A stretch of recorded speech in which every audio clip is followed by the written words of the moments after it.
Hey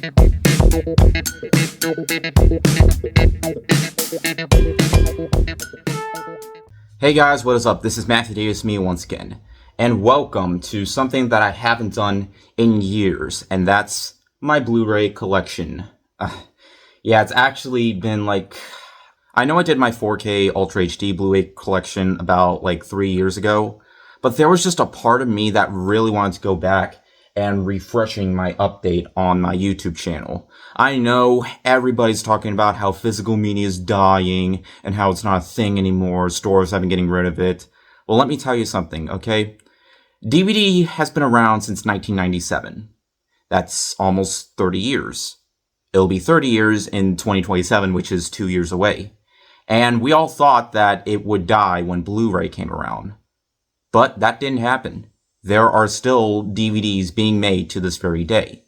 And because of that, and the fact that some new movies have been released on VHS, so yeah, it goes to show that as long as DVD and Blu-rays are still being made to this day, regardless if, stores have been just getting rid of them, it's still gonna be a thing.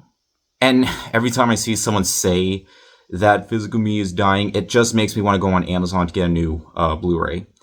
I know that's kind of a waste of money, but hey, if I want it, I'll get it. But if I need to save money, which I have been doing a lot of, then I'll do that too. There are some movies I want to own. So if I go to this collection and you're all like, why haven't you upgraded this to 4K? Why don't you have that on 4K? It's because I need to save up, and because of the fact that, I don't like when I have to rely on Amazon to get a new piece of physical media. That's why I haven't been doing it as often. I'm still always going to support it. I will continue buying physical media if I feel like I've earned it when going through a busy day or something, or when I feel like I can actually afford it at the moment. But hey, this is something I'm always going to be doing. Nobody is going to take this away from me. I will always prefer watching a new movie on physical media if I really enjoy it. Like, if a sequel to a new movie comes out and I have the first movie on Blu-ray, I'm going to watch the Blu-ray. I'm not going to watch it on streaming if I have it on Blu-ray, because there's really no purpose. But yeah, anyways, now this is going to be quite a long video. I will be going in depth in some of these, and because all this lasts all the way to over there, it doesn't seem like a lot of shelves, but when I really dive deep into the pieces of physical media I have, and I know Lecter once again is all lovey-dovey on me. You want attention, don't you? Well, there's Lecter. There's Lecter. Happy, healthy boy. Happy, healthy boy. Now, you made me forget what I was going to say. But, oh yeah. So, if you see, continuity errors of me wearing a different shirt, or it's nighttime, it's because I'm not going to do all this in one sitting. I will have to, do this in parts, but I'm going to make this into one full video. This is going to be a lot of editing, so this is going to be I don't know how long, 2 hours. It's going to be a while. So here's what I recommend. Grab yourself some popcorn, grab yourself a drink, maybe some soda, watch this on your TV, because this is going to be a wild ride. I'm going to get so in-depth into all of these, so, well, not all of them. Some of these I don't really need to go full in-depth into, but yeah, let's get started. Alright, so yeah.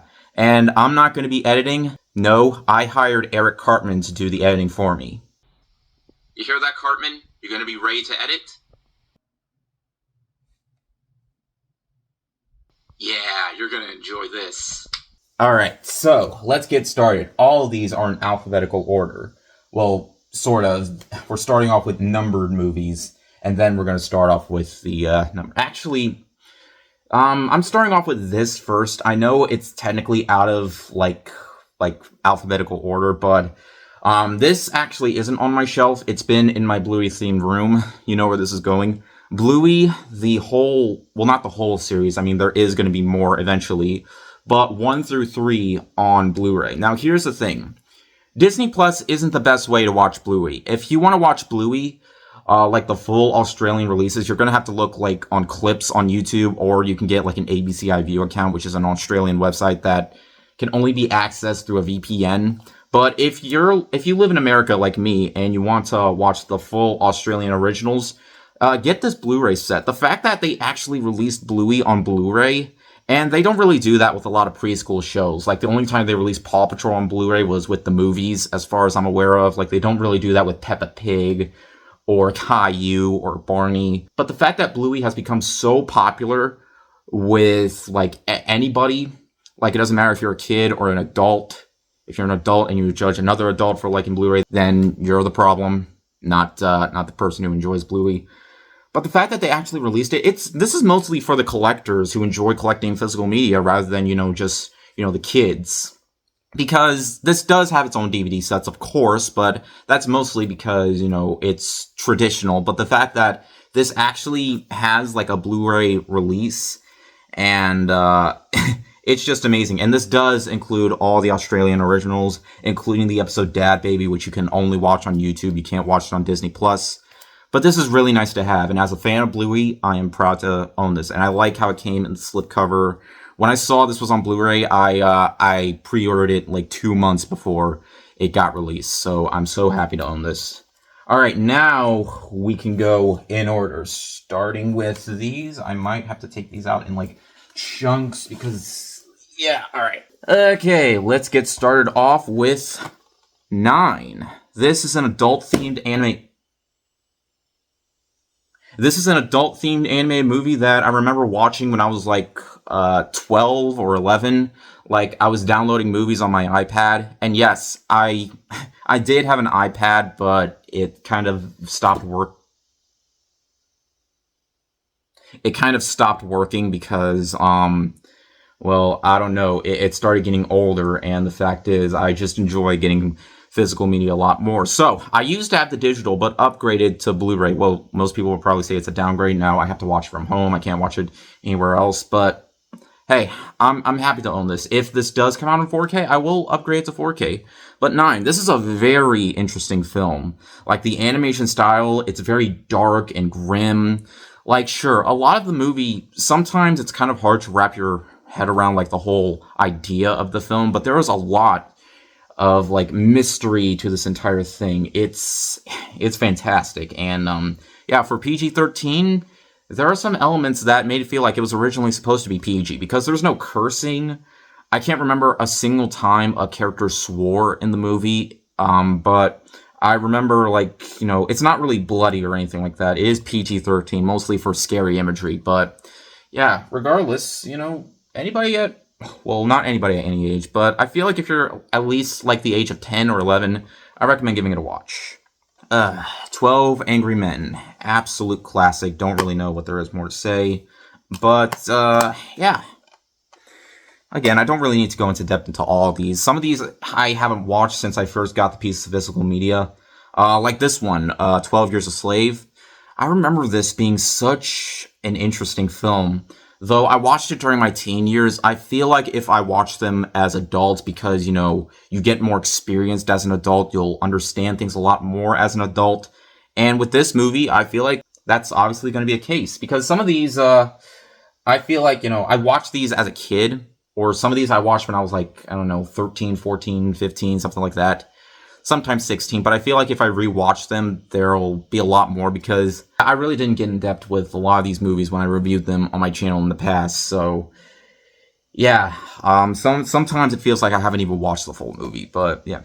21, I never actually watched this movie because, well, as you can see, the artwork is very crappy, but that's because back when, I just got the disc right there. I thought it was for 21 Jump Street, but it just said 21. So, yeah, that's why I never got around to watching the film. I didn't hear that many good things about it. So, yeah, I'm probably not going to watch it anytime soon.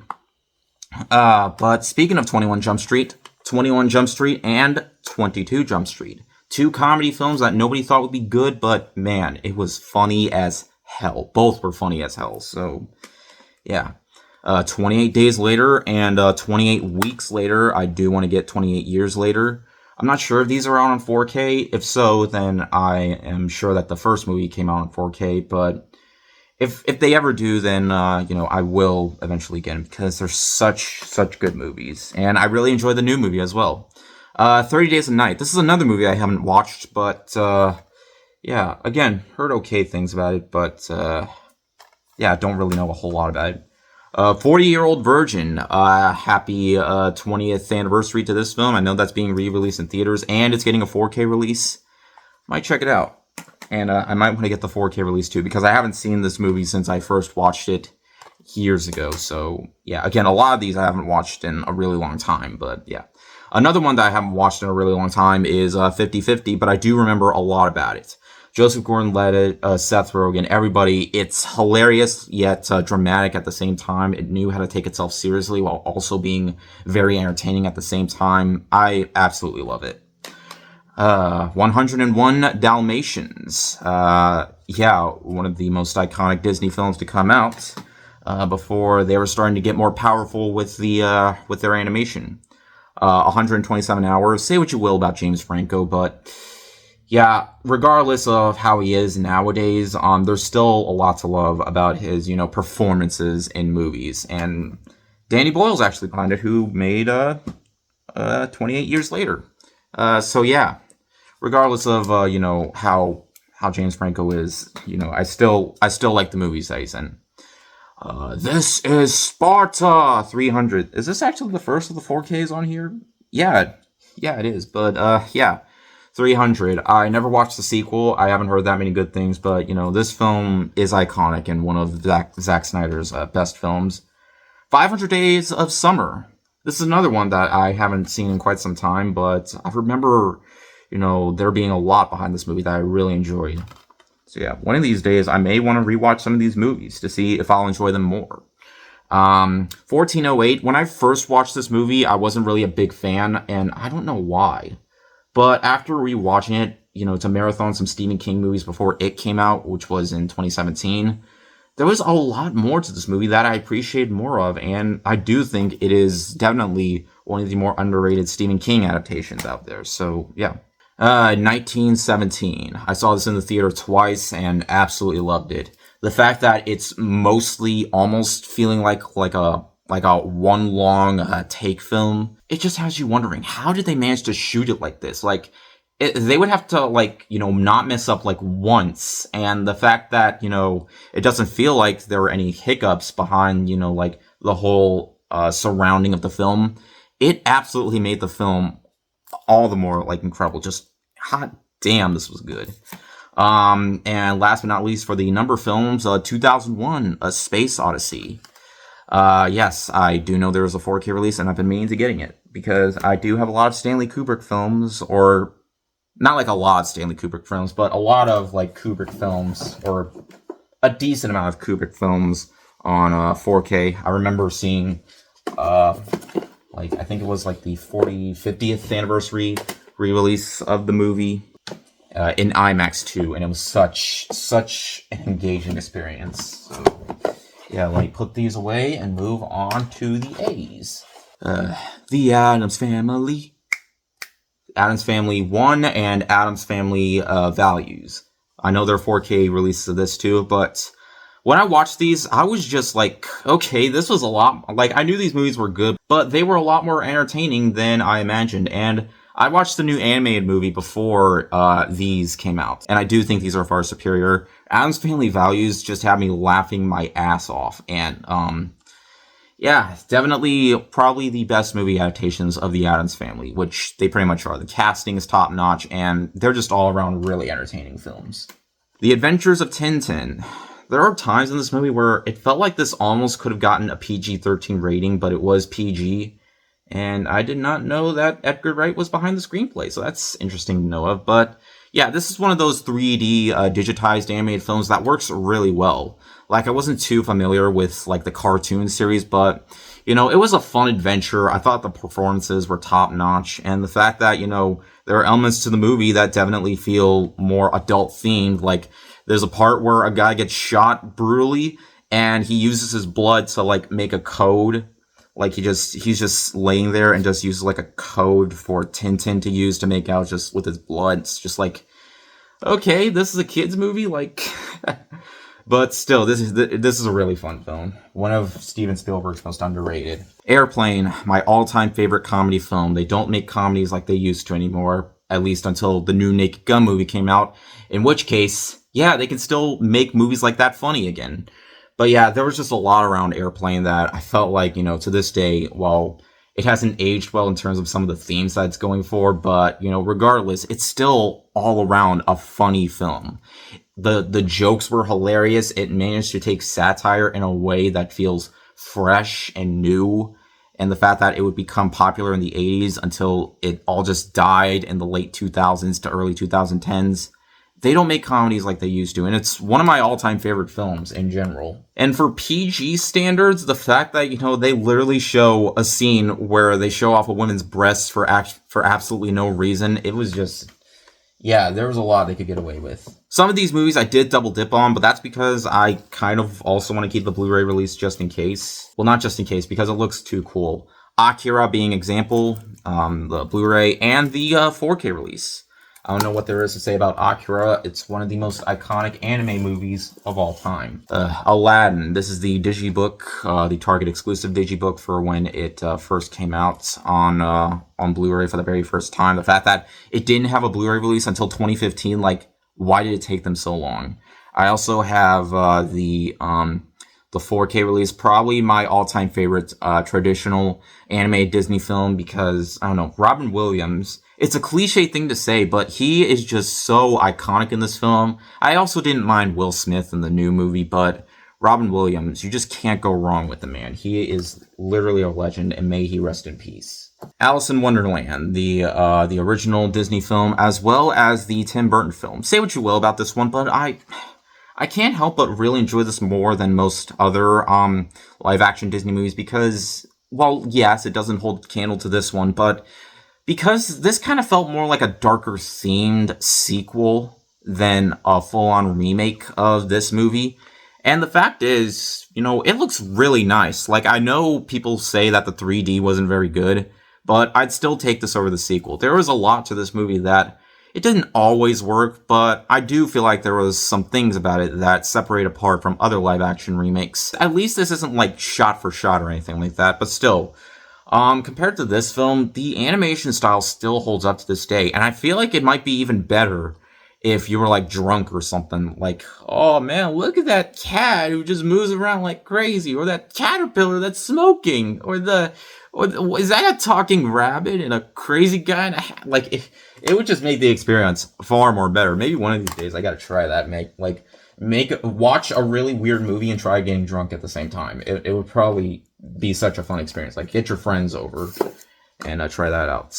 Alright, Alien Anthology, which includes the first 4 movies. The Blu-ray sets I'm not really going to get rid of, even if I do upgrade them to 4K, which I have. I'm going to show them in a minute. I really like the packaging behind a lot of these movies. That makes me not want to get rid of them. So, yeah, even though the first 2 Alien movies are the only ones that I really see myself watching in terms of, the anthology. But yeah, speaking of which, Alien and Aliens. I know when it comes to James Cameron's releases of 4K movies, they haven't been looking as good as most people would have hoped for. In fact, a lot of them looked really bad from as far as I'm aware of, but hey, at least it has the original Blu-ray, so yeah. Yeah, fantastic films. I also really didn't mind Alien Covenant. Well, yes, I didn't like it as much as the first time I watched it in the theater. In fact, I think I might like Prometheus a little bit more than this. And I know a lot of people didn't like Prometheus, but there were things about that movie that I thought worked pretty well. Alien Romulus, I definitely do think is better than both. And I heard that the new Alien TV series was really good. So I definitely see myself wanting to, check that one out too. Alita Battle Angel. This actually includes the 4K Ultra HD and the Blu-ray 3D and the regular Blu-ray. And which I think is good because, the 3D, I saw this in I think it was IMAX 3D. And oh man, the action just really leaped off the screen when it came into 3D. And this movie could have been an absolute disaster. While it didn't do extremely well financially, there was still a lot about this movie that worked really well. Regardless of how Alita looks, it wasn't really much of a distraction. It actually, fleshed out her character a little bit more. Well, yeah, there are problems here and there, but there was still a lot of fun to be had. And I think it's one of Robert Rodriguez's better films, in my opinion. He was the director behind this movie, right? I know I might be stupid. Yes, he is. Almost Famous. This is the 4K Steelbook. I do have quite a bit of Steelbooks. Though I will admit, I'm not really the biggest fan of, like, the things with the paper ones. I know so it'll have, like, a cool design, but I don't like how, you know, the paper things just keep falling off, and you have to, like, try to, like, I know you can always, like, look up the information, but I just prefer having, like, the whole package rather than just, you know, having the paper things come off. Amazing Spider-Man and Amazing Spider-Man 2. Say what you will about Amazing Spider-Man 2. I gave it like a 4.5 out of 5 when I first reviewed it, but watching it nowadays, I probably wouldn't give it that rating, but I don't really hate the movie. Like, yeah, it's kind of a bit of a mess, especially towards the last act, but I don't know. And I also didn't mind The Amazing Spider-Man 1. Like, yes, I'm aware they're not great movies, but Andrew Garfield, he's not the best Spider-Man, but I do think, you know, he's entertaining in these movies. Like, yeah, I guess it's because, you know, I loved them a lot when I was younger, just due to that I was like, you know, oh, Spider-Man's back, oh, on the big screen. Like, it doesn't quite hold a candle to the Sam Raimi trilogy, though I do like both more than the third movie, but that's just my opinion. American Beauty. I know a lot of people said this movie hasn't aged well, and yeah, Kevin Spacey is quite of a freak, but I still really enjoyed this movie. Like, Yes, I know the story of Kevin Spacey being in love with a teenage girl. Yes, that's creepy and all, but it's not like, okay, you know what? I shouldn't even be going further. The bottom line is, you know, despite it, I still really like this movie. I don't see myself watching it a whole lot, but in terms of Sam Mendes' filmography, there's still a lot about this movie that I enjoy. You know, it's a nice looking film. Yes, it's not the greatest Best Picture winner of all time, but I still really enjoy the movie. American History X, Edward Norton, Edward Furlong, they really shine together in this one. American Hustle, this is another one that I haven't watched in quite some time. Like, I haven't really paid attention to a whole lot of movies that I watched during my younger years, but now that I've gotten to that age where I can, like, actually focus on a movie, I feel like I would definitely enjoy this movie more if I do see myself rewatching it, which I will. American Pie. American Pie. What a bizarre film, but a really funny one. American Psycho. Now, my history with this, okay, so there was a time where when I first watched the movie, I hated it. And I do not understand why. Like, I literally made a video ranting on this film and literally gave the film a 0 out of 5. I almost uploaded it to YouTube, but I didn't. Because I knew people loved the film, and if I were to, you know, put it out and say this movie sucks, people would go out attacking me. So I gave it another watch, and yeah, I loved it way more than I did the first time, and was able to actually take in more of what the movie was going for. So yeah, it's fantastic. So yeah, don't worry. I like the film. I think it's great. American Sniper. Loved it when I first saw it in the theater. I'm not sure if it would hold up if I watched it today, especially just due to the fact that, you know, there was a scene involving a baby that was entirely fake. Like, everybody could notice it. So that kind of ruined the film for most people. I really need to start bringing these movies out in chunks more. That way I can get through them quicker rather than just putting them back on the shelf. But An American Werewolf in London, probably having one of the all-time greatest werewolf transformation, because nowadays you could just use that for CGI, which is an absolute shame. Amityville Horror, one of the first horror movies I watched, because in terms of R-rated horror movies, this isn't as grotesque as something like, I don't know, The Exorcist or anything like that. Like, don't get me wrong, there is some disturbing scenes here and there, but hey, I do think, you know, in terms of 70s horror, this isn't a bad one. It's definitely the best version of Amityville Horror. Speaking of Amityville Horror, we got the remake. Not a terrible remake, but yeah, the fact that Ryan Reynolds is in this movie and he's in a more serious film, it's really hard to take this movie seriously when you do see Ryan Reynolds in the film. Just like, I don't know. Anaconda, another movie that shouldn't be taken too seriously is, yeah, Anaconda. I just remembered it being absolutely stupid, but yeah. Despite the fact that Ice Cube's in this one, I would still rather watch this than that thing he put out on Netflix. No, not Netflix. Prime. I don't know. Just Anchorman 1 and 2. The sequel's actually pretty good too. Not a whole lot of people talk about the sequel, but yeah, it's not as good as this one. But I feel like both movies are good for a double feature watch. Anastasia. There was a lot behind this movie, and the fact that, it was one of Don Bluth's last films, and the fact that he was partnered up with another man, Gary Goldman. It's actually been a while since I've seen this one, but, in terms of this being a Don Bluth film, I do think it's one of the best Don Bluth films. Like, after making disastrous films like, A Troll in Central Park, like, I still think that's his worst film.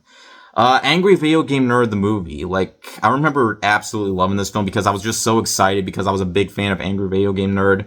Yes, the effects are cheap, but I feel like that's mostly the point. This is a YouTuber movie. Like, it's not meant to be taken seriously, but, it's still not fantastic or anything like that. But as a fan of the AVGN, I can't really help myself but, enjoy this film once in a while. I do feel like, it should have focused a lot more on the nerd rather than, a bunch of other characters, but I'm not going to be too critical about it. Annihilation. I actually almost forgot that I upgraded this to 4K, but yeah. I really, this was such a dazzling film to watch on the big screen, and there's a lot about this movie that I feel like works really well, from the sci-fi to the storyline to the last act. There was a lot behind this movie that I really appreciated. Anora, one of the best romance films to come out this decade, in my opinion, and rightfully earning a Best Picture, in my opinion. Ant-Man, no, just Ant-Man. This is a Blu-ray 3D from another country, because, some of these I also have from different regions. That's because, well, I don't know, I got that for Christmas, but yeah. Ant-Man the Wasp: Quantumania. There was a time where I wanted to get every single new Marvel movie to come out on physical media, but because some Marvel movies I found to be pretty forgettable, like the new Captain America, which is probably my new least favorite MCU film, and I definitely don't need to own Quantumania, because that just kind of gets worse the more that you think about it, or the more that I think about it. Apocalypse Now, I am just going to forget that he made Megalopolis. In fact, a lot of people forgot about Megalopolis, because as far as I know, you can't watch that anywhere. That movie was so bad that I feel like they just want to make you forget that Francis Ford Coppola even made that film. Especially since it won him a Razzie for Worst Director, which is quite sad. Like, the fact that he goes from directing The Godfather to this, and yeah, it's just sad. This is a 6-disc set. I know there are multiple different versions of this movie, but yeah. Oh, there's also is this a documentary, Filmmaker's Apocalypse? But it's been a while since I've seen this, but hey, it's an amazing film. 2 copies of Apollo 13. This had this cool comic style artwork. Yeah, and then there's the regular 4K. Houston, we have a problem. Best Buy is removing physical media for some stupid reason in favor of lawnmowers. Come on. Are You There, God? It's me, Margaret. Really enjoyed this one a lot. It was one of my favorites of 2023, and not a whole lot of people talked about it, which is a shame, because it's based off, a popular story that, I feel like it's the story that, the adaptation that fans of the story deserved. Argo, Arrival, let's see, The Artist, definitely a great tribute to, silent films, because they don't do a lot of, silent films anymore. In fact, they never do silent films, but this one really paid a lot of tribute, and this came out in 2011. A lot of people said this didn't deserve to win Best Picture, while I forgot what other movies were up for Best Picture, but nonetheless, this is still a fantastic film. Ash vs. Evil Dead, the whole trilogy. It's a shame that this show got canceled. I would have enjoyed at least one more season, because the 3rd season kind of ends off on a cliffhanger, so I was hoping that they would do that in the new movie to resolve it, but I guess not. But still, this was a very fun show, and I definitely recommend it for fans of the series. The Assassination of Jesse James by the Coward Robert Ford. Really, really long yet stupid title, but still not a bad film. Attack on Titan Seasons 1 and 2. There was a time where, I wanted to complete every single anime series I owned. I mean, I could, because, Attack on Titan is over now, but I don't know. Because it's far more expensive for anime rather than traditional films, it's kind of hard for me to do, especially since it's quite hard to, get pieces of physical media nowadays. But I don't know, maybe if that inner anime nerd in me wants to do so, then I will. Yeah, baby, the Austin Powers trilogy, because, yeah, why not? The Autopsy of Jane Doe. This was such an unsettling film, yet it's a very smart one at the same time. It's not very long either, but it gets right to the point and has a really memorable twist, so yeah. Avatar, Blu-ray 3D version, the 4K edition. I thought this would never be released on 4K, and of course, Avatar Way of Water. God, I'm still pissed off at James Cameron for stealing my idea. Dance with Mars was my idea. I can't believe you made $1 billion franchise out of it. I bet the third one's gonna be the worst one. Yeah. I'm not sure what they're going to do in terms of the new film. I mean, I know a trailer has been released. I was one of the few people that got to see the new trailer before it was even out, but it just has me curious because while these movies look spectacular in terms of visual effects, nobody can deny that. The story, yeah, it's kind of hard to get into, especially since, not many of the characters are all that memorable, but I still enjoy the movies nonetheless, even if they're not nearly as good as they were in the theater. Avatar, The Last Airbender, the full series. I know it doesn't have the slipcover on it, but this, I feel like, is the perfect Nickelodeon show. I love me some SpongeBob, but yeah, even SpongeBob, like, when it comes to the modern shows, like, it's not as good as it used to be, but hey, with Avatar, it had a great beginning, middle, and end, and didn't need to go any further. I mean, yes, there's Legend of Korra, which I started watching that, but didn't really get further into it, but hey, I do, one of these days I want to, but I feel like this show had everything that it needed to be, and all around, it's a perfect show, in my opinion. And no, we do not talk about that M. Night Shyamalan film, ever. Sure, you can mention the Netflix show, which I heard was alright, but no. Don't do it. Don't. Okay. All 4 of the Avengers movies, soon it's going to be 5, I don't know why, but, Marvel can do them. The Babadook, I saw this for its 10th anniversary last year, and, yeah. It's just as good as it was when I watched it at home for the first time, but it was even better on the big screen. I mean, and I love this pop-up art. Like, I needed this pop-up art. This is why I love collecting physical media, because sometimes they'll have cool packaging like this, and it's just incredible. Like, yeah. Baby Driver. Despite this being my favorite Edgar Wright film, this is the only Edgar Wright film that I don't have on 4K, and Edgar Wright has another film coming out. I forgot what it was called, but yeah. I absolutely love this one. It's such an entertaining film. Back to the Future trilogy on 4K. It's Back to the Future. Don't know what more to say. Bad Boys 1 and 2. I know I need the other 2 movies because I enjoyed For Life more than these 2 films, but I don't know. I don't love these movies. That's kind of why I don't see myself getting them as often. Bad Guys, probably one of the most surprising DreamWorks films in quite some time, and I also really enjoyed the sequel. This movie just knew how to be a lot of fun while also having really good meaning behind it. The animation is very stylish, it's quick, and yeah, all around it's a really fun film. Bad Santa, one of the funniest Christmas movies in my opinion. Well, sure, it hasn't aged well as some other films, but yeah, I do really enjoy this one. I was going to see the sequel in the theater, but because I heard that movie was not good at all, I just ignored it. So I just stuck with just watching this one. I will probably never watch the sequel. The Banana Splits movie. This is a weird film. I mean, you just take a popular kids IP and just make it into a horror movie. I mean, yeah, there are some ideas behind this film that I wish they could have done a little bit more instead of just, making the Banana Splits robots. I kind of wish they were, like, possessed, like Chucky dolls or something, but there's entertainment behind this film if you just want to see, your childhood ruined. But, yeah. Now we go to this shelf where we move on to Barbie. This film practically saved the box office after, the pandemic. I mean, sure, not a lot of films have been doing well financially, but there was a lot about this movie that I really enjoyed. People can just call it a chick flick. I mean, technically it is, but, there are things that I feel like men can appreciate. Ryan Gosling is the show stealer as, as Ken. Just Ken. It was just all around a lot of fun. Like, there are things to enjoy about it, whether if you're a man or a woman. I mean, sure, it's not going to please everyone, but in terms of what the movie was going for, a lot of people say that the message, yeah, people are mixed on that, but there's a lot of entertainment in the set pieces behind it, and its take on the popular doll, it's very creative, so yeah, and the fact that, it would compete with another movie that would gain almost as much success, which we will get to that soon, yeah, there's a lot of enjoyment out of it.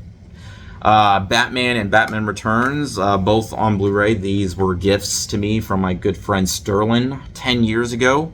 And if I do upgrade these to 4Ks, I'm never going to get rid of them because, I value our friendship, even though we did have some hiccups at the time. But, we're really good friends now. So the fact that, that we would send each other things, and the fact that I will always cherish these for as long as I live. Even though we don't talk to each other as much, I still want to cherish these. Do not ask why I don't own the other two films, because you pretty much know why. The Batman, Robert Pattinson really has been knocking it out of the park after Twilight. So yeah, this is definitely one of his best ones. Looking forward to the next one. Now, some of these movies I actually haven't watched yet. Like, I've had this one for years, but I just never got around to watching it. Batteries not included, and yeah, I don't know why. It's because, there was like this, Walmart used to have like this bargain bin for Blu-rays and stuff, but they don't have that anymore, and I don't understand why, but yeah, it's a good movie. Wait, I can't say it's a good movie because I haven't seen it. Stupid. Beauty and the Beast holds up really well to this day. I do see myself wanting to get the 4K of it one day. Oh, Beavis, we're like on this massive screen for some reason. yeah. Beavis and Butthead Do America. I really enjoyed this one, and the fact that they actually finally managed to put this on Blu-ray, it's just, I'm so happy that this got a Blu-ray release. If it does get a 4K release, I would definitely own it too. I also really enjoyed Beavis and Butthead Do the Universe, or I don't know. I did a review of it on my channel and thought it was also really funny. A 4-pack which includes Beetlejuice, Sleepy Hollow, Corpse Bride, and Charlie and the Chocolate Factory. Back when Target had like these collection Blu-ray sets. Yeah. Speaking of Beetlejuice, Beetlejuice on 4K, which has like this really cool packaging that were Walmart exclusives. So the 4K edition is just the regular 4K. Really classic, nothing more to say. I also really like the sequel, not as much as this one though. But hey, there were things about the sequel that I do think are worth the buzz about. Belle, I own not one copy of this movie, not 2 copies, but 3 copies. This was such a good movie. Some people call the movie overrated, and the story is just bleh and all that, but it's a shame because, I didn't know about that. Like, I had no idea that this movie got hate for some reason, but I don't feel like it deserved it. Like, I think it's a beautifully stylized film with such great music, and it made me nearly tear up towards the end. Like, I feel like there was a lot about this movie that I thought worked, and it's a shame not many people talk about it in a positive nature, when I really feel like, it definitely deserved the acclaim when it first came out. But, yeah. Big. Not more else to say. Big Hero 6. Alright, the Big Lebowski, also having this really cool pop-out art. I really want to get the 4K of it. The Big Sick, probably Kumail Nanjiani's, or Nanjiani. It's always been hard for me to pronounce his name, but you pretty much know who he is. Probably his best film. Like, he really managed to show his humorous side in this film, and it was all around such delight, from the drama to the heart. It was a great balance between that, and I really enjoyed it. The excellent Bill and Ted movies, though the first movie's excellent, the second movie's okay. I also really liked Face the Music too. The fact is, despite the fact that this was being exclusively released on, I forgot where it was, Amazon or something, I actually did get to see this in a theater, and it was a great experience. It's not a perfect movie, but I do think it's worthy of the first 2 movies. I liked it more than the second one, so yeah. And there was this one guy who was just all like, he was really enjoying it because he just loved the nostalgia, and he was just, when it got to the music scene, he was just jumping out and just jamming out. I would have been one of those people who would have been annoyed by it, but because there wasn't that many people there, I just let him go for it. We had a good conversation after how much we enjoyed the movie. Birdman, or The Unexpected Virtue of Ignorance. It's also been a while since I've seen this one, but yeah, it's, I cannot say I disagree when it came to, it winning Best Picture. I personally would have preferred Whiplash, but there was a lot to this movie that worked very, very well. The birds. I always like to make jokes when I see birds in the sky, like swarms of like crows and or something. It will pretty much make anyone think of the birds, and the fact that it makes it think like, they're about to attack, the birds are coming. But yeah, the birds, it's an iconic film. Not much else to say. Birds of Prey didn't really deserve much of the hate, in my opinion. Like, it's definitely better than Suicide Squad, but the Suicide Squad is definitely better than this film. But hey, I really like the cover art. It's so slick and stylish. So I don't like the fact that when it came out, because it was bombing, they changed it to Harley Quinn and the Birds of Prey.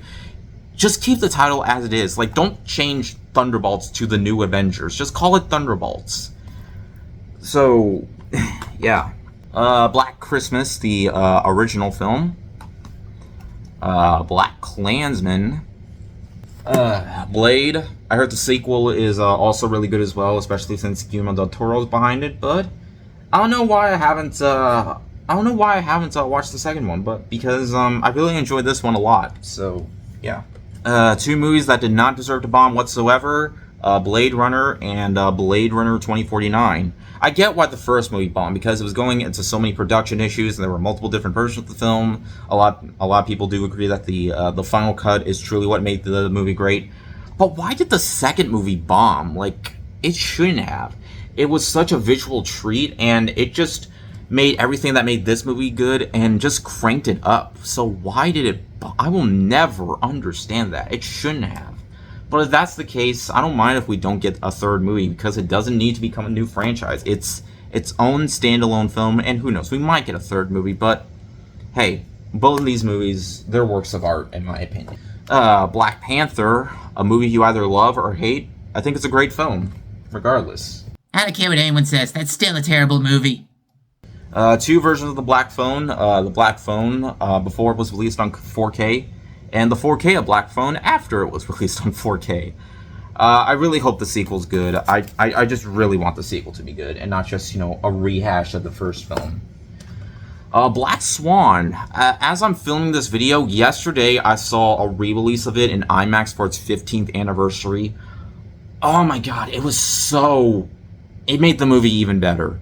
Like, it was absolutely outstanding. I mean, holy crap. Like, it was much better than the first time I watched it. Again, when I rewatch these movies, I feel like, I watched these as a teen, but if I rewatch them as an adult, I will enjoy a lot more about it, because it really gets under your skin, and there's just so much psychological nature behind it. And it's hard to believe that she won an Oscar for this, when she would later on, years later, go on to make an episode of this. While she doesn't play, a specific character, her voice is heard in this, and it just blew me away. Like, holy crap, this woman can do anything.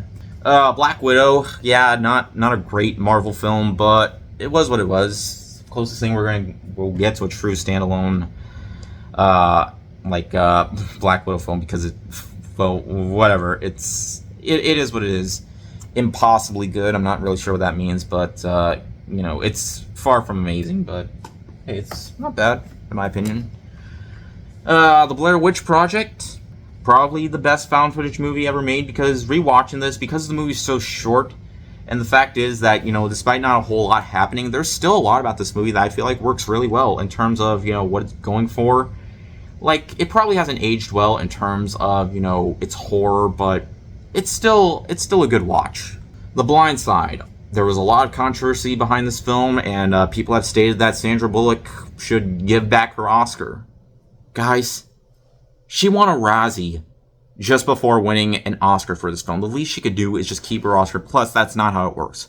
When they give her the Oscar, then she keeps that Oscar for good. Like, I know the controversy behind it. Like, I haven't watched this movie a whole lot, but I'm not really going to get into that. I just remember really liking the film, so yeah. And the fact is, they're telling her that, or they've been saying that, 12, 13 years after the movie came out. It's kind of pointless now. The Blob, the remake, I know there is a 4K release of this, because at the time it was really hard to get the the American Blu-ray list. This isn't actually American. This is from another country. Like, I'm not sure if it works or not, but yeah. Bloodfather. Not many people remember this film, but if you're a fan of Mel Gibson, give it a watch. And it's not very long either. So, yeah. Blues Brothers. Classic. I haven't watched the sequel, but I heard it's not very good. Alright, are these stuck? No, okay. 2 copies of the Bob's Burgers movie. This is the regular Blu-ray. And this is the 4K Steelbook. You want to know where this 4K Steelbook is from? Best Buy. So it's pretty much impossible to get now. And this is the only way you can get it on 4K. So you're going to have to, like, look on eBay or something because, you know, it's either that or just get the regular Blu-ray of this. I don't care if it's on other streaming platforms. If I want to watch it again, I'll just watch the regular Blu-ray. I'll just have this just for the collection because it's practically a collector's item now. But, yeah. Best Buy, what have you done to yourselves? This is the reason I haven't gone to you in 2 years. Bohemian Rhapsody. Not a perfect movie, but, yeah, this is also... Target also got rid of their Blu-ray releases, but, you know, they had this really cool packaging for Bohemian Rhapsody. Like, is this supposed to be, like... yeah. See, that's the thing. When they release exclusive movies, they have, like, these really cool pieces of packaging that look absolutely stellar. You just can't do that with streaming. You can't. This is why, you know, it should just continue being made for the collectors. And I'm a collector, too. And I'll always be a collector. Alright, just like with my Blu-ray of 21, I also got this disc, this regular disc of Bolt from 7-Eleven because, you know, I had to print out the artwork again. I mean, the Blu-ray works fine. So, yeah, but Bolt, yeah, I had a lot of fun with this one. And watching it more and more, I just love how, you know, it goes from being a dog, the dog goes from, like, being, like, this serious, like, action star to just being, like, a regular dog, getting more of that, you know, regular dog to him. Yeah, it's quite underrated, in my opinion. The Book of Life. Some people say this is better than Coco. I do think this is a really good one, but I don't know. Coco made me feel a lot more than this film. But hey, it's really good. Actually, I haven't even watched the first half of the movie. I only watched the last half, so I kind of got spoiled out of the entire thing. But yeah, I'm sure if I watch the whole thing, then, you know, I'll definitely enjoy it more. But hey, it's a good movie. Booksmart made me laugh my ass off when it came out in the theater. And yeah, it's a hilarious film.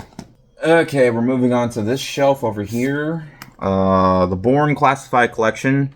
I haven't seen Jason Bourne, and this includes all the Jason Bourne movies except for Jason Bourne. But it does have a spot for Jason Bourne once when that did come out.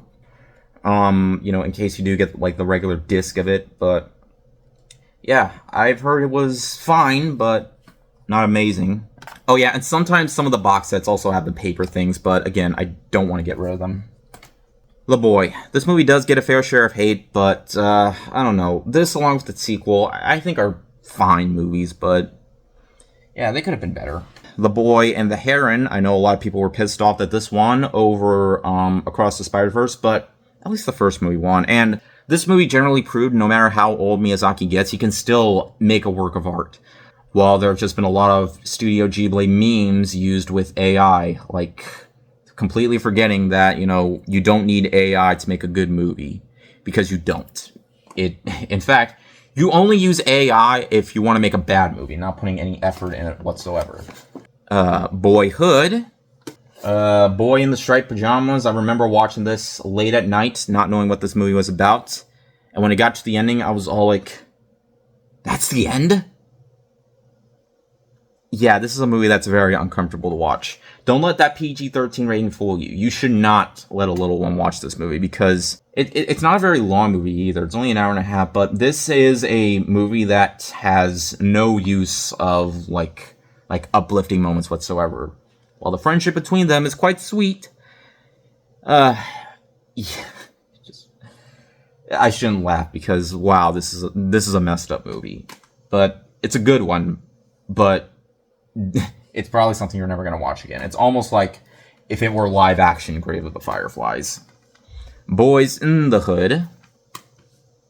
And then we go to one of the most controversial best animated film winners ever, Brave. Not a bad film, but Yeah, not one of Pixar's best. In terms of, after Cars 2, it's definitely better than that. Bram Stoker's Dracula. I honestly forgot Francis Ford Coppola was behind this film, but it really makes a lot of sense. And, winner of 3 Academy Awards. Best Costume Design, Best Makeup, and Best Sound Effects Editing. Or Best Sound Effects Editing. Yeah, it makes sense. It does have its problems, like, in terms of, like, Keanu Reeves' accent, but, hey, there's still a lot about this movie, and it's actually a lot more disturbing and bloody than I remember. So, yeah, it's a combination of romance mixed with horror. It works very well. Braveheart. Probably Mel Gibson's most iconic film ever. The Breakfast Club. Again, the same pop-up art that you've seen in my last few times. And another one, Bridesmaids. Bridesmaids, such a fun movie. A Bronx Tale. I actually never saw this one before, but this was given to me as a gift from a friend of mine who told me that A Bronx Tale was one of his all-time favorite movies, so he gave it to me, but I never got around to watching it, but I really have to, especially since, he knows I collect 4K, so he knew what he was doing, so Buried. This is another movie I haven't gotten around to watching. I tried putting it into my Blu-ray player, but it did not work, so I may just need to get another copy, because, yeah. Cabin in the Woods. This movie just gets more fun every time I watch it. It's such a smart movie that takes a bunch of horror cliches and just makes fun of it, but also being both fun and terrifying. While the CGI, yeah, it's definitely not perfect, but it doesn't ruin the entertainment value of the film. Caddyshack. I'm alright. Rest in peace, Tony Todd. We got Candyman, and we got the requel of Candyman. Both really good. There's a part of me that really enjoys this movie a little bit more, but hey, nothing can beat Tony Todd in this film. So, yeah, it's just like in Scream 6 when they're all like, Candyman, requel or original, and they're up like both. So yeah, I definitely would say the same thing. The Captain America trilogy. Like I said before, I do not need Brave New World. Captain Marvel. I don't really need this one, but I had this during the time where, I wanted more 4K. There was a dead bug on that. Like, what the hell? Alright, but yeah. I don't really see myself watching that other than, Goose the Cat. He was easily the best part. Captain Phillips. Yeah, I actually haven't seen this one in quite some time. I don't hear that many people talking about this one a whole lot anymore. But yeah, it's a good one. I do remember it being a good one. Carrie, the original. This Blu-ray has no features whatsoever, but it does have a 4K release, so I will have to consider it. As well as the Will you stop? As well as the remake. This isn't a great remake. Like, it doesn't hold a candle to the original film. It's one of those rare instances where I did watch the original before this one. But it is mostly shot for shot, and the effects don't nearly look as good as they did in the original. But hey, I don't know. I think it's fine. Casablanca, a movie that needs absolutely no introduction whatsoever. Casino. Yeah, Casino.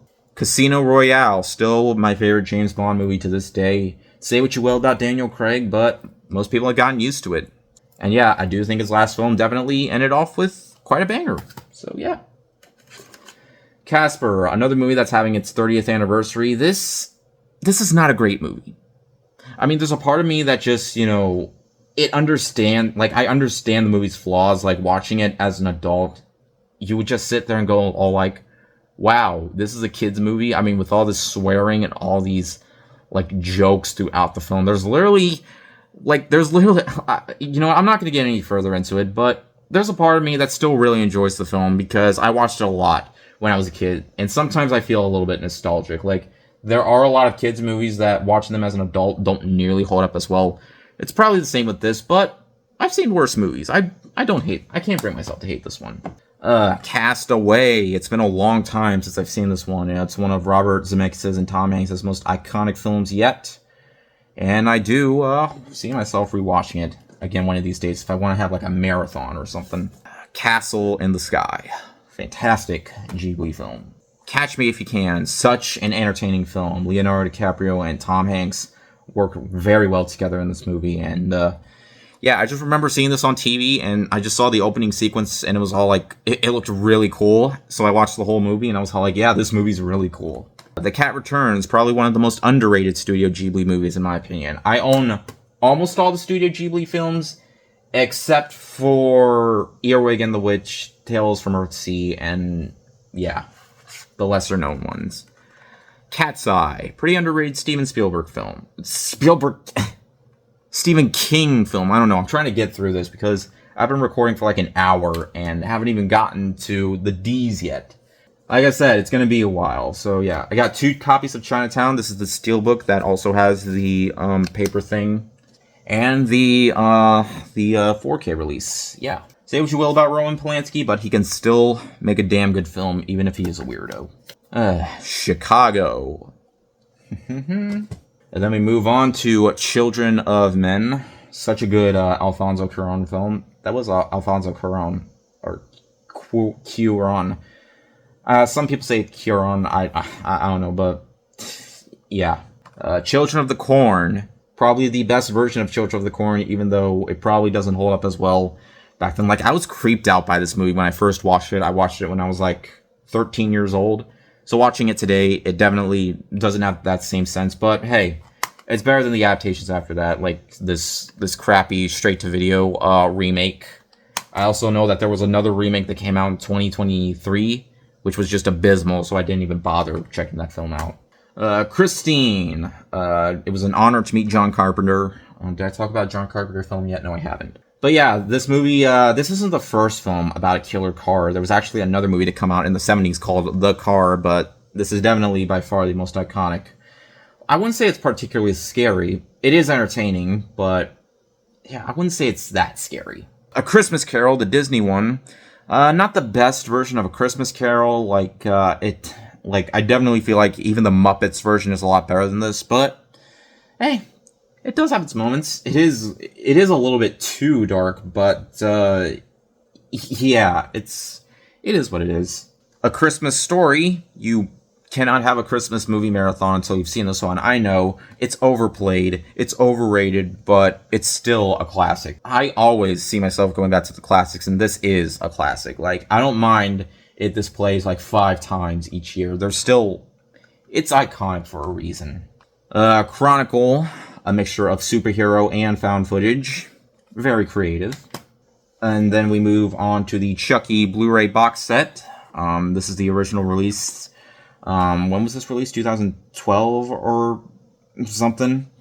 Yeah, the only one of these I don't really like all that much is Seed of Chucky. Bride of Chucky and Child's Play 3, they're fine films, but yeah, I still think Seed of Chucky's the worst one. And over here, we got Cult of Chucky, and Child's Play, the remake. I don't care what anyone says. I think this is a pretty underrated remake, just because, it's one of those remakes that doesn't try to, reinvent everything about the original film, but just trying to do its own thing. Well, yeah, it's not very original in terms of the concept of the remake, but it still has its fair share of moments. Like, I think Chucky's design is weird, but I also do like the TV series. It's kind of a shame that it got canceled. I would have liked to have seen, like, a much better conclusion to it. Okay, I moved it down a little bit more. Next up, we move on to these films.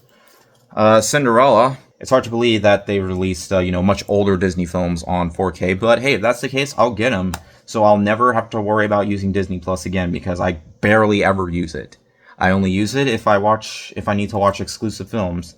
Cinderella, the live-action film, this is actually not a bad movie. This is actually one of the better remakes, in my opinion. Like, not all of Disney's remakes were bad, in my opinion. Like, yes, they're not as good as the classic films, but there's still things about this movie that I enjoyed. And I regret not seeing it in the theater. By the way, this has this exclusive artwork, which has the regular Blu-ray. You want to know where this was from?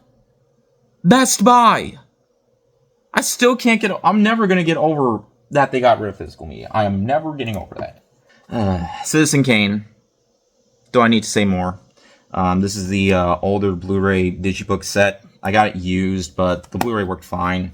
And over here, we got the Criterion 4K release. A lot of these I've seen re-releases of in the theater. This was one of them. It looked so good in the theater. So, yeah, and that was during the pandemic. It was for, like, its 80th anniversary, yeah. It came out in 1941, and it's still amazing to this day. A Clockwork Orange. I actually got this a few days before its actual release date in stores. Or you know, whatever. And you want to know where this is from? Best Buy. It used to be the greatest place where you could get physical media, but now it should just be called Buy. But yeah. Close Encounters of the Third Kind. There are multiple versions of this film. Yeah. Cloudy with a Chance of Meatballs. Really enjoyed this one as a kid. And I did see another version of this, or saw this during like a kids summer movie express thing in 2021 because I didn't get to see it in the theater, and yeah, I had fun with it in the theater as well. Cloverfield and 10 Cloverfield Lane, the only Cloverfield movies worth watching, because Cloverfield Paradox, most people forgot that was even a thing, and for good reason. Clue. This is another movie that's having its 40th anniversary, where it re-releases in different endings, though I actually never watched this movie before, believe it or not. So, yeah, I'm gonna have to get to that soon. Come On, Come On. One of Joaquin Phoenix's best roles in quite some time, in my opinion, along with Joker. The first Joker. And speaking of Coco. It's surprising to know that, you know, despite the fact that, you know, it's a concept that's been done before, but there was just so much emotion behind the film that there doesn't need to be a sequel. But, you know, Pixar's struggling, and the only way they can make money is with sequels, because Elio, unfortunately, was a bomb. I won't be surprised if Hoppers ends up being a bomb as well, but it's a shame. But hey, as long as Inside Out 2 was really good, so as long as it's good, then I won't really care that much. Then we move on to The Collector. Don't remember much about this one, but I remember it being pretty decent. Color Out of Space, starring Nicolas Cage. There were a lot of horror movies he was in that turned out to be really good. Coming at ya. The only reason to watch this movie is if you have a 3D TV. Other than that, there really isn't much of a point. I mean, this includes both 3D and 2D, but pretty much the only reason to watch this movie is in 3D, and I didn't notice what these were saying, but yeah. Commando, not one of the most rewatchable Arnold Schwarzenegger films. I mean, it's a fun film, but yeah, it is what it is. Yeah. The Conjuring and The Conjuring 2. I didn't mind The Devil Made Me Do It, but definitely doesn't hold a candle to these two films. And yeah, I'm so happy we're finally getting a 4K release of this one. But yeah, I just hope the new film's at least decent. Coraline, this is the 2-disc collector's edition, which included a 3D version, and the 4K Ultra HD edition released by Shout Factory. Yeah, Coraline. It's become so iconic throughout the years. Cowboy Bebop, one of the greatest anime ever made. And I rewatched it twice. Yeah, even better the second time. I don't own the movie because that's kind of hard to get, but I did see a re-release of the movie in the theater. But yeah, I would have liked it if it went on a little bit more, because while the ending was great, I just hope that Spike didn't actually die, because that would have been a shame, but I don't know, he probably did. But if that's the case, rest in peace, Spike. Crawl. Most of you probably haven't heard of this one, but it came out in 2019, and yeah, it's really good. It's really good. It's not too long, and it's quite a bit of fun. The Crazies, one of those remakes that I enjoy more than the original. Crazy Stupid Love. Such a fun film. Like, watching this the first time, I enjoyed it quite a bit. So, yeah. And it is, and later on, Ryan Gosling and Emma Stone would work on another movie. That being La La Land. The Creed trilogy. Yeah, it's hard to believe that a revival franchise would have 3 movies, all of which ended up being good, especially since Michael B. Jordan directed the third film, and Sylvester Stallone wasn't even in the movie. Creature from the Black Lagoon. You will see some of the Hammer horror films here. Creepshow and Creepshow 2. I don't think they released Creepshow 3 on Blu-ray, but hey, it doesn't matter. Movies sucked anyways, but yeah, these two films are pretty good. This movie isn't amazing or anything like that, but it's a decent one. But yeah, there's Creepshow 1 is great. Crimson Peak, pretty underrated Guillermo del Toro film in my opinion. He did direct it. I mean, I know he was a part of it, but yeah, it does have its faults for sure, but it's very unique when it comes to its production design. And hey, I do think it's worth watching at least once. It's not going to please everyone, but there are things about it that I do like. Crouching Tiger, Hidden Dragon, one of the best martial arts films ever made. And it's hard to believe Michelle Yeoh did other things before, like, I didn't know about Michelle Yeoh until Everything Everywhere All at Once came out, and didn't realize, she was in other things too. But this is another one of those movies that I actually haven't, seen in quite some time, but I really have to. The Crow, I saw a re-release of this film before that crappy other film came out, so yeah, rest in peace, Brandon Lee. Will always be the original Crow.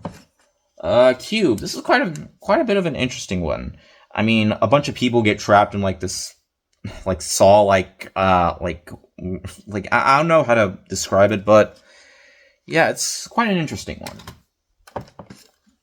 A Cure for Wellness. This movie might have been a very big bomb, but there's actually quite a bit to this film that I thought had quite a bit of meaning behind it, and it's actually quite suspenseful. I wouldn't say it's scary, like it definitely is overly long, but sometimes when it comes to those overly long type horror films that most people don't know about, like The Empty Man, I feel like they have more meaning behind them than one person would think. Curious Case of Benjamin Button, mostly known for the fact that, it involves, an old man aging backwards. So, yeah, it's also been a while since I've seen this one. Dances with Wolves, while definitely didn't earn Best Picture in my opinion, there's actually a lot about this movie that I really enjoyed, and despite this being nearly 4 hours long, it really didn't feel that way. I liked the storyline, I like Kevin Costner's performance, and his direction. He directed the movie, right? Yeah, he directed the movie. So yeah, there's stuff that I like.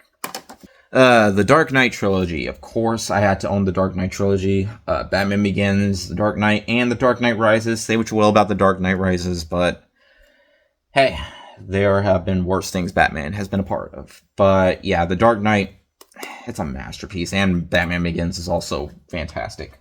Alright, Dawn of the Dead remake. I know there's a 4K release that's a little bit easier to get than the, or not particularly easier, but there needs to be more releases of, or the Blu-ray release of Dawn of the Dead, because I have the DVD version, like the regular DVD of it, but I don't have, like the Blu-ray release of it, because it's way too hard to find. I don't know why, but yeah. Day of the Dead, which is my favorite zombie movie of all time, and there was a time where this was certified fresh on Rotten Tomatoes by about 85%, but then it dropped to 77%, and then just a couple weeks later, it dropped to 64%. What the hell? Like, yes, I know this movie was panned when it first came out, but why is it getting panned again? I do not get it. There was actually a lot of good meaning behind the film. Like, Bub was a show stealer, and I don't know, it did not deserve that in my opinion. I don't know why they just decided to do that to a classic film because, well, I don't know, Rotten Tomatoes, it can be weird.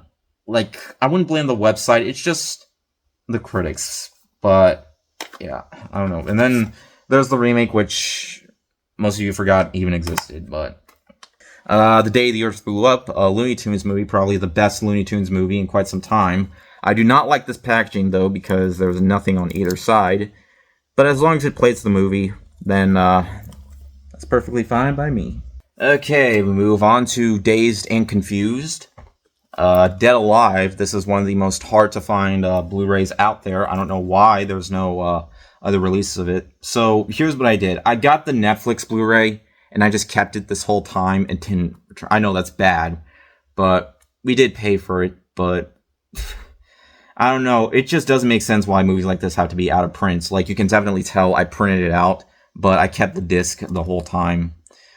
So yeah, I shouldn't really be watching this a whole lot because, well, I can't really find it on any streaming service anywhere. But That's a shame because most people often forget that Peter Jackson was behind horror movies before he was best known for Lord of the Rings. So, yeah, what is this? Dead Man Walking. I also found this at a 7-Eleven because I remember watching the last act of this movie not knowing what was going on because I was a kid at the time. But, yeah, this was a very bizarre film.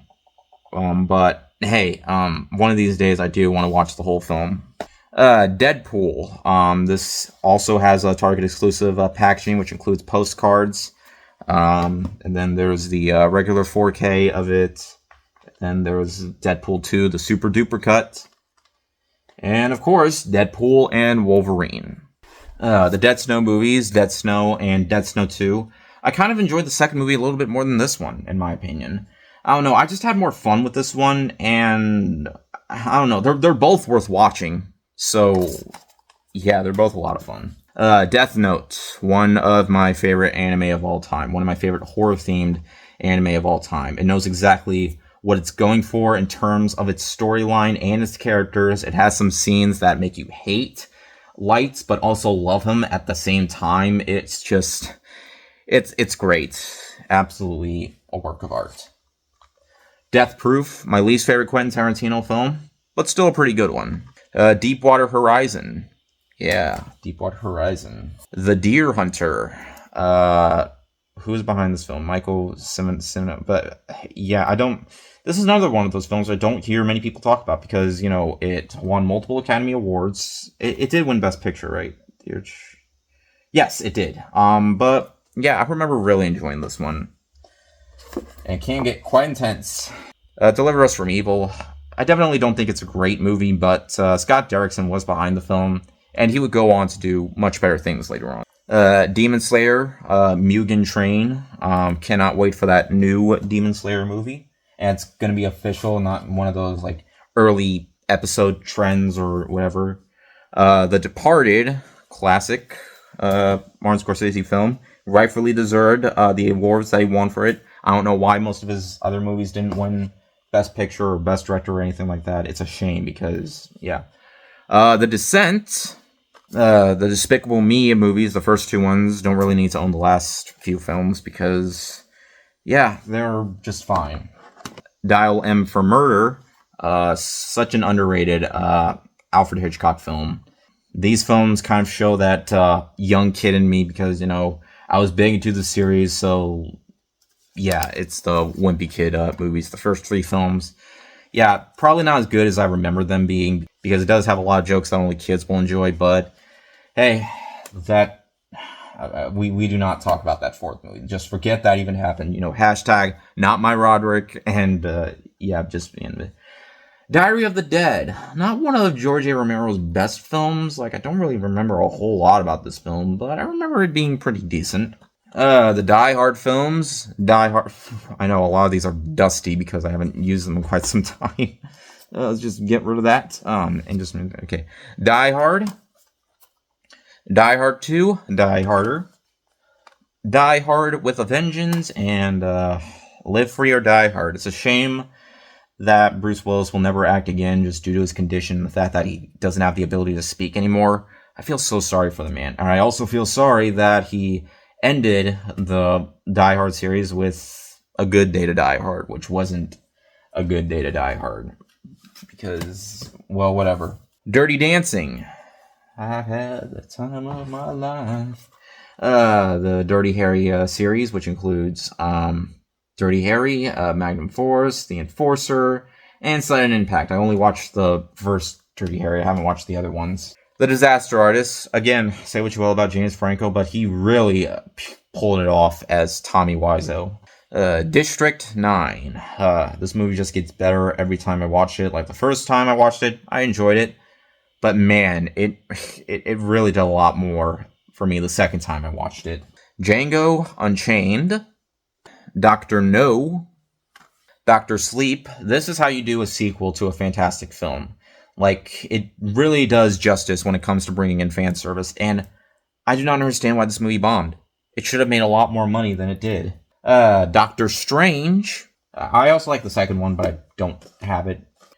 Doctor Strange Love, or How I Learned to Stop Worrying and Love the Bomb. Yeah, this film's hilarious. Yeah, probably one of the funniest movies ever made, even though it's supposed to be dark. But Kubrick really knows how to craft a film, making it both serious and fun at the same time. But yeah, there was a lot he did back then that really made me wish that he was kind of still making movies today.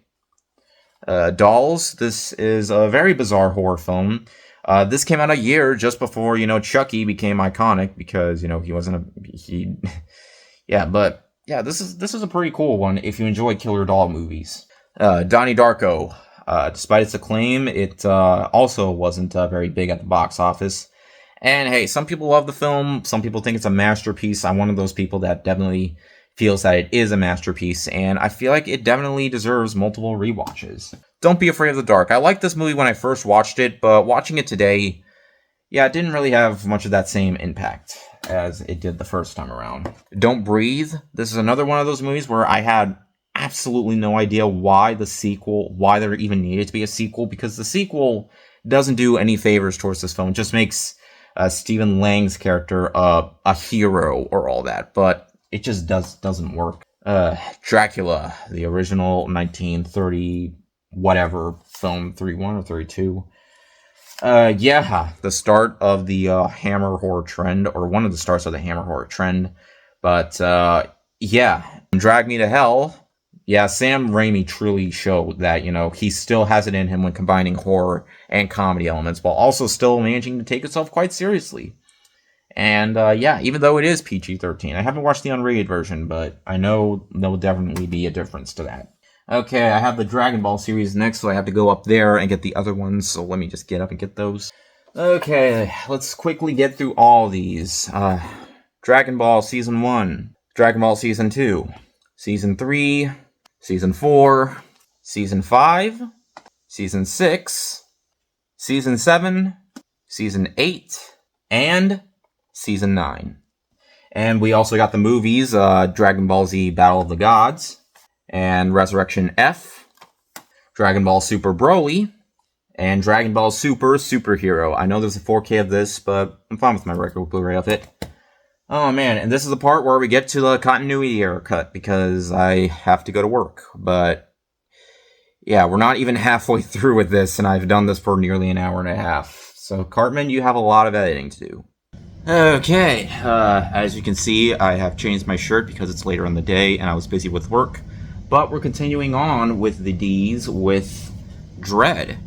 It's surprising that this movie never got a sequel just due to the fact that it didn't do well financially, but it was very well received and to this day has been known as a cult classic, far superior to Judge Dredd, which came out in the 90s. I don't know, I never saw the movie, but I have seen this movie multiple times and it's a lot of fun. Who played Dredd, Judge Dredd in this, or Dredd in this movie?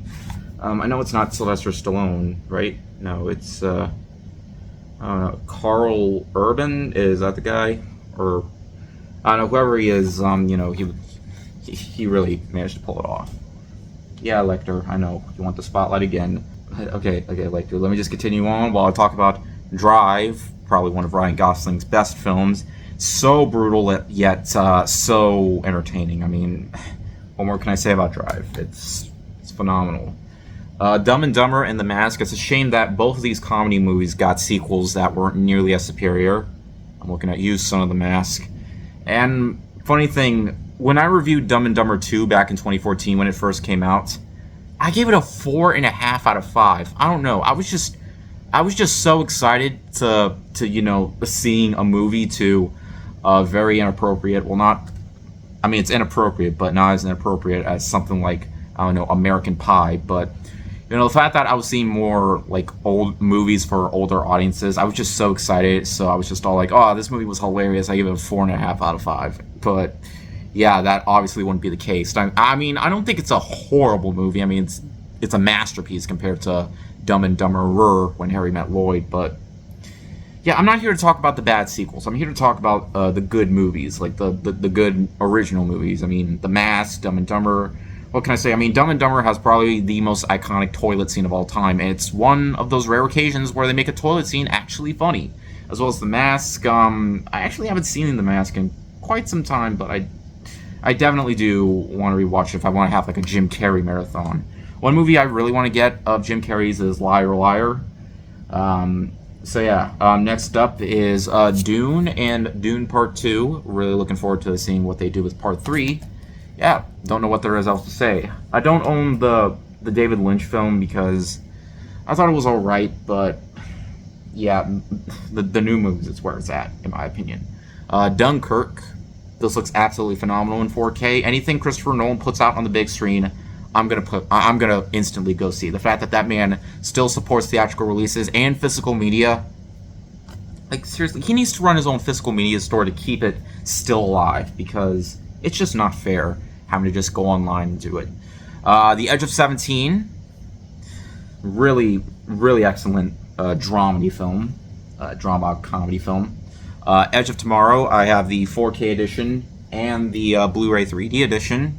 Yeah, it looks really good in 3D, but yeah, I haven't watched this 4K, but I know it's going to look quite sharp in 4K. Really, really fun movie, by the way. Lecter, stop messing with those, please. Please. I know you want more attention, but wait till we get into a cat movie, okay? I do have cat movies, right? Good ones? Yeah, I'm sure I have a few. Edward Scissorhands. This is a box set which includes paper dolls, a cookie cutter, an air freshener, which I'm pretty sure I still have. I used it for my mom's car, but the scent wore off. I'm gonna actually see if it still smells like what it smells like in here, okay? Because I'm sure it still does. A little bit. And it's not horrible, but yeah. But what can I say about Edward Scissorhands? It's iconic. Probably my favorite Tim Burton film. Like, this was just such an original film. Like, it's a shame that Tim Burton wants to go and do, like, remakes and sequels now. But still, regardless, you know, I enjoyed Beetlejuice. Beetlejuice fine. Continuing on with the Tim Burton trend and Johnny Depp trend, we have Ed Wood. It's such a shame this movie bombed at the box office, because it was such an original film in terms of its biographical standpoint that would inspire more films like The Disaster Artist. But yeah, this was just such an entertaining film. It's quite unique, and over the years, it's gained a cult following, rightfully deserved so. 8th Grade. I wasn't sure if I owned this movie or not, because I absolutely love this movie, but now that I know that I do have the movie, yeah, it's good to know that I do in case I want to watch it again and not streaming. Elf. A lot of people say this movie is overrated, and just due to the fact that it's overly played and there's so much merchandise off of it. I mean, same with A Christmas Story, but I don't care. Elf still makes me laugh every time I watch it. It's one of Will Ferrell's most iconic films, and the fact that, you know, it's so original in how, you know, a man who grew up with elves and starts living his life in the human world to find his father. Yeah, it was very unique, and there was just so much charm to this film, and I, all in all, still think it's a great movie, and I'll watch it almost every Christmas, because, you know, I really enjoy it that much. I still think it's great regardless. The Emperor's New Groove and Kronk's New Groove. I never saw Kronk's New Groove because I heard it wasn't very good. But seriously, is it really going to compare to the original film, the iconic original film that has been memed so many times? But hey, it's a fantastic movie. It's one of the most unique and original takes on Disney. The fact that, you know, it's not focused on singing, but rather than just going from joke to joke to joke to joke, it was all around such a fun film. Do not do a live action remake of this. I mean, you're not going to listen to me. They're going to do it anyway. Just make a horrific CGI llama. Just, I don't even want to think about that. Yeah, just please. The fact that I even brought it up, they're going to do it. I just know they will. Encanto. It's a shame that, you know, Disney went from this to Strange World, which I didn't hate, but it wasn't amazing, to Wish, and then Moana 2. It's a shame, because this was the last time they won the Academy Award for Best Animated Feature, when it would go to movies that weren't made by, you know, huge companies. I mean, Studio Ghibli is a huge company, but still, it's a shame will Zootopia 2 make up for that? Who knows? But my favorite animated film of the year so far is Ne Zha 2. I haven't seen K-pop Demon Hunters yet, but I've heard that's incredible. So yeah, I'll give that a watch. But yeah, Encanto. Really enjoy this one. Really enjoy the songs. Another really solid, well, okay, it's half animated but half live action. It's Enchanted. Did anybody know that there was a Disney Plus, straight to Disney Plus sequel called, what was it called? Disenchanted? Yeah, I forgot it was even a thing, but, this was such a unique film. Like, really, did this need a sequel? I don't think so. Alright, and E.T., one of the most iconic Steven Spielberg films, and defied a new generation of films in terms of, the kid befriending a homeless creature type scenario. But, hey, it's still the best one to this day, in my opinion. Alright, continuing on with the Jim Carrey trend with my favorite Jim Carrey film, Eternal Sunshine of the Spotless Mind. Over 50 4-star rave reviews. I disagree with that. I would give it a lot more than 4 out of 5 because this movie just managed to bring in so much to Jim Carrey's dramatic side is that it just proves the man that comedians can do serious things if done right. And this one, he definitely did it right with this one. And I haven't seen this movie in quite some time, but do want to rewatch it again. So, yeah, and there is a 4K of that, so I'm sure that's going to look great in 4K if I do. Event Horizon. When I got this, it was in a PlayStation 3 case for some reason, and I know there's a 4K of this. Definitely one of Paul W.S. Anderson's better films. I mean, it's better than most of the Resident Evil films, but actually, I think it's better than all the Resident Evil films. Yeah, it definitely has its fair share of problems due to the fact that there are a lot of cuts from this film. Have you added in, those images of gore, it probably would have made the film a lot more interesting. I mean, come on, this is an R-rated film. Are you trying to make it as kid-friendly as possible? I mean, I know they had their reasons, but hey, it would have made it a lot more fun. I mean, it's entertaining enough. Not a masterpiece, but it's a fun one. Next up, what is a masterpiece, in my opinion, is Everything Everywhere All at Once. I do have that poster over there in the kitchen that looks exactly like this. But yeah, deserved all the awards it received. I will never get tired of watching this film, and it's by far my favorite A24 film. It was so original, so unique when it came to the multiverse genre. Such a good film. Alright, next up we got the Evil Dead movies. Evil Dead 2, Dead by Dawn, Army of Darkness, the remake, and Evil Dead Rise. Thank you for being a good movie. I was a little bit nervous going into Evil Dead Rise, but I liked it more than the remake. So, while Sam Raimi's Spider-Man movies have been known to be some of Sam Raimi's best films, aside from 3, in my opinion, I've always enjoyed the Evil Dead trilogy more. And no, I'm not dissing the Spider-Man trilogy. They're great movies, or at least the first 2 are. I think I like this more just due to the fact that I like all 3 of the movies, including Army of Darkness, because it did something different. But I don't know. I guess because there was more originality into these films, while Sam Raimi's Spider-Man, it was based off a comic book. But hey, they're a lot of fun. I do own the Sam Raimi Spider-Man films, and I would like to see the re-releases that are coming out in the theaters. So, yeah, but Evil Dead, I mean, you can't go wrong with Bruce Campbell as Ash. So iconic. Probably one of the most iconic horror movie characters of all time. And, yeah, not much more to say. Evil Dead. And, yeah, it's surprising of how good the remake actually was, because it could have just been another cash grab. I mean, for some people it was, but there were a lot of people who really enjoyed this one. And Evil Dead Rise 2, it was surprisingly way better than it needed to be. And, yeah, I had a lot of fun with it. Alright, next up we got Ex Machina. One of those movies that I wish I saw in the theater but didn't. I guess it was because I was new into seeing R-rated films in the theaters, so I would have to ask my parents if I could see this one. But no, I waited till it came out in physical media, but, if it does get re-released again, then I would. It's its 10th anniversary, and there's no re-release of that, so, yeah. The Exorcism of Emily Rose. This is another movie I haven't seen. I mean, I've heard it was actually pretty decent as far as I'm aware of, but I haven't actually gotten around to watching it. Yeah, some of these movies I haven't gotten around to watching. I know I mentioned that earlier, but it's amazing. I really need to have a marathon of movies that I haven't actually watched before, but I do own on physical media. And I'm sorry if you hear crickets chirping out there. It's just because, I'm close to the door that leads to out of this apartment, so I can't really do much about that. The Exorcist anthology, as well as the 4K of the first movie. easily the best ones are the first and the third one. The rest of the movies, including the new one that came out, what was it called? Exorcist Believer or something. Believe that you can't make another good Exorcist movie again.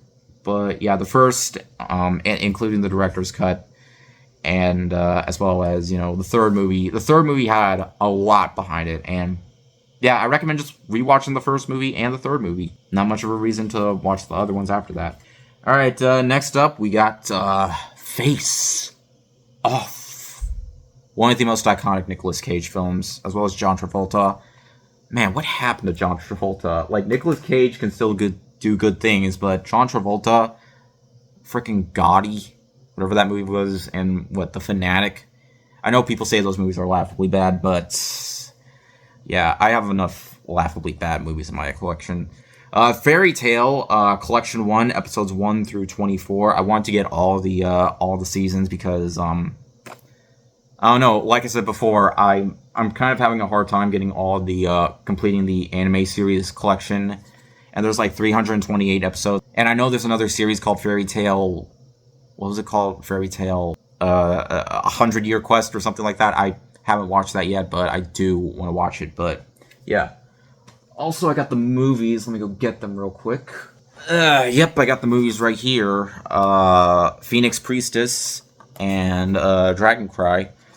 Phoenix Priestess is pretty good. I thought Dragon Cry was just a little bit better, but hey, both entertaining if you're a fan of the series. Okay, next up we have Fantastic Mr. Fox, one of my favorite Wes Anderson films, and it's amazing that he would make not one but two animated films. His newer films definitely aren't as good as something like this or Moonrise Kingdom, but yeah, I haven't seen his new movie because I liked his other two films, the French Dispatch, and what was that other one, Asteroid City. But I don't know, thinking about it, they're good movies, but I don't know. I feel like Wes Anderson is slowly trying to, I shouldn't get into that, but he's still a great director, and this is definitely one of his best. Fargo, one of my favorites of the Coen Brothers films. Frances McDormand, probably my favorite movie that she was in.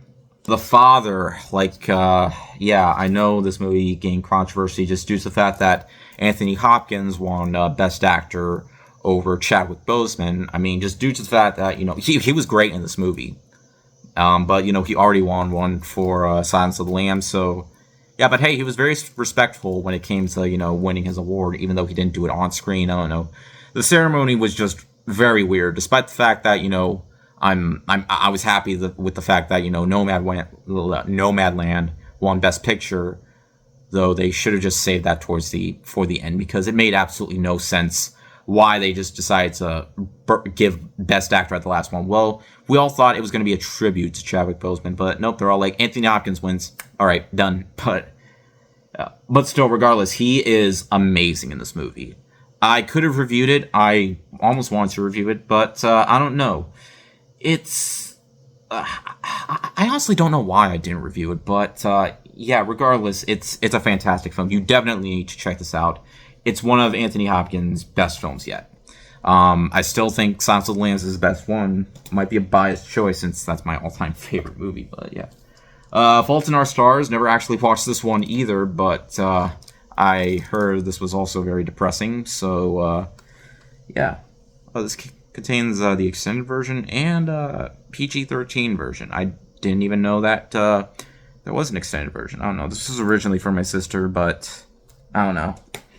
Almost forgot that I had that. Ferris Bueller's Day Off, one of Matthew Broderick's most iconic films to date. And, yeah, don't really know what there is more to say about that. And Lecter. Okay, Lecter. Look at me, Lecter.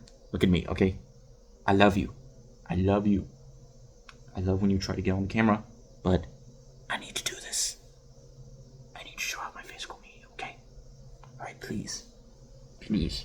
I'll play with you later, okay? Okay? You're making the video too long. I'm serious. Alright. Get out the bed, kitty! Get out the bed! Meh. Field of Dreams. This is another movie that I haven't watched yet. It's not even out of the plastic yet. I've just heard really good things about it, but I don't know. I don't know why I haven't watched it. I'm wasting money on movies I haven't even watched yet. The Fifth Element. This is a movie I haven't seen before, but I have seen now because it's out. It is out of the plastic, but yeah, it's very, very interesting. It's very bizarre, but that's what makes it all the more interesting. It's definitely a bizarre film, but really entertaining. Really entertaining. Fight Club. This is one movie you should never talk about unless you're praising the film, because there's a lot to Fight Club to love, despite the fact that it wasn't a financial success. But hey, this is the 10th anniversary Blu-ray. This came out in 2009. Yeah, that's quite weird. That's I don't know. I find that quite amusing. The Fighter. I remembered really enjoying this one, though I haven't seen it since I first watched it, just like many of the other films that I have in my collection, because I'm just busy with other things too, focused on, modern movies and all that. Fighting with My Family. This is another really fun one, despite the fact that, Dwayne "The Rock" Johnson isn't the star, but hey, there's a lot of good family drama behind this film, and this also has a director's cut behind it. I wasn't aware of that, but yeah. You'll want to stand up and cheer. That's always been kind of a cringe, compliment. But hey, there is still a lot to like about this movie. So yeah. Gotta take all of these out. So we got Final Destination, Final Destination 2, Final Destination 3, The Final Destination, Blu-ray 3D, Final Destination 5, and last but absolutely not least, probably very best, in fact it is very best, in my opinion, Final Destination Bloodlines. I cannot believe this was so good that, I'd probably watch it over these ones. I mean, these ones are a lot of fun. Why else do you think I own them? Like, 5 was originally my favorite, but, these also had some really creative kills as well. And say what you will about The Final Destination, it's not a great movie by any means, but hey, it's short, and it does have some pretty unique kills behind it, but yeah. Final Destination Bloodlines, I had so much fun, and definitely paid a lot of tribute to Tony Todd towards the last act. There was a lot to enjoy about Final Destination Bloodlines. Definitely won't disappoint if you're a fan of the series.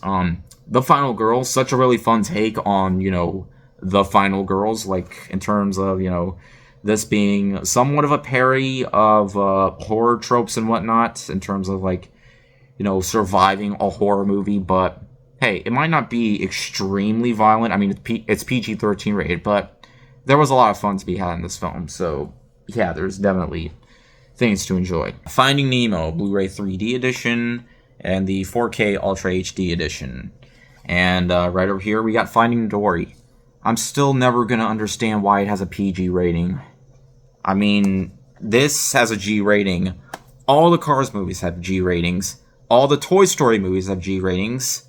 I don't know, to this day, I'm still gonna confuse. But regardless, both movies are good. I mean, sure, Finding Dory, when it comes to Ellen DeGeneres, the fact is, her personality has not aged well whatsoever, but, regardless, she's still really good as Dory. Regardless, I'll always love the character Dory, just due to the fact that she has so much relatability behind her. And as for Finding Nemo 1, a lot of people say that the movie's overrated and all that.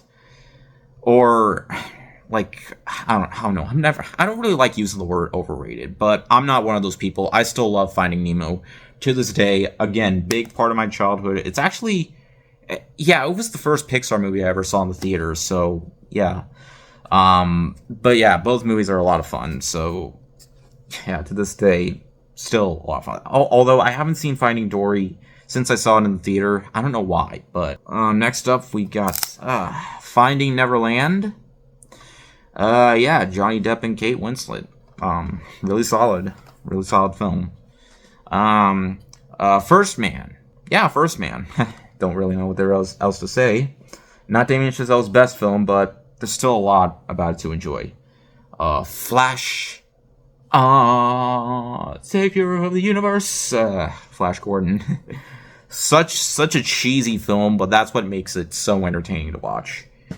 And I'm really sorry about the glare and the ring and all that, but Yeah, next up is Fooly Cooley, or FLCL, but most people say Fooly Cooley. You can literally watch an entire day, as it's only 2.5 hours long, and that's for the whole series, too. Like, you can watch Titanic, or all the Lord of the Rings movies in under that amount of time, but despite the fact that it's not very long, there's still a lot about a series that I really like. It's bizarre, it's weird, but I really like the characters, and it's a weird show, but it's an entertaining one. Like, truly bizarre, but that's the best way I can describe it.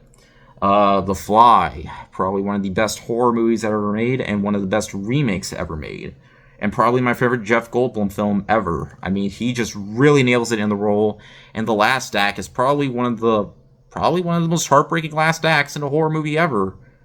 But that's just what makes it so satisfying. There's also a sequel to this movie that almost nobody talks about, but you gotta watch this movie at least once if you're a fan of body horror and classic 80s horror, because the effects to this day still hold up. The Fog, pretty underrated Carpenter film. Haven't seen this film in quite some time, actually. It's getting a cliche thing for me to say that, because of course, I got so many movies. I don't have time to watch all of them at once again, but yeah, The Fog. Ford v Ferrari. I guess I'm just trying to get so in-depth into these, that way it'll make them longer, but you don't want to be here forever. You got better things to do than to watch me ramble on about my collection and nerd out. Forrest Gump. Life is like a box of chocolates, and you never know what you're going to get. Sometimes it's going to be good, sometimes it's going to be bad, but that's definitely something that Forrest Gump has taught us. Another fantastic Hammer horror film is Frankenstein. I don't have Bride of Frankenstein. In fact, I never actually watched Bride of Frankenstein, but I feel like I should.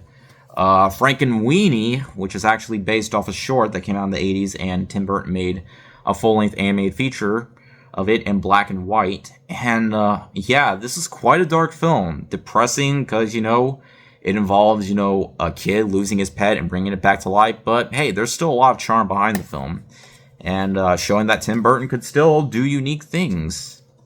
Not as much as he used to, but he still can. Hopefully he can surprise us again once in a while. Freaky.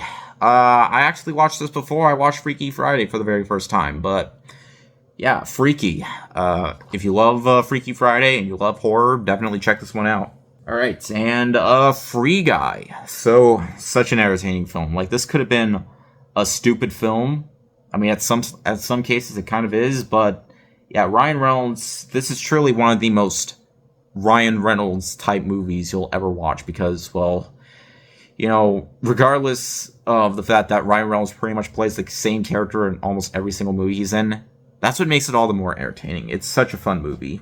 Let's see, the Friday the 13th collection, which includes all the movies, all the way up to not Freddy versus Jason, the 2009 remake, yes. It has all of the movies on the back, and it has such unique packaging, from like the booklet and the 3D glasses plus the camp sticker and whatever. You see, streaming doesn't give us things like this. I love being able to collect things like this and not just have to rely on streaming to have every single movie ever made, because they're not going to have that.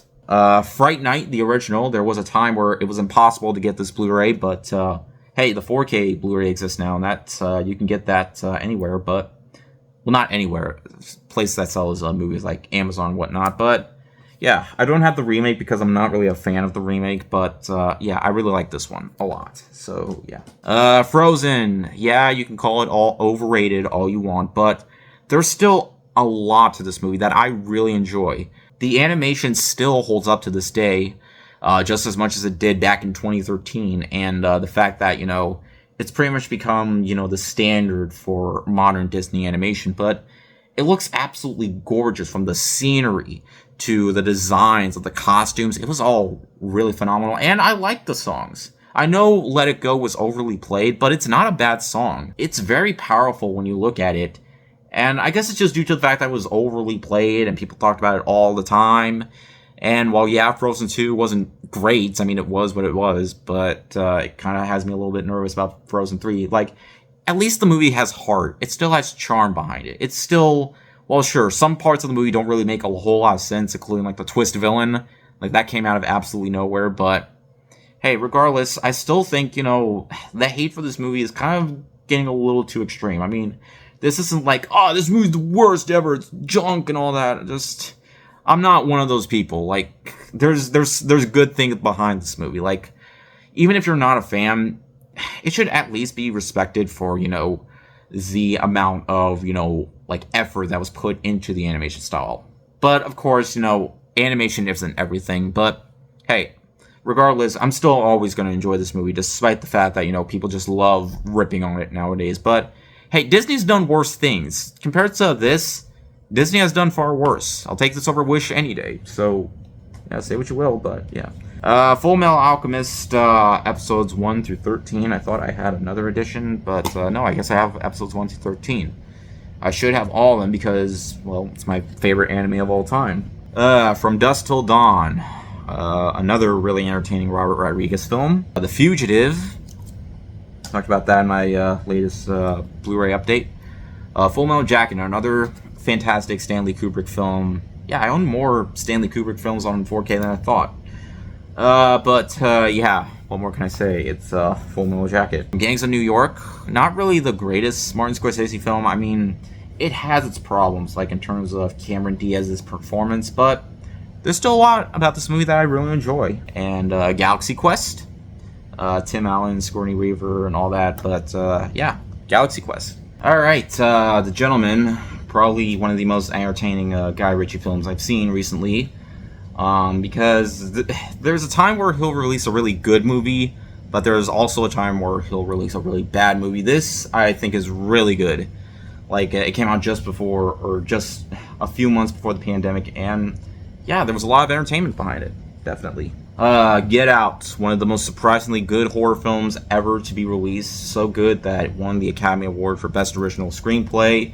Still rightfully deserved, and ever since then, people have been trying to top this, but, its use of social commentary was so unique that it's by far Blumhouse's best horror film ever, in my opinion. Then we got Ghost with Patrick Swayze and Demi Moore, and Ghostbusters 1 and 2, and the first Ghostbusters on 4K.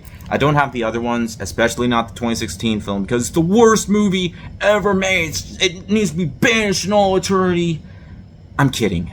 I'm just kidding. I'm sorry, but I am kidding on that. You can say what you will, but I really wanted to hate it, but as I was watching the film, there were some moments that made me chuckle, and I'm just thinking to myself, I've seen far worse. There were like dozens of other movies in 2016 that I thought were more painful to get through. Like, yeah, it's definitely not the best when it comes to the Ghostbusters franchise. I mean, hey, I thought the newest one, Frozen Empire, was worse. I do think Afterlife is better, but I don't know. I kind of think it's overhated. I know I'm going to get hate for saying that, but I don't care. I have unpopular opinions, but, I'm not going to change my mind. Sorry, but... Come on, that movie sucked. Chicks ruined Ghostbusters, and you know it. Hey, let's forget about that and talk about how good the original Ghostbusters is. The second movie is also pretty good, but... yeah, it doesn't quite hold up as well as I thought it did, because looking at it, it is mostly just a rehash of the original, but yeah. Oh, and this is a digibook that actually doesn't have a paper thing behind it, so yeah, that's really cool. But yeah, still, I enjoy both, but I always prefer the original Ghostbusters. Ghost in the Shell, iconic anime film. I haven't watched the 4K yet, but I know it's gonna look absolutely sharp, and I got this on sale for like $8 at Best Buy, because I don't do Black Friday shopping anymore because they got rid of it, but I really need to stop talking about that and just continue on. Ghost Rider Extended Cut and Hellboy Director's Cut. I mostly got this for Hellboy. I used to like Ghost Rider, but it's not that good of a film. It really isn't. But Hellboy, on the other hand, it is still really good. Both Hellboy movies. I do have the second one, which you will see soon. But yeah, I actually met Ron Perlman at GalaxyCon last year. Such an honor to meet him. Okay, and next up we got The Gift. I did not think I was going to enjoy this movie, but there was actually a lot behind this movie, and I don't hear a whole lot of people talking about it, and this was actually by Blumhouse too. And yeah, I don't hear a whole lot of people talking about it. It's not really a horror film. I put it at number 2 on my favorite horror movies of 2015, but it's far more psychological than it is horror. But yeah, probably my favorite Jason Bateman performance, and yeah, it was really unique. Ginger Snaps, one of the best werewolf movies ever made, so yeah. The Girl with the Dragon Tattoo, the David Fincher film. This also had a paperback on it, which, yeah. David Fincher got really unique when it came to his packaging for these movies. Again, something you can't get from streaming. Also, did anybody remember there was a sequel to this called The Girl in the Spider's Web, which I did review, but I don't remember much from that film. I do remember quite a bit from this one, though. Yeah, a sequel it wasn't necessary. Gladiator. Yeah, I like the sequel too, but not nearly as much as this original film. Alright, Glory, probably my favorite Matthew Broderick film. It's another one of those movies where I haven't heard about it as much, but oh my god, Cary Elwes was in this movie? I met him earlier this year too, so yeah, there was a lot of movies that I didn't know he was in. Like, I didn't know he was in the first Saw movie, but now that I know that he was in this, as well as, Princess Bride and all that, it makes me feel good knowing the fact that I met a man that was in this movie as well, so yeah, that's good to know. Alright, next up we got the Godfather trilogy. I've never watched the third movie because I heard it's not all that good. I know there's a cut of it that made the film a little bit better, but yeah. I got the original Blu-rays, and I also got the 4K trilogy, which I think also has the cut. It does, right? The Death of My... Yeah, I think it does. Yeah. Yeah, what can I say? The really crappy 90s Godzilla film, like, I remember being entertained by this film, but looking at it, yeah, it's not that good of a movie.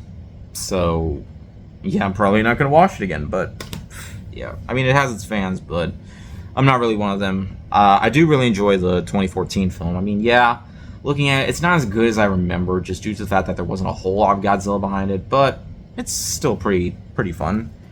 A Godzilla film that I would consider a masterpiece, however, is Godzilla Minus One.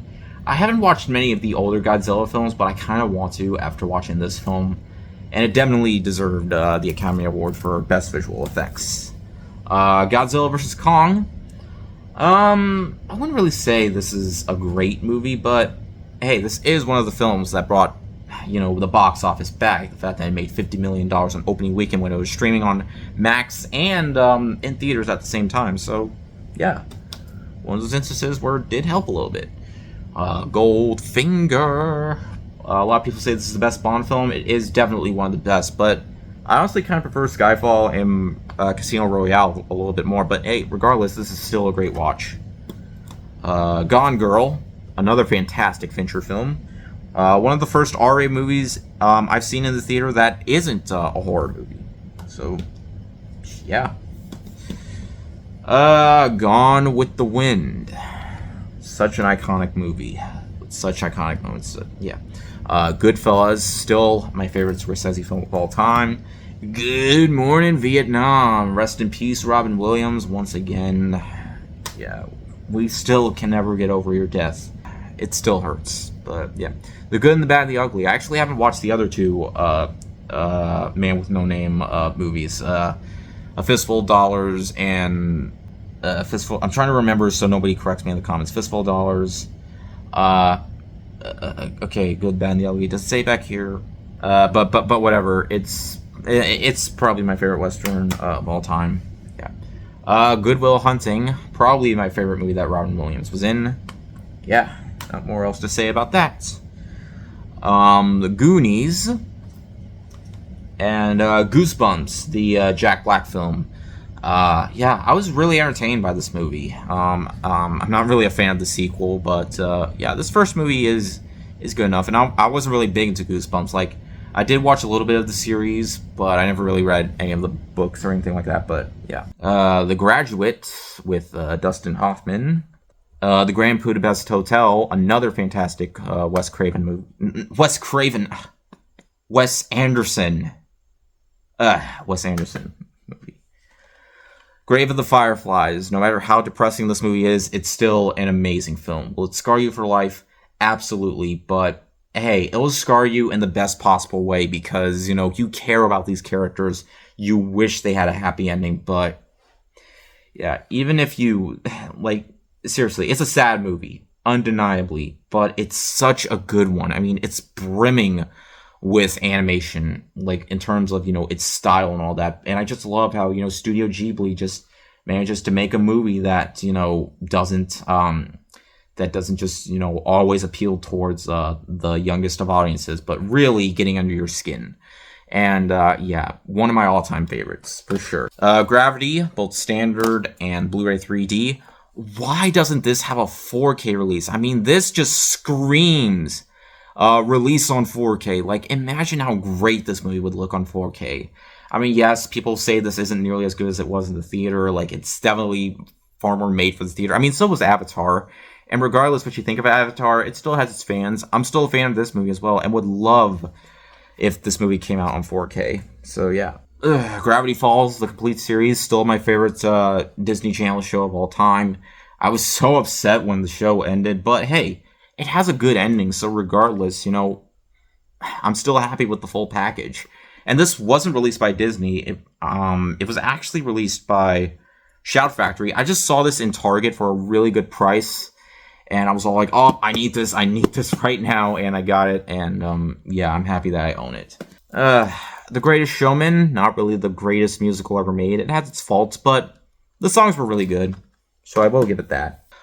Green Inferno. If I had to choose between this or Cannibal Holocaust, which inspired this film, I'd probably go with this, because at least there isn't an instance, as far as I know of, where they ate animals. And that actually happened in the movie. And there was this one scene with a turtle. I wanted to puke. I really wanted to. And I shouldn't get into that because I might get the yellow dollar sign, but yeah, this movie is far more tame compared to that film. I mean, yeah, it's not really great or anything like that, but if I had to choose in terms of Eli Roth's filmography, I choose this over Borderlands, for sure. The Green Knights, a lot of people say that audience scores are what matters more than critics' scores.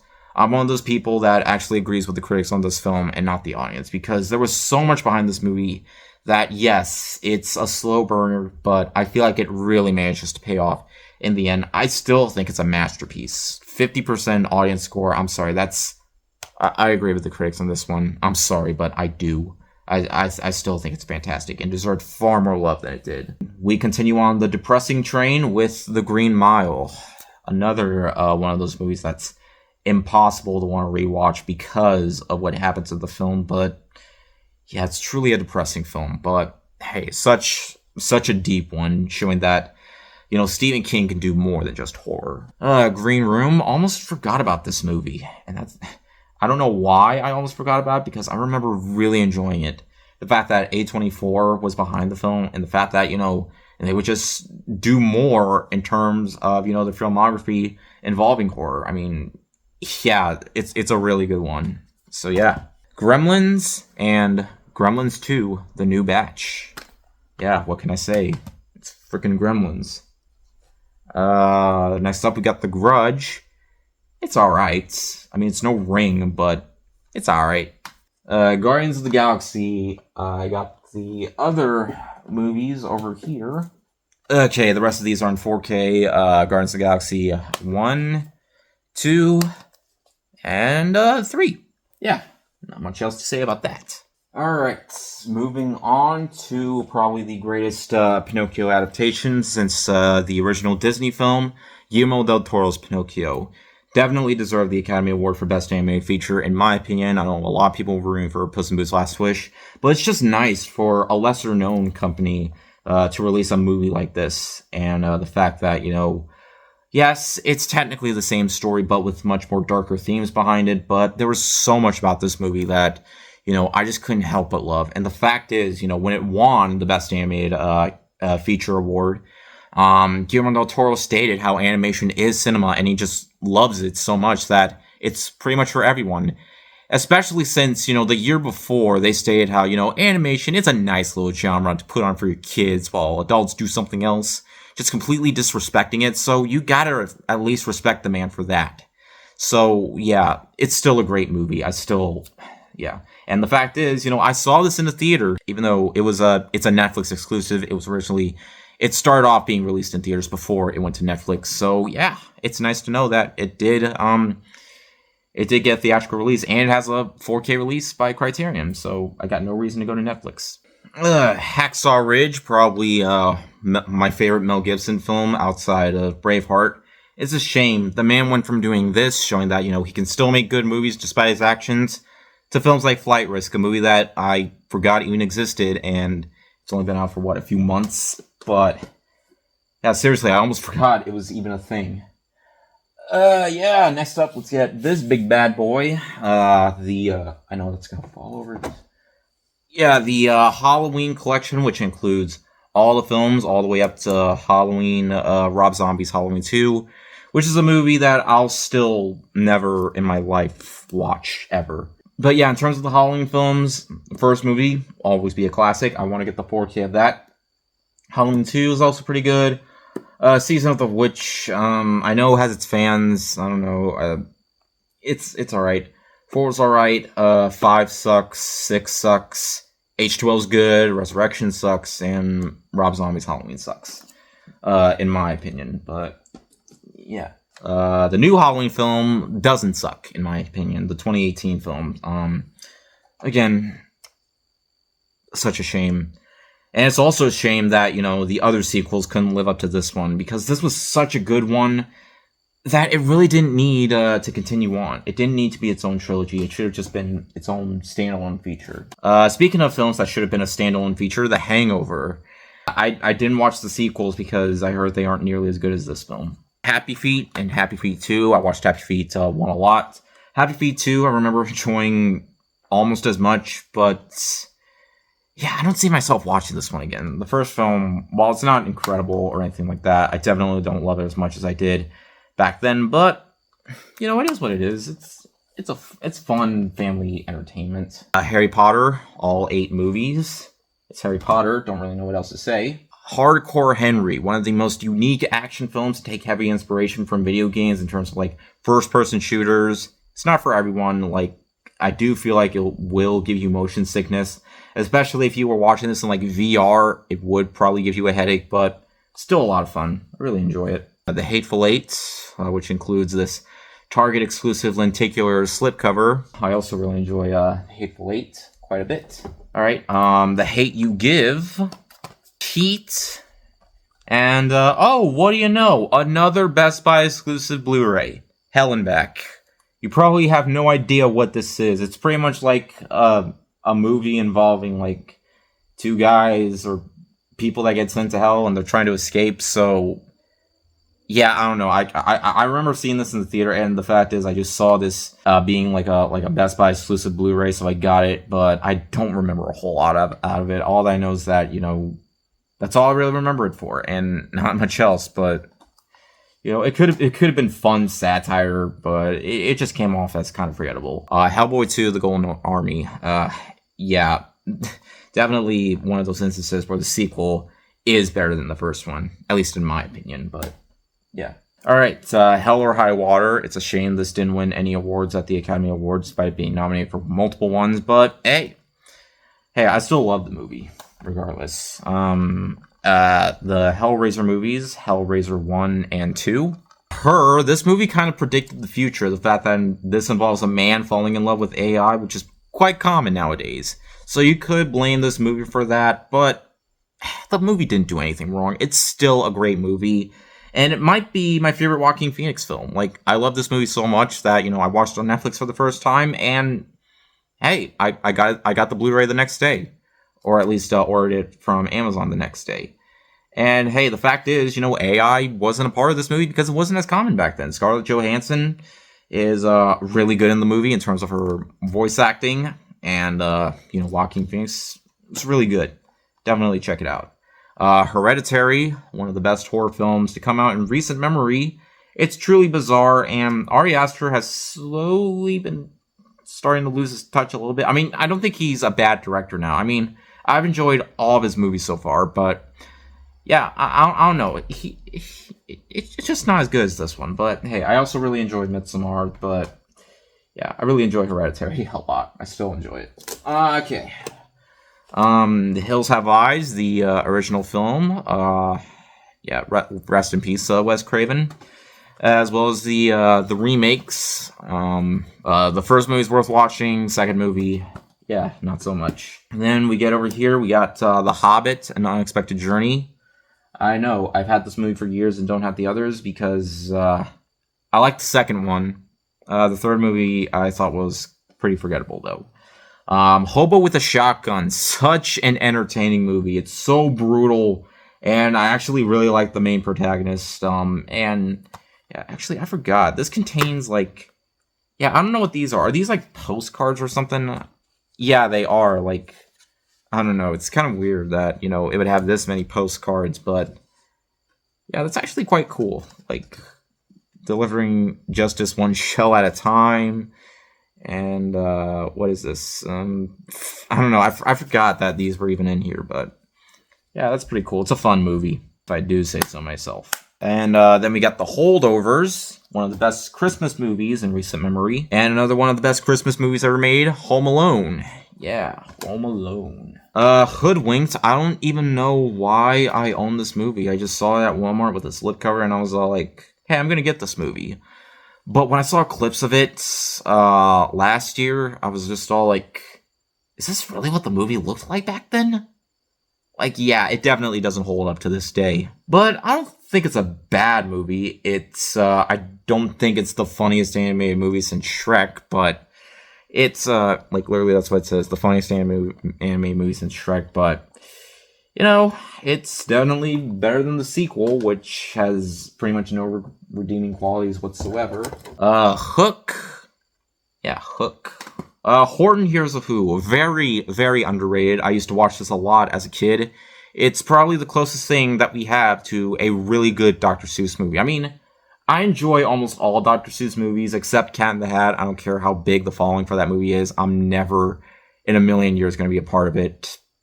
Because of that movie, they just stuck with animated Dr. Seuss movies now. But hey, there was a lot about this movie that I do enjoy. So, yeah, just, I had the DVD. I watched it over and over and over. But, yeah, and I had no idea who Jim Carrey was until this movie. So, yeah, this movie I can thank this movie for that. But, hey, it's definitely harmless. It's harmless entertainment for children. But, hey, I still enjoy it. I would definitely take it over any other Dr. Seuss movie. Even though, again, I don't really hate them. Like, I do have a soft spot for The Grinch, which we'll be getting to soon. The Jim Carrey one. Not the 2018 one. I keep falling over. The Hotel Transylvania movies, the first two films. I don't own the last two ones because, yeah, the fact is, did it really need 4 movies? It didn't. I feel like it should have just been 2 because, or at least stop at a trilogy, because the fact is, I thought the 4th movie was so forgettable. I was watching this on Prime Video, and I was all like, yeah, I didn't really need to see this in the theater. And it did have a theatrical release, but it's one of those instances where I was fine just watching it at home. But these two, they're quite a bit of fun. I do think the second movie is a little bit better than this one, in my opinion, but hey, I enjoyed both. I'm just going to leave it at that. Another instance where I got a disc at 7-Eleven, but I got a regular Blu-ray case and put a printed out cover over it. House of the Devil. I remember really enjoying this one, but don't really remember a whole lot after that. But hey, if I did remember enjoying it, maybe I'll enjoy it again if I do ever decide to watch it again.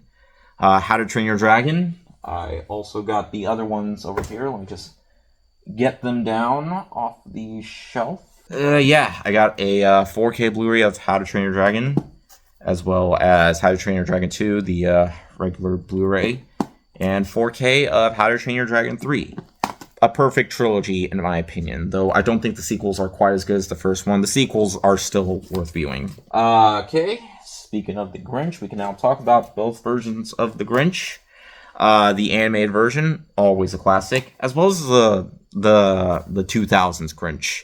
It's not a perfect movie. Like, I have a soft spot for it just due to the fact that it was the first movie I ever saw in the theater. Like, I saw it when I was a baby. I don't remember anything. It was one of those instances where I was quiet the whole time as a baby. But, there are some jokes that definitely haven't aged well. But, Jim Carrey's entertaining. He definitely fits the role as the Grinch. And I felt like, despite the fact that it was much more lengthier, the last act does, represent, the classic story as close as it possibly can. Like, yes, it has humor that doesn't work, but hey, I still liked it more than Cat in the Hat. But, yeah. I'm curious to see how that new animated Cat in the Hat movie is going to go, though. I'm just hoping it's better than the 2003 film. That's my only hope. Howl's Moving Castle, another phenomenal Studio Ghibli film that almost needs no introduction. Hugo, one of those rare instances where, you have to see this movie in 3D because, it's one of those instances where 3D became like a big gimmick that it pretty much died out until, Avatar Way of Water came out. But this is one of those instances where it actually works really well. And the fact that Scorsese was behind it, it's the perfect film to watch, to introduce younger ones to Scorsese, because most of his films are rated R, while this film is PG rated. And not even PG for violence or swearing or anything like that. So yeah, it's one of those rare instances. But I definitely recommend checking this film out. It is one of his best. It definitely doesn't hold a candle to some of his gangster films, but it's still really good regardless. Hunger Games and Hunger Games Catching Fire. I also like the other ones too, but not as good as the first two. It doesn't really need more movies. I mean, Battle of Songbirds and Snakes, it was fine, but did it really need to exist? Because I don't really think so. The Hurt Locker, fantastic war film. Probably my favorite of Catherine Bigelow's library of films. I Am Legend, which includes the alternate version where Will Smith does not die, but yeah, I haven't watched the alternate version. Maybe I should, because it didn't make sense why he had to kill himself in the end of the original film. Spoiler alert, but it's been out for years. You should get used to it. Identity. Rest in peace, Ray Liotta. I almost forgot he was in this one. And I almost forgot James Mangold directed this film. Interesting, if I do say so myself. The Ides of March. This is another movie that I haven't even opened yet. And haven't even watched yet, and I don't know why. But I haven't. I Know What You Did Last Summer. I don't own, I still Know What You Did Last Summer because I don't really care for that film. And I'm probably not going to own the new one either, because I also didn't care much for that film. But this film's entertaining enough. And then we move on to Inception, one of the most unique films ever made. 15 years later, it still holds up. The Incredible Hulk, believe it or not, this is one of the MCU films I haven't seen. I have this cool, cover and whatnot, the cool green case with lenticular slipcover, but never actually got around to watching it. Oh my god, I own so many movies, and most of them I don't even... I'm a weirdo. I collect these... and they collect dust. I'm a weirdo. I know. The Incredibles and The Incredibles 2. I'm really curious to see where Incredibles 3 will go, especially since Brad Bird isn't going to be behind it, but the director of Elemental will be behind it. Which, Elemental wasn't a great movie like I was hoping for, but I don't know. Who knows how it'll turn out. Independence Day. It's Independence Day. Don't know what else to say. Then we move on to The Indian on the Cover. Remembered watching this a few times as a kid. And as an adult, yeah. Oh, I forgot. I didn't realize Frank Oz directed this film. It's actually quite interesting to know. Indiana Jones, The Complete Adventure, which includes the first 4 movies. It doesn't have Dial of Destiny because that didn't exist yet. I didn't think Dial of Destiny was that bad. I definitely liked it more than Kingdom of the Crystal Skull, but hey, it could have been worse. It could have been worse in my opinion. In Fear, don't really remember much from this one, but I did remember liking it. So, Inglourious Bastards. Yeah, Inglourious Bastards. The Innkeepers, another R-rated film that I watched before I was much bigger into horror. But yeah, always thought this was an interesting one. Ty West was behind it, so though I kind of wish it could have ended a little bit better, but hey, it's still a really solid one. Inside Out, I don't own the sequel, though I really should because I really enjoyed that as well, but I don't know. A lot of people say that the sequel's better. I definitely prefer the original because I felt like there was a lot more going for it in terms of, I appreciate the second movie for focusing a lot more on growing up in terms of, getting more anxious. But this film, I appreciate for focusing on, being able to, have different emotions at once. It was very original. Yes, I know people are all like, oh, but this copied Osmosis Jones. Well, in my opinion, this is the better version of that. Because Osmosis Jones, I tried getting into it, but I don't know. The bodily humor, it just did not work for me. I definitely prefer just watching this. No bodily humor whatsoever, but an actual mature storyline. I'm sorry if you were nostalgic for that. I respect that if you do, but it just wasn't my cup of tea, that's all. But yeah, definitely prefer Inside Out. Alright, the Insidious trilogy.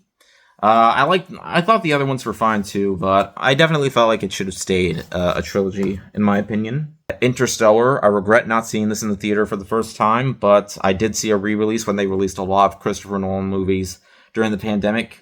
And yeah, the experience was better on the big screen. I should have done that from the very start. The Interview. This movie was so controversial that it didn't even get a full theatrical release as it was scrapped in favor of, being released straight to Netflix. Yeah, I guess we can kind of blame this movie for doing that. So, but in terms of, movies going straight to Netflix, it may not be a perfect film, but it is very entertaining. Yes, I know why it gained a lot of controversy, but I don't really want to get into that. I still think it's a fun movie. Interview with the Vampire, with Tom Cruise and Brad Pitt and Antonio Banderas. Quite a big cast. In the Heights, this movie should have gotten so much more attention than it did, but it's a shame of how badly it did at the box office and how it didn't even get a single Oscar nomination. Like, this was perfect for Oscar buzz, but I guess since West Side Story came out, they were more focused on that. I loved West Side Story, but I just enjoyed this a little bit more. The fact that, it was a new musical that felt fresh and truly showing what a musical can do. But yeah, it's a shame. Then we got The Untouchables, Invasion of the Body Snatchers, rest in peace, Donald Sutherland. The Invisible Man, a much better take on what they were trying to do with the so-called dark universe with the Mummy and all that, but that failed horribly. It's still not going to happen with this film, but I like this for being, an original take on, a classic IP, but it being its own thing. Because it's not really an adaptation of that, but really feeling more like its own thing. It really does a good job at what it's going for in terms of, like toxic relationships and whatnot. The Irishman, another Netflix movie I got to see in the theater before its actual Netflix release. But yeah, I absolutely love this one. And despite it being 3.5 hours long, it really doesn't feel that way. The Iron Giant, infamous for being one of the biggest box office disappointments of all time, even though it really didn't deserve it. I think it was just due to the fact that it wasn't marketed very well. Like, had this movie been marketed before it was released, imagine how much it would have done better if it did. But I did see the signature edition in the theater like a year after the pandemic. It looks so good in theaters. And it just had me thinking, man, a lot of people really missed out on seeing it on the big screen. But yeah, I hope we get a 4K release of this. I would love to see it on 4K. The Iron Man trilogy, Isle of Dogs, another fantastic Wes Anderson animated film. The fact that he's only done 2, I would have liked if he had done more. I don't know. He might do another one. Just have to wait and see. This definitely doesn't hold up as well as it should have. I mean, there's no denying how good Pennywise is, or Tim Curry is as Pennywise, but in terms of like the second half of the movie, you can definitely tell that its age has shown a lot. That's why I prefer the new versions. Speaking of which, It Chapters 1 and 2. The second movie, it definitely isn't as good as this one. Like, yes, you could complain about the digitized faces and all that, but hey, it was what it was. But I definitely feel like, this is more than enough. I feel like when it comes to adapting the second half, it's definitely much more harder to do. But hey, the first half, it's really all you really need. But hey, both versions, I still recommend them both. I still think they're both better than this version. I mean, it's not bad, but the fact is, again, if you want like much more, you're definitely going to get them from these movies. And, yeah, It Follows. I saw this with my mom, and she was all like, what are we watching? Like, oh my, what is... Like, yeah, I had no choice because I couldn't see R-rated movies by myself yet, but yeah, still very original, still very unique, and I still think it's a great watch. Okay, we are almost done with this shelf. We move on to my favorite Christmas movie of all time, It's a Wonderful Life, traditional Blu-ray, as well as the 4K edition. Some of these I don't really see myself wanting to get... I don't know, there are some parts of me that want to get rid of, the Blu-rays, just due to the fact that, I have the 4Ks now. But I guess because, this doesn't have a slipcover and this does, that's kind of why I kept them. But a Christmas movie that isn't really good, but I find so entertaining because of how stupid it is. Jack Frost, the horror movie. I know, this is... The fact that this came out almost the same year as the film with Michael Keaton, well... Yeah, that's also quite a stupid film, too. I honestly prefer this movie just because of how it doesn't take itself seriously. It's a very tongue-in-cheek film. The fact is, there's literally a scene in the movie where the snowman literally rapes a woman in the shower. It's so dumb. And the effects, it's just... It's a ridiculous movie, but, it knows it's stupid. And even the sequel's quite entertaining, too. Like, they're dumb movies, but I get so much, fun out of it. Like, I tried doing a drinking game every time they said the word snow, but it's better if I have friends over to do that. Jackie Brown, often one of the most forgotten Quentin Tarantino films, but hey, it's still a really good one. I haven't rewatched this as much as something like Pulp Fiction or Reservoir Dogs, but I do really enjoy this one. James and the Giant Peach, there are moments in this movie that have you going WTF, but regardless, there's still stuff about this movie that I feel like really works. Like, I think the animation style is really cool, the blend of live action and animation, and I like the storyline too. While it doesn't do everything that the book did, I mean, I haven't read the book, but I know people have compared it to that. Like, pretty much they'll compare any adaptation to the book, but, yeah, still, I thought there was a lot about this film that I really, really enjoyed, and to this day, still think it's a good watch. Jaws. Do I need to say more? Happy 50th anniversary, Jaws. Jeepers Creepers 1 and 2. Very stupid movies, but yeah, the first movie I like, second movie, yeah, I kind of forgot it was even a thing, and I forgot there were many straight-to-video sequels after, what's really the point of all that? Jennifer's Body. There was a time where I didn't care for this movie all this much, but, it's gained much more of a following over the years, so maybe one of these days I will check it out to see if I agree with that. Jerry Maguire. Only at Best Buy. I really gotta let it go. I really gotta let it go. Otherwise, this video is just gonna be me complaining about how Best Buy has just forget about Best Buy. Forget about Best Buy. Alright.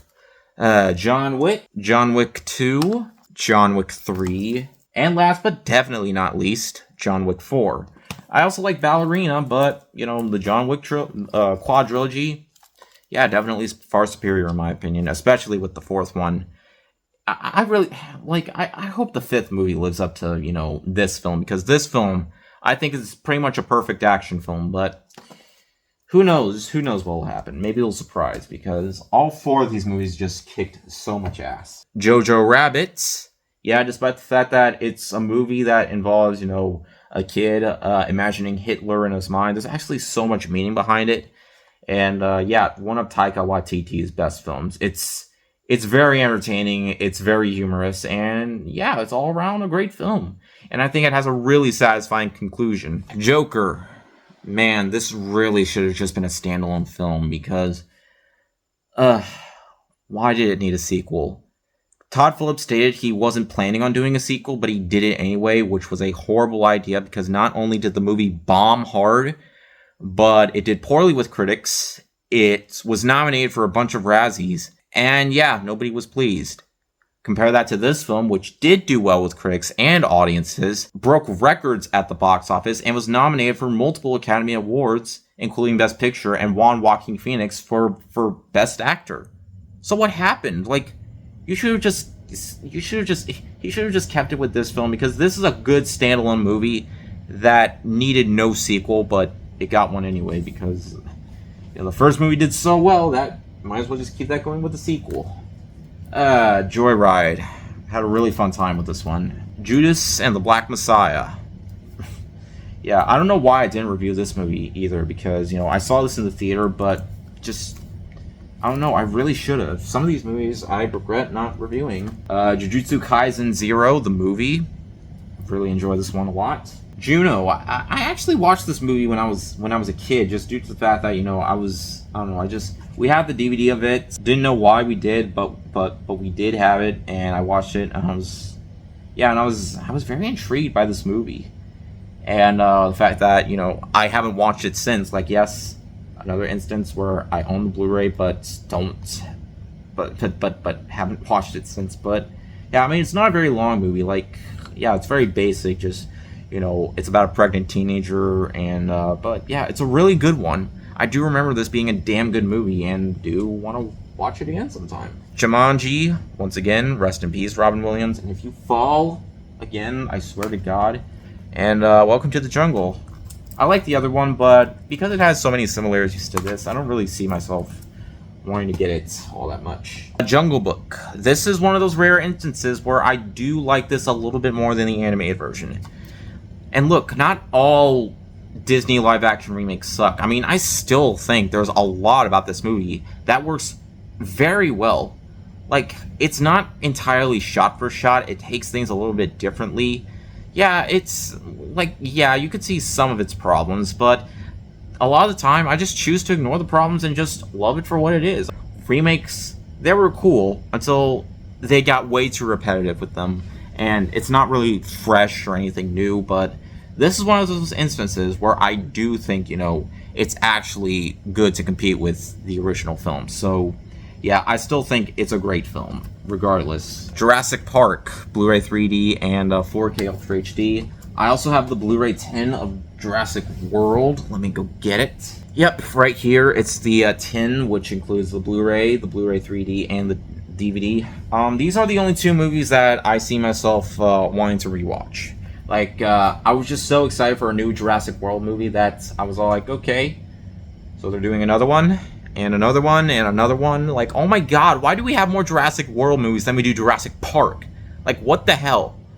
Like, it was fine and all, but it just doesn't capture the same magic as this film, because there was just so much about this film that was so original that it just tried to, like, do that same formula over and over till it got extremely old. The new movie really didn't do anything, to capture the same spirits. I mean, yeah, oftentimes the sequels I find to be very forgettable. Even the older ones like Lost World and Jurassic Park 3, I don't remember anything from those movies. But I do remember enough from, Jurassic World, but yeah, nothing beats this original film, and it's a shame. But hey, I do like Jurassic World, though. Karate Kid. Another one of those instances where the only one I really enjoy is the first one. I mean, I haven't seen the older sequels, like 2 or 3 or anything like that. I did watch the new one, wasn't a fan. I don't like the remake, but yeah, this film still holds up to this day. And over here, we got Keanu. It's hard to believe that Jordan Peele would go from starring in this movie to directing Get Out. But hey, I love me some kitties, and this is a very fun kitty comedy. So yeah, there is a cat movie in here that's good. Lecter, you can come out. I have a cat movie right here. Yeah, okay, he's kind of pissed off that I kept telling him that he needs to get out of it. But he'll forgive me later. Kick-Ass. Kick-Ass. I don't own the sequel because I don't remember much from that. But yeah, Kick-Ass. Kick-Ass truly kicks ass.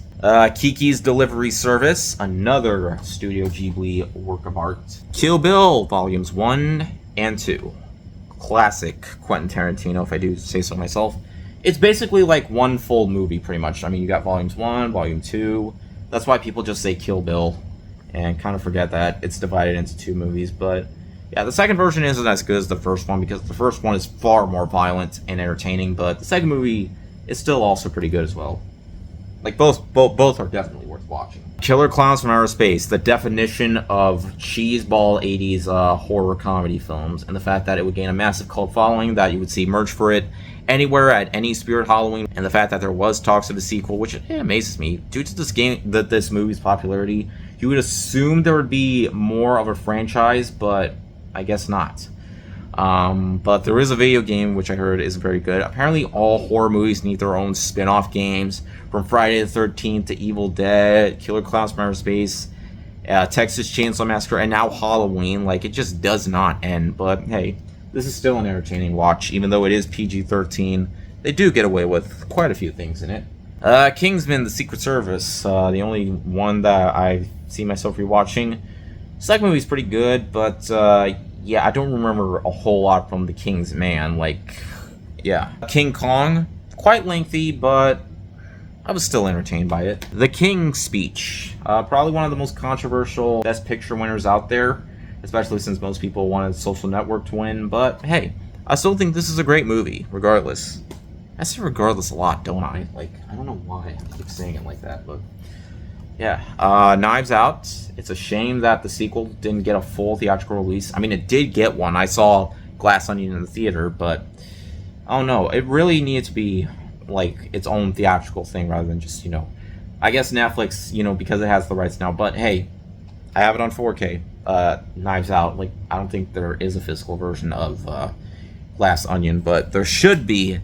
Because again, it should always be an option. Krampus, I know there's a 4K release that has the naughty cut, which is like has more. Well, I don't know what it has in it, but hey, I still like this one, even if it is PG-13. I was still very entertained by it. Kubo and the Two Strings. I am so pissed off that this movie did not do nearly as well as it should have. I mean, it was unique. It was stylish. It was just so... It's my favorite film from Leica, right next to Coraline. And it's a shame that we don't get a whole lot from Leica, just due to the fact that, most of their films don't nearly do as well as they should have. I mean, Coraline did pretty well, but after that, not many of their other films have been doing nearly as well. So it's a shame, because we haven't gotten another one of these in, 6 years. But, hey, oh well, they tried. Kung Fu Panda, Kung Fu Panda 2, and Kung Fu Panda 3. I like the fourth one, but I don't really need to own it. Labyrinth, rest in peace, David Bowie. Then we got Lady and the Tramp, back when Disney used to put their Blu-rays in DVD covers. I don't know why, because it doesn't make any sense, but oh well, at least the Blu-ray's in there. Lady Bird, another fantastic A24 film, one of their all-time greatest. La La Land, what we originally thought was going to win Best Picture, but it went to Moonlight instead, because literally it's still infamous for having, probably the biggest flubs ever, but hey, it's still a great movie, and hey, 6 Academy Award wins, nothing to sneeze about, so yeah, still a great film. Tomb Raider. In my opinion, I prefer the 2018 Tomb Raider film, but I don't know, you could just watch this for pure popcorn entertainment, but it's far from one of the best video game movies ever made. Last Exorcism, pretty decent, if I do say so myself. Last House on the Left, once again, rest in peace, Wes Craven. Last Night in Soho, Edgar Wright's first take on horror. It's definitely not his best film, but it is very original and very stylish. I cannot wait for his next movie. I forgot what it was called. I know someone in the comments is going to tell me that.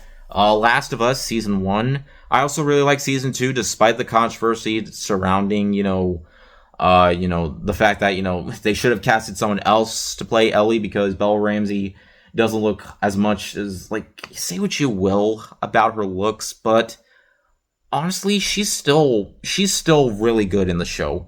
While she doesn't look like her video game counterpart, it doesn't mean she's doing a bad job. Yes, people have stated how some of the dialogue is cringy. Yes, we can complain about, Pedro Pascal got killed off, but I expected that. People who have played the game, they're still pissed off about that, but, the fact that, but I really shouldn't get into all that, because I get the controversy surrounding the second season, but I still really liked it. I don't care what anyone says. I thought they did a really good job behind it, even if not all of it landed, but hey, there are still good things about it. Say what you will, but I thought performances all around were phenomenal, and I definitely think that the first season is better, but I do see myself getting the second season. I am a little bit nervous of what's going to happen with the third season, especially since Craig Mazin is ditching it, but who knows? Late Night with the Devil, my favorite horror movie of last year. Such an original take on found footage, and it was just all around a truly bizarre film. And again, not very long either. And yeah, more people need to talk about it. Legend of Zorro. I don't have Mask of Zorro for some reason, because that's far superior, but I have Legend of Zorro, a movie that I'm probably not going to watch till I watch Mask of Zorro. Then we got the Lego movies. Blu-ray 3D of Lego Movie 1, then the 4K of Lego Movie 1. Lego Movie 2 and Lego Batman. I don't own Lego Ninjago because it's another one of those instances where I thought the movie was alright, but I don't really need to own it. Hell, the second movie I don't really need to own either because it's not nearly as good as the first film, but hey, I enjoy all these movies, even Lego Batman. Lego Batman was a lot of fun. Let the Right One In, as well as the remake, Let Me In. It's a shame that director Thomas Alfredson would go on to direct a crappy movie involving a snowman. Like, I know there was a lot of production issues, but how did he go from this to the snowman? Like, it could have been far better. Like, way better, but I don't know. Just, did anybody remember the snowman? Because there are instances where I want to forget about it. I mean, yeah. Licorice Pizza. And then Life of Pi. Life of Pi. I know this is another great movie to watch in 3D. This isn't the Blu-ray 3D, but then again, I don't really use Blu-ray 3D anymore. But I mean, I used to have like a Blu-ray 3D emulator. Like, it looked okay, but I would have preferred if I just had a Blu-ray, like a 3D TV. But they don't make those anymore, as far as I'm aware of. The Lighthouse, definitely my favorite Robert Pattinson film. Then we got Lights Out. Lights Out. And then we got Lilo and Stitch, which includes both Lilo and Stitch and Lilo and Stitch 2. And that's not even all the movies. There's also Stitch, the movie, which is basically like, you know, a starter for the TV series. And then there was Leroy and Stitch. I gotta say, though, the second movie I kind of liked more than the live-action film, because while it definitely doesn't hold a candle to the first film, there's still moments about that movie that just, you know, there's the iconic "Ah, you're touching me" scene, and then there's the scene where Stitch is crying in the rain. So it's probably the most meme-worthy movie. But there are also some really touching moments, like towards the end where Lilo... I know this is spoilers, but there's literally a scene towards the end where Stitch almost dies, and Lilo's just, like, holding on to him, saying that, you know, Stitch needed Lilo more than she needed him, and just being there, just, you know, bringing him back to life with the power of her love, just like in the Hula that they're trying to do. Yeah, it's one of those rare instances where I actually liked a straight-to-video Disney sequel, because not all of them were bad. Cinderella 3 I also thought was pretty decent, and then there was the first Tinkerbell movie. That was also, and then there was Lion King 1.5. So yeah, there were some that I do think were pretty good. But yeah, the original Lilo and Stitch will always be amazing, always going to be iconic. But I am curious to see what they're going to do with the second one. Maybe they can redeem Jumbo on that movie, because it made absolutely no sense why they got rid of Game 2 and just made Jumbo the villain. But I know people are pissed off about the ending, but I'm more pissed off of why they had to do that. Like, it made absolutely no sense. Limitless. I know. I haven't seen this movie either. Oh man, I might as well just stop this video because I'm so embarrassed of how many movies I have that I haven't even watched. Lincoln. Someone I actually know played an extra in this movie. I never saw his part, but hey, it's a great movie, regardless. And I said regardless again. Oh, is someone turning this into a drinking game? How many times say regardless or whatever? Lion King. It's The Lion King. I don't really need to say anything else. Little Mermaid. Little Mermaid. Again, it's Little Mermaid. Don't need to say anything else about that. The Little Prince. I always saw this movie on Netflix, but, you know, it was originally supposed to get a theatrical release, but then it just went straight to streaming, and I don't know why, because this was such a beautifully moving film. Yeah, it was breathtaking. Seeing this, having a physical release, I was all like, oh, yes, I needed this. And I'm glad that I own it, because it is such Such a work of art. Little Shop of Horrors, one of my all-time favorites and probably my favorite musical of all time. I love horror, I love music, and this is an excellent combination of both.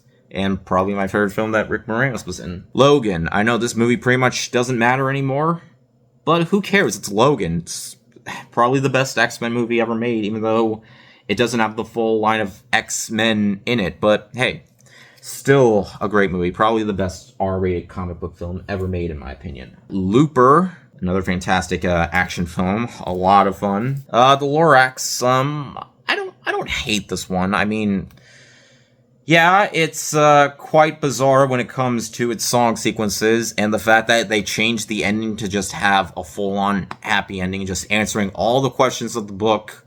You know, yes, it could have just ended with, the one slur giving the boy the seed, but no, there has to be an action sequence, there has to be a villain, and just changing it like, no, it has a good ending. It gets all the answers, but still, there are things about it that I did kind of enjoy. I mean, in terms of Illumination movies, this is one that's passable.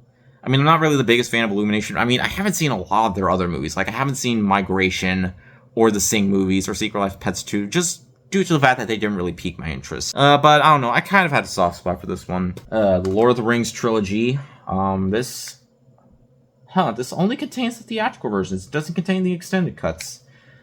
Yeah, I need to get the extended cuts. So, yeah, because Lord of the frickin' Rings, what more can you say? And then we got The Lost Boys, rest in peace, Joel Schumacher.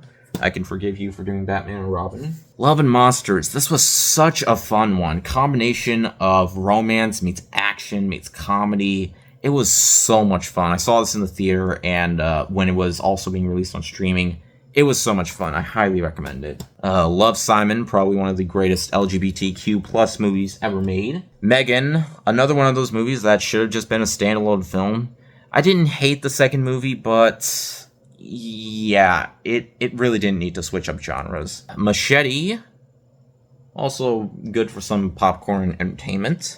Mad Max, Mad Max the Road Warrior, Mad Max Beyond Thunderdome, and of course, Mad Max Fury Road. And we also got the Mad Max anthology on 4K, as well as Furiosa, a Mad Max saga, which really should have gotten more attention in the theater, because if you loved the Mad Max movies, you should definitely check this one out. We're probably never going to get another Mad Max movie, but it's probably for the best. Maleficent, actually not a bad movie. I mean, yes, the fact that, they changed Maleficent and making her a more sympathetic character this time around. I mean, yeah, doesn't always work, but it's not bad. Malignant, such a bizarre movie, but such an entertaining one. I mean, the last act, just, wow, it was mad, but I absolutely loved it. The Magnificent Seven, the remake's pretty good, but doesn't quite hold a candle to this original film. Mama.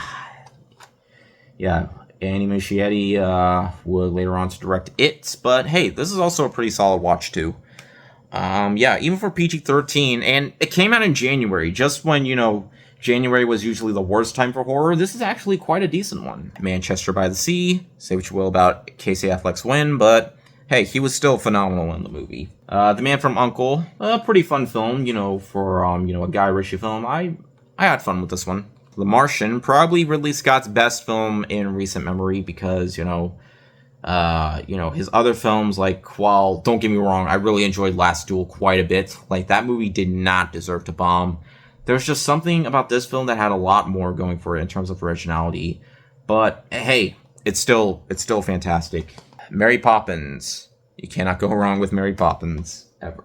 And the Matrix trilogy. I do not hate Resurrections. Like, yes, it's mostly there for nostalgia bait, but to me, I enjoyed it more than Revelations. Revelations, I always mix that up, but hey, nothing can compare to the first film, though the Animatrix I also highly recommend. Okay, we're almost halfway through with this, so let's just continue on. Alright, Meet the Robinsons, quite an underrated Disney film. Like, I really like the message behind this film. The fact is that, you just you focus on the future and, knowing the fact that despite the fact that, it involves a kid who is trying to, find his mother or figure out who his real mom is so he can just live with her. But just knowing the fact that, he decides to stick with his new family because, he knows that he'll do great things in the future. So there's a lot more behind this movie that, I really do appreciate. Like, oftentimes there are some plot holes here and there, but hey, it's still a really fun film. Megamind. Let's just pretend that, that straight to whatever that other... I refuse to call that other thing a sequel. Like as long as, as long... just, this is the only one. This is the only one. So, yeah, let's forget about that. Then we got Memento, one of my favorite Christopher Nolan films. It's hard to believe that, Christopher Nolan went from directing, this work of art to, another work of art, which is the Dark Knight trilogy. But, it proves that, he's a man that can be trusted. And then we got the Men in Black trilogy. I do not own International because... Did anybody even remember that was a movie? Because I sure didn't. The Midnight Meat Train. This is such a gruesome film, and yeah, this is definitely not a very settling film, but it is a very entertaining one if you're into, slasher and all that. Midsommar, another very bizarre Ari Aster film. But still, I don't think it's quite as good as Hereditary, but I do think it's really good. It's definitely not for everyone. Like, when I went to go see it, everybody hated it except me. So, alright, Millennium Actress, and, another movie I haven't watched, but, this was mostly my mom's. It was $1 Million Arm. I heard it's alright, so, yeah. $1 Million Baby, probably one of the most depressing movies ever to be made, but... Hey, it's still incredible. A Million Ways to Die in the West. There once was a time where I rated this movie 5 out of 5. I guess it's another one of those instances because I was seeing R-rated movies in the theater for the first time, and I was just so excited that, the guy that made Family Guy made this movie, and yeah, I mean, I don't hate this movie, but it's one of those fun, guilty pleasure films, but it is not a 5 out of 5. Absolutely not. I don't know, like... the Ted movies are definitely better than this, but yeah, it's amazing how, his career, he didn't really grow his career after that. Minions, kind of forgettable, but, in my opinion, I enjoy the second movie a bit more, but don't really need to own that. I don't really need this one either, but, what can you do? I mean, you could get rid of it, but I'm not really going to get rid of it. Mirai, really underrated film, I saw this in the theater for its limited release. Yeah, there was so much behind this movie that I really appreciate how, it involves, a little boy and his sister seeing the grown version of his sister to, it was such a mind-bending film, and I really, really enjoyed it. Misery, rest in peace, James Caan. Kathy Bates, you are one psychotic mother, but you definitely earned your Oscar. Definitely. I mean, she's not a mother in the movie. You know what I mean by mother, but yeah. The Mist, another pretty underrated Stephen King movie. It is quite gruesome and one of the most depressing horror movies out there, but yeah, it's still a really solid one. The Mission Impossible movies, which include, this 5-pack, which includes the first, second, third, Ghost Protocol, Rogue Nation, and then there's Mission Impossible Fallout, which is my favorite. And then Dead Reckoning Part 1, I will probably have to get Dead Reckoning Part 2, even though it's definitely not an amazing film. Like, you could just skip, like, the first half of that movie and just stick with, the rest of the movie after. Or at least, like, the first 40 or 50 minutes or so. Then after that, then the rest of it is definitely worth watching. The Mitchells vs. the Machines. This originally was straight to Netflix, but... yeah, it has a physical release, and I'm glad that there is a physical release because, yeah, I would have had a lot of fun if I was watching this in the theater. Moana, it's a shame that this movie suffered the sequel trend because the sequel really wasn't too much to write home about because it's mostly this movie again, just redone with different songs and whatnot, but hey, this movie is still a lot of fun to watch, no doubt. Okay, then we got Moneyball with Brad Pitt. Then we got Monty Python and the Holy Grail, one of the best comedies ever made. You just cannot top instances where, a guy's getting cut up and not giving a shit whatsoever. It's so entertaining to watch. Monster House. Another film that's pretty entertaining to watch, though there was a part of me that really did not like this movie when I first saw it in the theater because of how much it scared me. It's just due to the fact that the movie was so damn loud, and I wasn't expecting it. But, hey, there's still a lot of fun to be had with this film, even if the animation style doesn't hold up as much because, it's one of those instances where Robert Zemeckis was using his 3D style animation, but, he doesn't really do that anymore. But, hey, this is still a really fun watch. I still enjoy watching it once in a while. Monsters, Inc. and Monsters University, quite an underrated sequel or prequel, whatever, in my opinion. It's definitely not a horrible Pixar film like some people make it out to be. Yes, it doesn't hold a candle to this film, but hey, both movies I still think are worth checking out. I haven't watched Monsters at Work or anything like that, but with Monsters Inc., I think we can all agree that the first movie is pretty much a masterpiece. So yeah, Moonlight. Speaking of which, Moonlight, another iconic A24 film, and I saw it in theaters when it first came out in 2016. Then 5 years later, me and my dad went to see a re-release of that 5 years later in the exact same theater, and it was so cool. Like, there were some moments about that movie we didn't even recognize when we watched it the second time. Mortal Kombat, the 2011 film. I enjoyed this more than the 90s one, though I gotta admit the protagonist of the movie is quite bland. So who knows what they're going to do for the sequel. I mean, I know the trailer's already out. Hopefully it will be fun, because I did have fun with this movie. And then we move on to Mother, a very unsettling movie, and we'll have an ending that will make you go, what did I just watch? It's definitely not for everyone, but it's not an F cinema score bad. I mean, there's a lot behind this movie that I really enjoyed what, Darren Aronofsky was going for, despite the fact that it has images that are just... yeah, it is really disturbing and really messed up, but I still think it's really, really enjoyable. Not worth rewatching, though. Although I did rewatch it once, and it's still as disturbing as I remember it. And what do you know? Another movie I haven't watched yet, Mr. and Mrs. Smith. Yeah, I know. Back when, they did the whole, celebrity couples trend. And then we move on to Mulan. And then The Muppet Christmas Carol, which I had no idea why this was an hour and 26 minutes when the VHS of it was an hour and 29, but it's because there was a song that was cut from this movie. And I don't understand why. I mean, it wasn't in the theatrical version, and it's the one that goes, "Love is gone, love." Like, if you have it in the credits, why not just have the song in the movie? Like I don't understand the point. Like, it really doesn't make any sense, in my opinion, because it was a really good song. It was depressing for sure, but it would have fit more into that scene between, Scrooge and his girlfriend. But hey, it's still one of the best adaptations of A Christmas Carol out there. Then we got the 2011 Muppets movie. Always had a fun time watching this one. Probably my favorite Muppet movie. I also like Muppets Most Wanted, but I definitely enjoyed, that movie more. My Bloody Valentine 3D, which used to be my favorite horror remake, I just due to the fact that, it was a horror movie in 3D, and, I do think it's better than the original, in my opinion, but, yeah, I have a lot of fun with this one, at least in my point of view. Then we move on to My Hero Academia. We got Seasons 1, Season 2, then we got 2 Heroes, and then Heroes Rising, and World Heroes Mission. My Life as a Zucchini. It is a very short yet very sweet film, but it's still very entertaining, and I really liked what it was going for. Another Studio Ghibli classic, My Neighbor Totoro.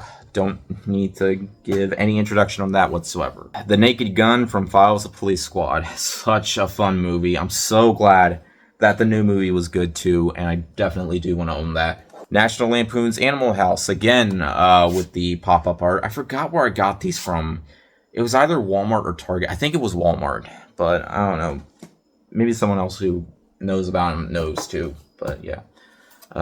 National Lampoon's Vacation, and of course, National Lampoon's Christmas Vacation. Again, no introduction because, both movies are classics. Continuing on with the Studio Ghibli trend with Nausicaa of the Valley of the Wind. I think this might have been the first one to be released, but I don't know. But still, it is very underrated, quite overlooked in terms of most Studio Ghibli films. But hey, definitely worth a watch. Neighbors and Neighbors 2. Don't really need to own Neighbors 2 because this is definitely the far superior one, but hey, it's still, both movies are still quite entertaining. Neon Genesis Evangelion, one of the best anime ever made. Yeah, definitely needs to be seen at least once in your life. The Neverending Story. It's hard to believe that there were sequels to this, and none of them were good. But yeah, watching this movie, yeah, it's a mixture of both weird yet depressing, but all around still a very well-crafted film. The Nice Guys, another movie that did not deserve to bomb whatsoever. You know, Ryan Gosling, Russell Crowe, they have great chemistry in this movie, and yeah, it really should have, you know, made more money than it did. The Night Before, pretty funny Christmas movie. I did see this in the theater. And not the best Christmas comedy, but it is a pretty fun one. I'm not gonna lie. Nightcrawler, one of Jake Gyllenhaal's all-time greatest. And then we got The Nightmare Before Christmas, a movie that nobody will ever stop talking about. It's hard to believe that, you know, people have anticipated a sequel to this, but I don't think it will ever happen. But, you know, it doesn't really need it. I mean, the closest we got to that is, you know, when it came to the appearances in the Kingdom Hearts games, but I feel like that's enough. The Nightmare on Elm Street collection, I know there's going to be a 4K release. And the remake. Why do I have this? I don't know. I will never understand why I even have it. Night of the Living Dead. This is the 4K Criterion release. And then we got Nobody. Really enjoyed this one quite a bit. Also like the sequel too. No Country for Old Men. Nomadland, like I mentioned before, I thought this rightfully deserved Best Picture, but nobody really talked about it after that. But I think that's kind of a shame because, you know, there was a lot about this movie that had so much going for it in terms of the message that I was going for and for it being a celebration film. It was terrific, and it's a shame that when Chloe Zhao directed Eternals, a lot of people were anticipating it, but for some reason just didn't live up to the hype. Nope. Which I give an absolute yup, because this was a great one. And, yeah. Alright, moving on with the next shelf. We got The Northman. And then we got all three well-known versions of Nosferatu, from the original silent film to the 1979 remake, Nosferatu the Vampire, to the most recent version of Nosferatu by the man who directed this movie, all of which are definitely worth a watch. All three of them. Well, yes, they have the same storylines, though Nosferatu, I thought, had quite a bit of creativity behind it in terms of its visual style, but hey, all three of them definitely worth a watch. No Time to Die, the last of Daniel Craig's James Bond films, and apparently James Bond will be back. I'm curious to see who's going to be the next Bond, but hey, you know, it ended off with a pretty solid bang in terms of Daniel Craig's career as James Bond, and hey, I thought it was worth the wait during COVID. The Oceans trilogy collection, I've only seen this as well as Oceans 8, which I think was supposed to spawn its own trilogy, you know, for Oceans 8, 9, and 10, but I guess because the first movie didn't do that well, they decided not to do it. But hey, the Oceans, I've only seen the first Oceans because I heard the sequels aren't quite as good, but yeah, I always have them if I do decide to watch them. Oculus, probably the second R-rated horror film I saw in the theater. Yeah, I was just so excited for this one, and I do really enjoy it. And the fact that, you know, Mike Flanagan would do a lot more later on, yeah, this is definitely quite an interesting one, despite it being about a mirror. It is quite a ridiculous concept, but I think it works quite well. And well, you know, more movies I never got around to watching. Office Space and Napoleon Dynamite. I know a lot of people say Napoleon Dynamite is iconic, and one of these days I do want to check it out. Especially since I watched the director's Minecraft movie, which I didn't like, but people said has some Napoleon Dynamite vibes to it. If that's the case, I'll definitely watch it. The Omen movies, I think the only one worth watching is the first one, as well as the first Omen, which is the new movie, and Once Upon a Time in Hollywood. I heard Quentin Tarantino's gonna make one last movie. We just don't know what it is yet. or I don't know. I don't know what it is yet, but yeah. And then we got One Flew Over the Cuckoo's Nest, One Piece film Red, one of the best One Piece movies in my opinion. One Punch Man Season 1 and One Punch Man Season 2. One Punch Man Season 1, or no, Season 2 has its fair share of criticisms. I have fun with it. I definitely don't think it holds a candle to the masterpiece that is the first season, though we are getting another season, which I'm curious to see how that goes. Hopefully there'll be more improvements upon it, but hey, I'd love to see more of One Punch Man, because I don't think I can get enough of One Punch Man. Even if the second season isn't nearly as good. Only yesterday, another amazing Ghibli film. Oppenheimer. Don't really have much more to say. And it amazes me the fact that, the physical version of this actually did do quite well. It shows that you could still release a great movie in the theater and have it do really well despite competing with another movie. Because movies like this were made for the big screen, and Netflix made a dumb post last year saying that Netflix or Oppenheimer would have had just as much success if it went straight to streaming. As if $975 million means nothing. Just shut up, Netflix. It went straight to theaters, then it got released on physical media and did well in both areas, so just shut up. Just shut up. Alright? You just want that cash, but sorry, always gonna support this. And yeah, Oppenheimer, it's a masterpiece. For a damn good reason, because Christopher Nolan, he cares about filming, and he didn't use a single use of CGI whatsoever for this film, and yeah, you can tell too.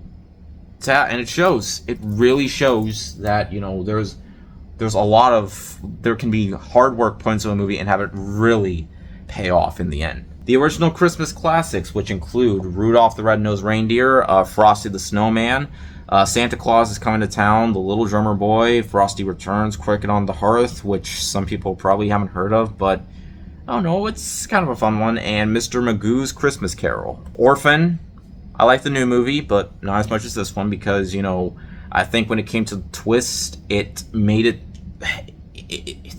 yeah, but hey, I like both movies, but I definitely like this one more. The Orphanage, kind of a slow-moving film, but hey, still a really good one. The Others, another slow-moving one, but hey, movies like this show you don't always need jump scares or gore to make a horror movie good. Ouija Origin of Evil, just don't watch the original Ouija and just watch this, because this is what that original film should have been. You might as well just, that might have just as well been a crappy sequel to this, because this is a prequel, and yeah, there was a lot more variety behind this film. Overlord, this is a really fun one, mixture of action and horror.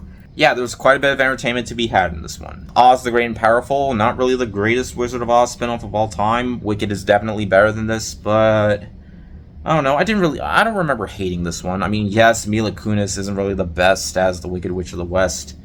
Yeah, I definitely feel like Cynthia Erivo definitely did more justice to her character rather than Mila Kunis, but I don't know, I couldn't really bring myself to hate it all that much. Paddington 1 and Paddington 2. I do eventually want to get Paddington in Peru. Definitely one of the best kids movie franchises in quite some time.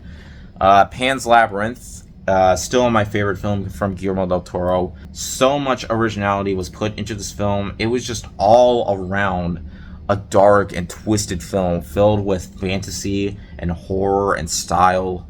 You just need to watch the movie at least once in your life. Paprika, one of the most bizarre animated movies. Yeah, the animation style is gorgeous, but there are moments where, this is another one of those movies where I feel like it would be just as entertaining if you were watching it drunk. Paranormal Activity, the only one that I find interesting, because the rest of them, well, yes, not a whole lot happens, but it never really needed, a whole lot of jump scares or violence to be creepy and all that, because, it didn't really need to be a big franchise or anything like that, because it's mostly just the same thing. But I just see myself, watching this one. Not all the time, because it is quite slow, but yeah, it does have its fair share of criticisms, but I never hated it. Paranorman, yeah, there's actually quite a bit of adult themes behind this movie. If you thought, Coraline was bizarre in terms of, its adult themes, this one has an openly gay character, which was relatively new for kids movies, but yeah, there's actually a lot more. The imagery is creepy, and there's actually quite a bit of adult jokes here and there that almost makes you question its PG rating. I mean, Coraline already had that, but yeah, some people debate whether they like Paranorman or Coraline more. I personally like Coraline more, though I do think the storyline in this is just a little bit better. But hey, both movies are worth watching. Parasite, the first and so far only movie to win the Academy Award for Best Feature that is a foreign film. And yeah, can't go wrong with Parasite. Mickey 17 was also really good too, but, you know, keep your expectations low because it doesn't quite hold a candle to this one, but both are still really good. Almost all of his movies are worth watching. Passion of the Christ. For some reason, we're getting a sequel to this. They've made so many jokes of there being a sequel to this, and yeah, those jokes are becoming a reality. I don't know why, because this is good as a standalone film. Quite controversial, too, so I can imagine the controversy surrounding when they do decide to make that sequel. Patriots Day, the very first 4K Blu-ray I ever owned. Yeah, really enjoyed this one quite a bit. It came out the same year as Deepwater Horizon, which had the same director and same lead actor. It's a shame he couldn't do that with Mile 22. In fact, I almost forgot that was a movie, but hey, this and Deepwater Horizon are really good. Peanut Butter Falcon, really fun one, really entertaining, and yeah, also funny at the same time, but also quite touching too here and there. And definitely one of Dakota Johnson's better films. So yeah, definitely worth a watch. The Peanuts Holiday Collection, as well as the Peanuts movie, my favorite movie from Blue Sky. And yeah, it's a shame that, you know, Blue Sky had to close down, despite the fact we're getting another Ice Age movie. Why?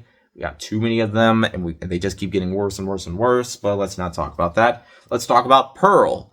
Kind of like a prequel to X, which you will see later on, but yeah, Pearl, some people say this is better, but, you know, there are things about this movie that I feel like definitely work better in this movie than X, though I do think X is the better movie. Pearl, there's still a lot to enjoy about Pearl, as well as Maxine. I don't think it's as good as X or Pearl, but it's still really good. Perfect Blue, very, very dark anime film, but in the best possible way. It is very unsettling, very chilling, and will really get under your skin. Persepolis, one of the most underrated adult animated movies ever made. I just love the style. I love the storyline. It's such a unique film that really needs to be checked out if you're a fan of, you know, foreign animated films, because pretty much almost any one of them can be enjoyed. Like with, yeah, but Persepolis is definitely one of them. Peter Pan, the original Disney classic. Yeah, the fact that this movie involves, a man or like a, I don't know, because I couldn't really call him a kid just due to how deep his voice is. Just, I don't know, like, yeah, some of these Disney movies, they definitely don't hold up just due to, you know, some of the stereotypes that they add, like, you know, or I don't know, there was a lot of, like, stuff that people found racist, which technically they are, but I could still watch them and still say, hey, there's still magic behind these movies, so, yeah. Pet Sematary.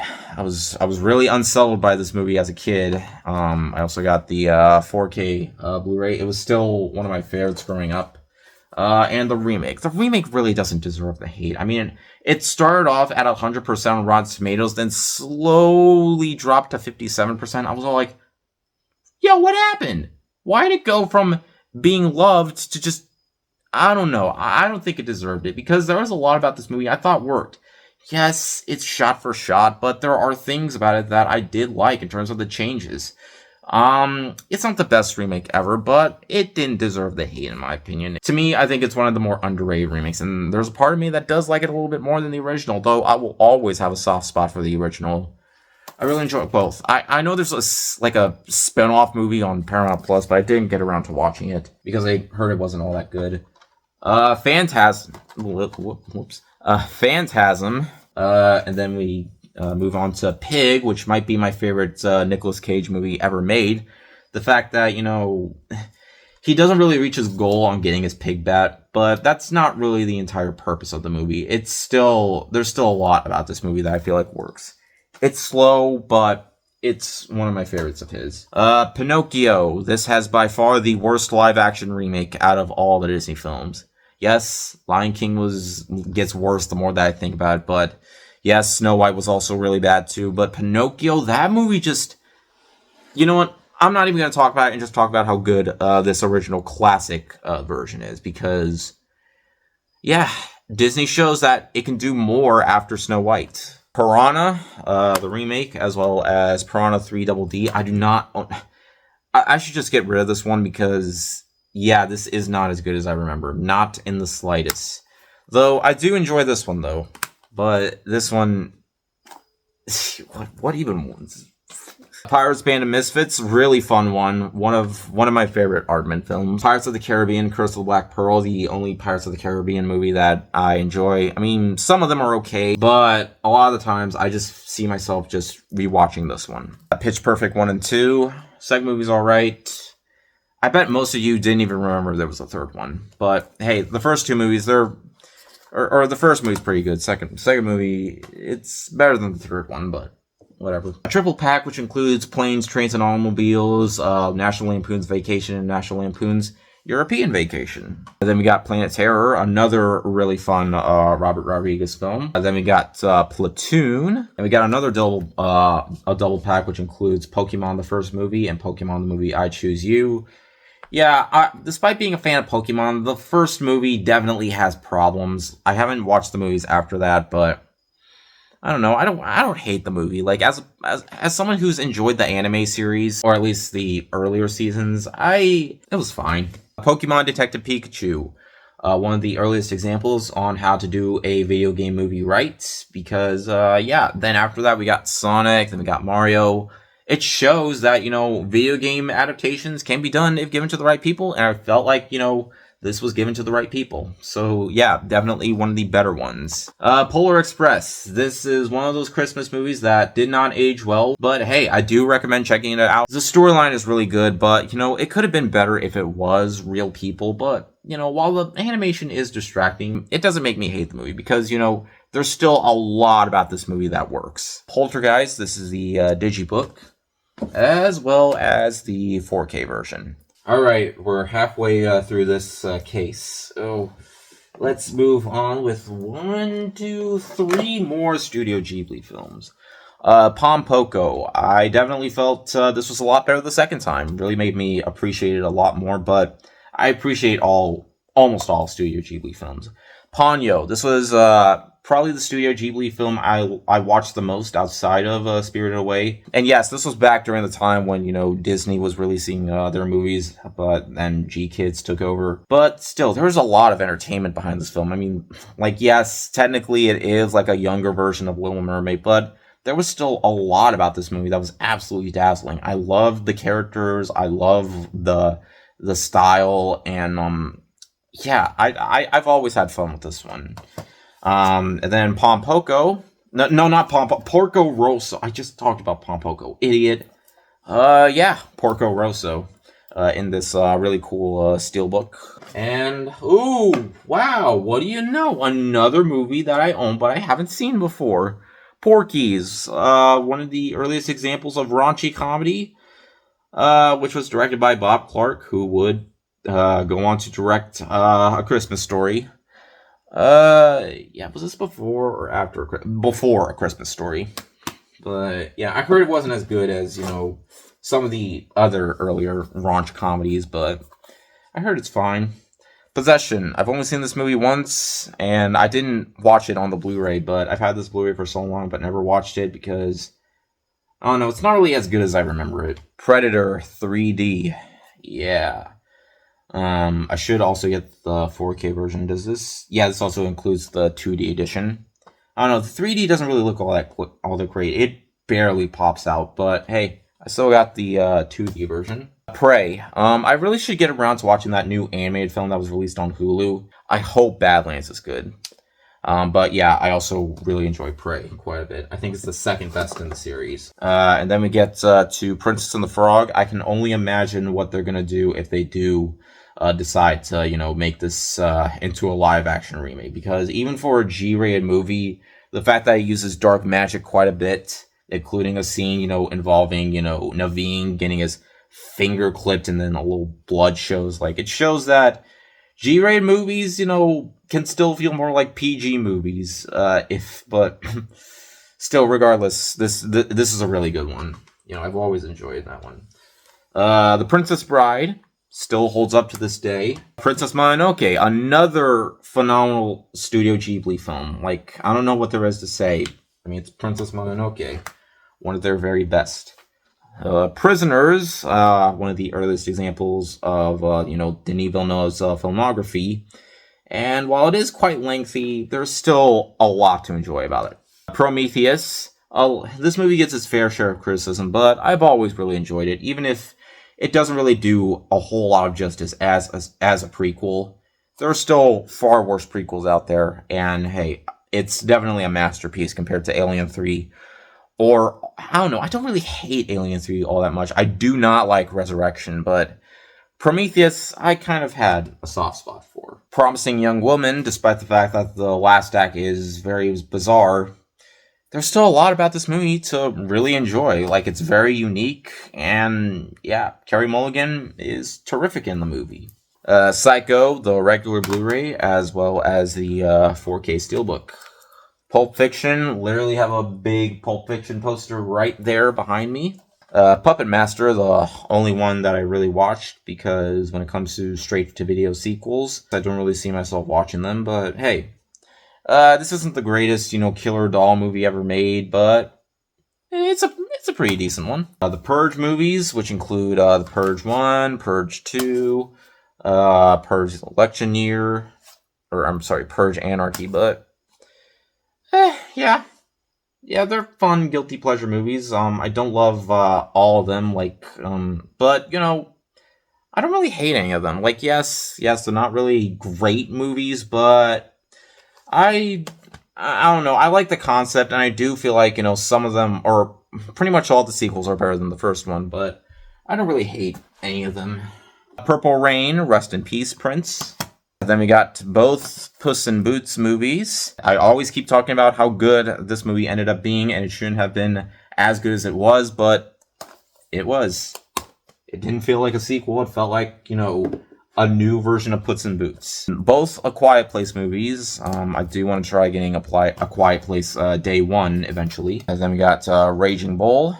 Phenomenal Scorsese film. I enjoy pretty much every single Martin Scorsese film that I've seen. Then we move on to the Raid collection, both the Raid and the Raid 2. Both really fun action movies. Then we move on to the Rambo films. The only one that I really see myself rewatching is the first one. The second and third film, they're alright. Though I do really enjoy the fourth movie too.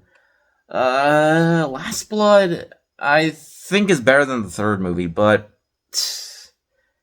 I don't know. I thought it was kind of forgettable, though. I do like the first one and the fourth one, though. Rango. My God, why did I not notice this? There's actually an extended version that is different from the original PG. You know what? I should watch that to see if there's more swearing or whatnot. But yeah. Oh, and there's a never before seen ending too. Why am I just noticing this now? I had this Blu-ray for so long, but yeah, but.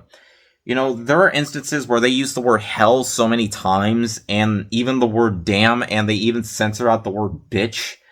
That was the whole reason I didn't get to see this movie in the theaters, because there was swearing in the movie when, I didn't even know what a curse word was back then. I never even noticed it, but yeah, I would have liked to have seen this in the theater. I saw so many crap in 2011, like Smurfs and Hop, so it would have made up for that.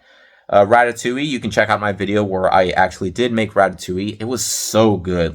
I've always wanted to try Ratatouille, and now that I have, yeah, I gotta thank this movie for that. But, it's one of those films that will make you hungry like that.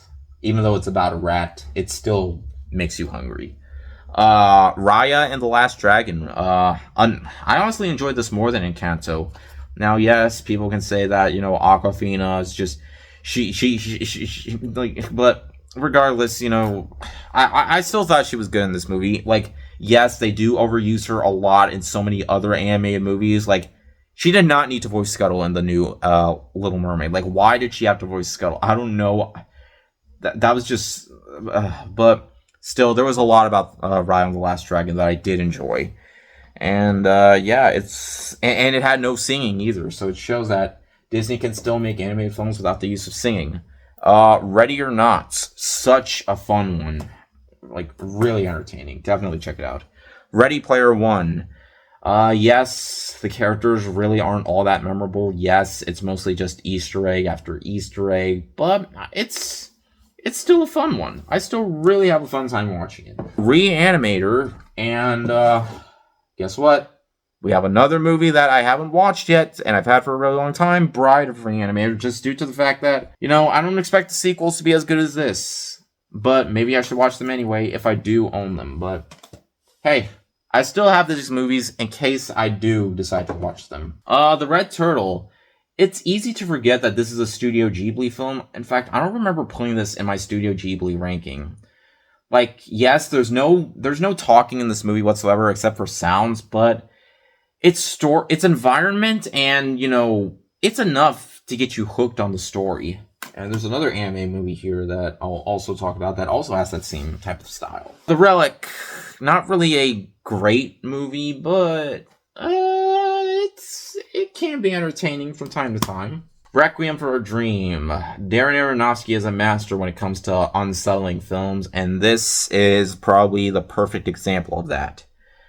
Oh man, I don't even know what there is to say. Like, it's Requiem for a Dream.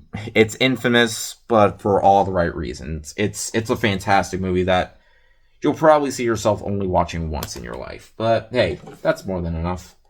Reservoir Dogs, Quentin Tarantino's directorial debut.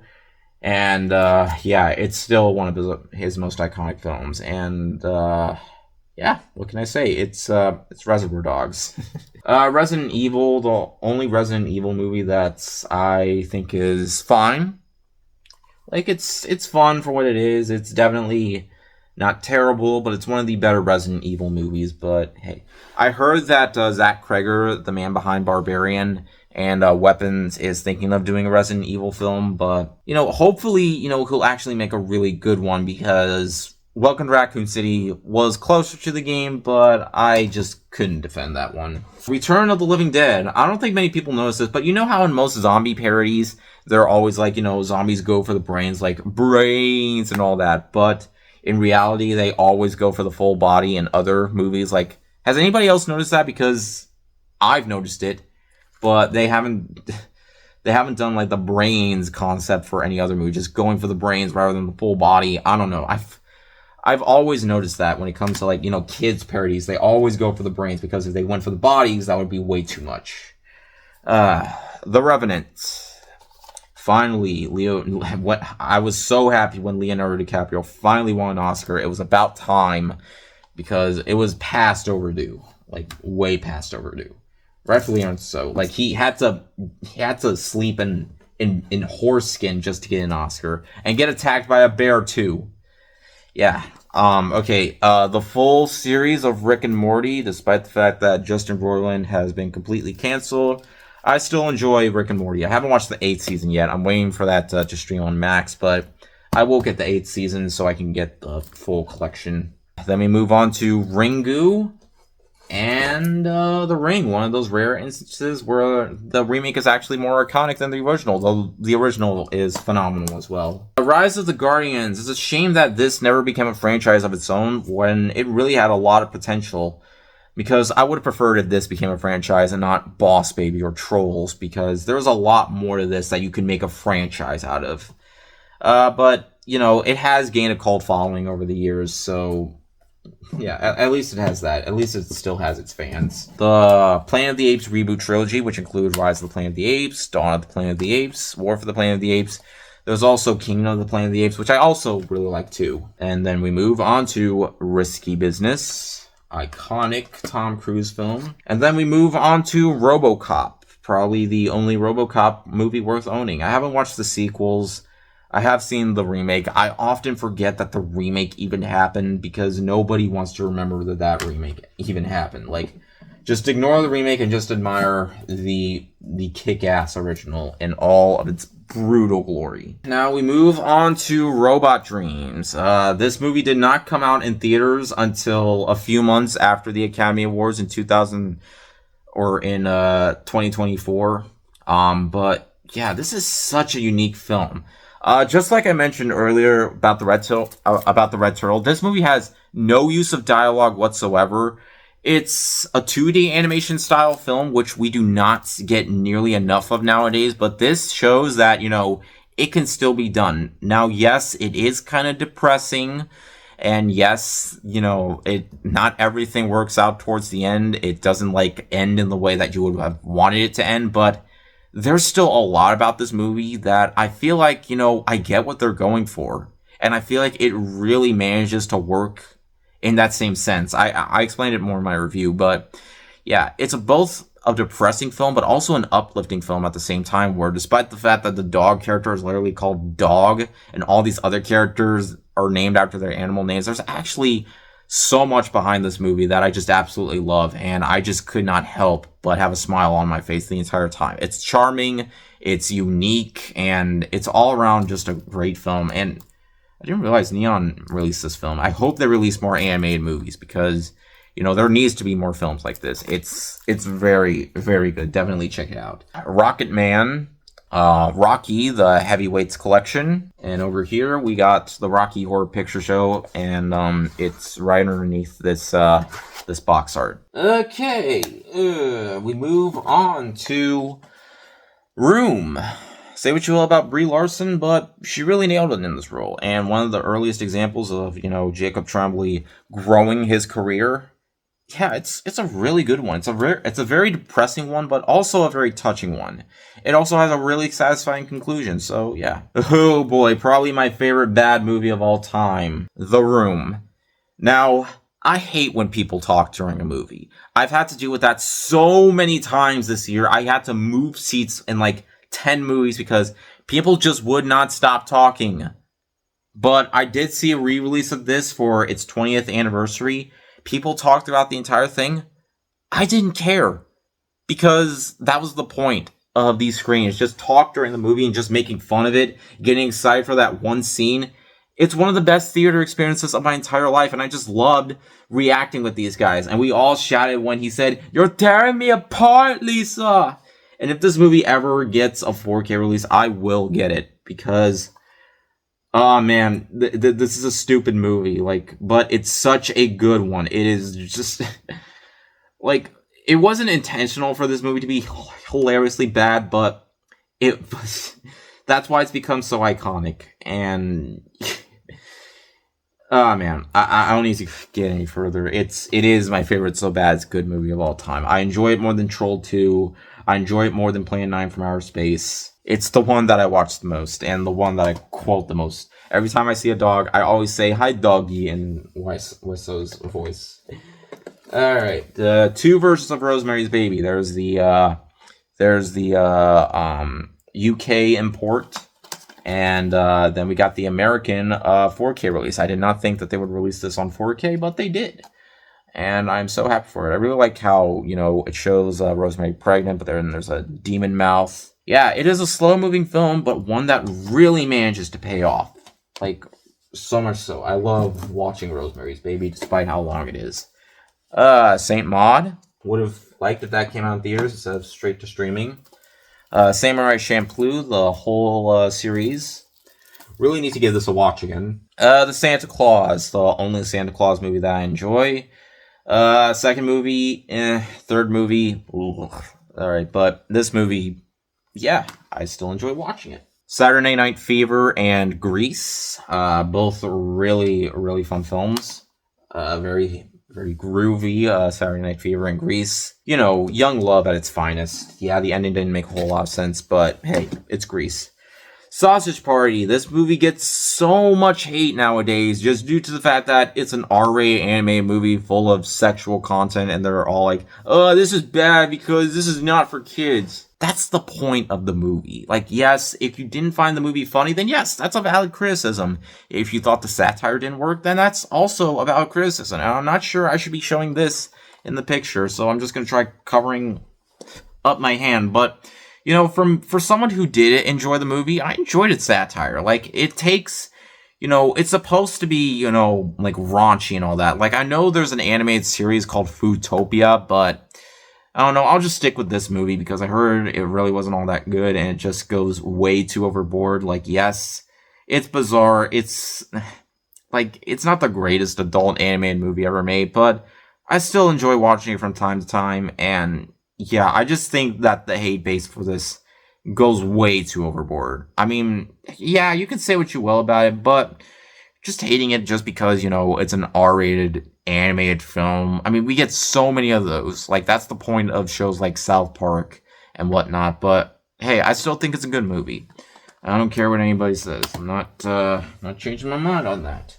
Saving Mr. Banks, an often forgotten biopic, but hey, it does pay a very strong tribute to, Mary Poppins and, those types of films. Like, it really had quite a bit going for it, and it's a shame that some people often forget about it. Saving Private Ryan, the true Best Picture winner of 1998. I haven't seen Shakespeare in Love, but I heard people say that film's overrated. I think it's just due to the fact that most people were rooting for Saving Private Ryan. I haven't seen it, but yeah, Saving Private Ryan. I'm sure if I did, I would still agree that, that deserved to win. And then we get to the Saw collection, as well as Saw on 4K, as well as Saw X on 4K. Definitely the best Saw film since the original. Scar 3D, I watched this for like 15 minutes, but turned it off because I wasn't very impressed by it. A movie I will always be impressed by, however, is Scarface. Yeah, most people often forget that this is a remake, but it is one of the best remakes ever made. No doubt about that. Scary Stories to Tell in the Dark, despite it being PG-13, thought it did get quite unsettling from time to time. Another Spielberg masterpiece, Schindler's List. I got the boxed Blu-ray version and the 4K version. What can I say about Schindler's List? Probably my second favorite Spielberg film. I don't know why I can't even say that. Okay. Alright, Scott Pilgrim vs. the World. This is the Steelbook edition, as well as the 4K edition. I really liked when they released these comic style or 4Ks and or not 4Ks, Blu-rays. And this is a steelbook that doesn't have the paper thing.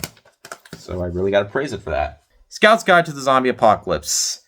Not a bad zombie film, actually, but I don't think it's as good as I remember it being, because I was just so excited to see a new zombie movie. But yeah, I don't know. It's not a bad movie in my opinion. The Scream movies. Scream 1 on 4K, 2, 3, 4, 5. Yeah, it's just called Scream, but I'm calling it 5. And Scream 6. Don't need to say anything. It's Scream, one of the most iconic horror franchises ever made, though I think they're kind of going a little overboard with doing another movie, especially since Dewey is supposed to be alive when he was killed in the 5th one. Why? Logic, am I right? And now they're saying that Matthew Lillard might be back, even though maybe he'll be for flashbacks. I don't know. Scrooged. I haven't watched this movie as often as I should, but yeah, I remember this being a funny one. Searching. If you did not like World of Worlds, and I'm assuming most of you didn't, just watch Searching. This is a far more better version of that movie. And then we move on to the Irish Folklore Trilogy, which include Secret of Kells, Song of the Sea, and Wolfwalkers. This is actually really cool. I really like this book set because, it's also similar to the Alien one. I mostly got this because I didn't have Secret of Kells, which I do now. I do have Song of the Sea, which is up there, which I'll show shortly. But I mostly got this because of Wolfwalkers, because this was an Apple Plus exclusive, but knowing the fact that they actually have a Blu-ray release, yes, I need this. I absolutely need this. I don't care if I have to double dip on some of these movies, or specifically with Song of the Sea, because I love that movie. But now, I don't have to go to Apple TV Plus, because I never use Apple TV Plus. But still, all these movies are amazing, and you definitely need to watch them. Perfect example of, classic, hand-drawn style in modern time. Secret of Nim, one of the most WTF animated movies ever made. The fact that it came out in the 80s, got a G rating, but had so much disturbing imagery that almost fits Watership Down standards. Well, probably not on those types of standards, but yeah, still truly bizarre. And I didn't watch this movie until a couple years ago when I found this Blu-ray at Big Lots. Rest in peace, Big Lots. But Oh yeah, do not let this cover art fool you. It is way more darker than it seems. I mean, just whole... yeah. And did there need to be a sequel where it just took all the suspense out and replaced it with crappy music sequences? No. So just stick with this original film. Yeah, just do that. Secret World of Arrietty. Yeah, another incredible Ghibli film. I will never get tired of talking about Ghibli films. Then we got Serenity, and then we got Seven. I'm honestly not sure what my favorite Fincher film is. This is definitely up there, but I'm not quite sure. There was just too many good ones to count. And then we got The Shallows, one of the best shark movies in a really long time. And I definitely recommend seeing Dangerous Animals. That was also a really good one. Shang-Chi, Legend of the Ten Rings. The Shape of Water. I do think there were better movies to win Best Picture, but this was still a really good choice. This is such a beautifully moving film, and I could care less that it involves a woman falling in love with a man creature. If it were the other way around, would it really make a difference? Hey, this is still a beautiful film. It can be weird, but it's really enjoyable. But what isn't very enjoyable is this movie, Shark Night. Yeah, this is another one of those movies where I don't even know why I like this movie. I guess because I don't know. It's a stupid movie, but not in the same sense of a so bad it's good territory. Yeah, I feel like its PG-13 rating just quite ruins it. Like, it really didn't. Like, looking at this cover art, it doesn't feel like it's PG-13, but it is.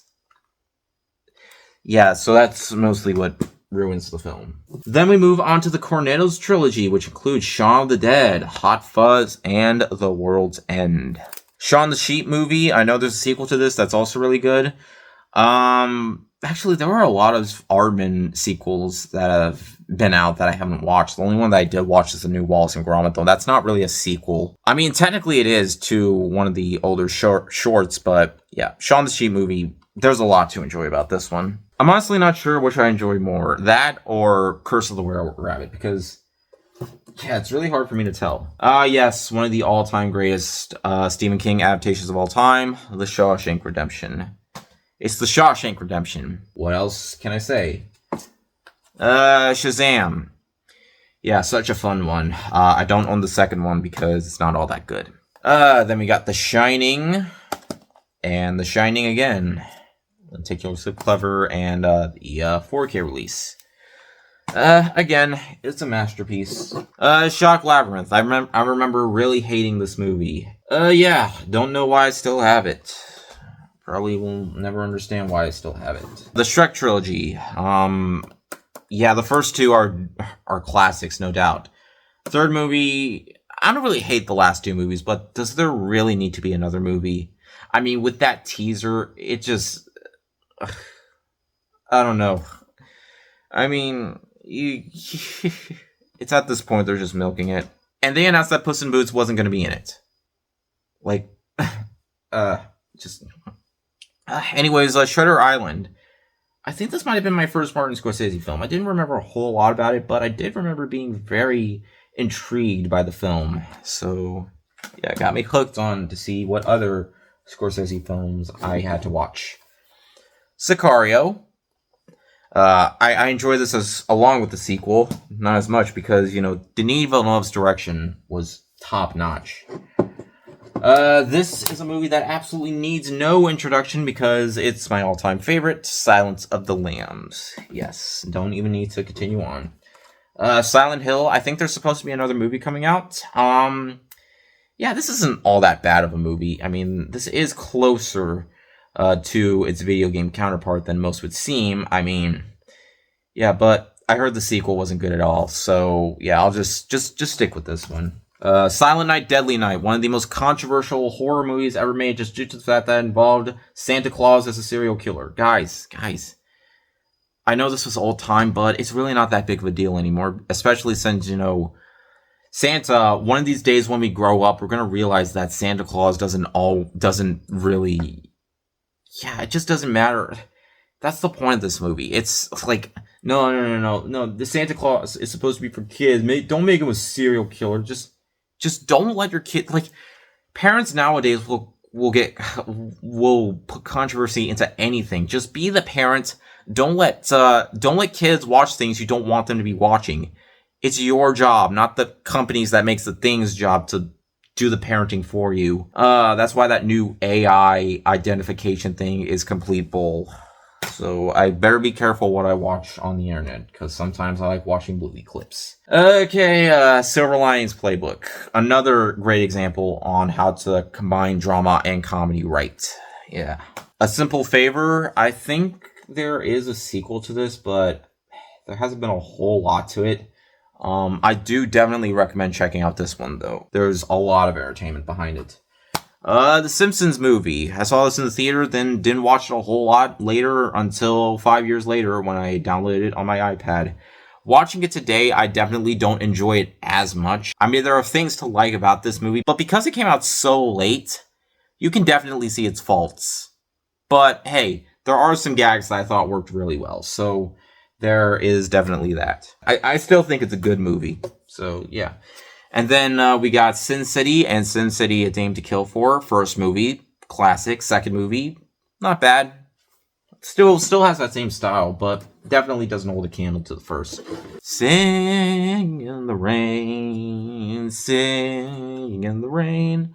One of the greatest musicals ever made that makes you happy again. And I'm moving on to Sing Street. Sing Street. Amazing. Definitely check it out. Alright, we're done with this shelf. We got one more ginormous case left, but I'm saving that for another time because I need to go to bed. Okay, we're getting pretty close to the end here, though I have to leave in a little bit. Stranger Things seasons 1 and 2. I've been meaning to get back into Stranger Things, especially since, the next season is going to feel more like a bunch of movies released into... I don't know, but... Hey, I do really enjoy, actually, I haven't watched Stranger Things Season 2 yet, and I know, I really need to catch up on Stranger Things. I don't know, it's just been a while, and, yeah, but I do really enjoy the first season. I should eventually, when I can, check out the other seasons. I know, this is a Netflix series, but, the fact that they actually did release this on physical media, I'm getting it anyway. Sinister. Most of you probably forgot that there was even a sequel to this, but there was. But hey, just stick with this one. It's quite disturbing, but very psychological in the best possible way. Yes, Sinners. This is a film that has given me hope for cinematic masterpieces. Actual originality, actual talent behind it, and the fact that it actually made a good amount of money. So yeah, there's still hope. Still hope. The Sixth Sense. What can I say about The Sixth Sense? It's still M. Night Shyamalan's best film, in my opinion. Some people say Unbreakable is better. Some people, believe it or not, some people even say Signs is better. Signs has its problems, but I still think it's a good movie. But The Sixth Sense, I don't know. I guess it was because it was the first one I watched in terms of M. Night Shyamalan's filmography, and it's the one that stuck with me the most. Skyfall, another one of my favorite James Bond films. I know the case is a little bit damaged, but I got this used. But hey, the Blu-ray still works very well, and I know there's a 4K of that I should get. Sleepaway Camp.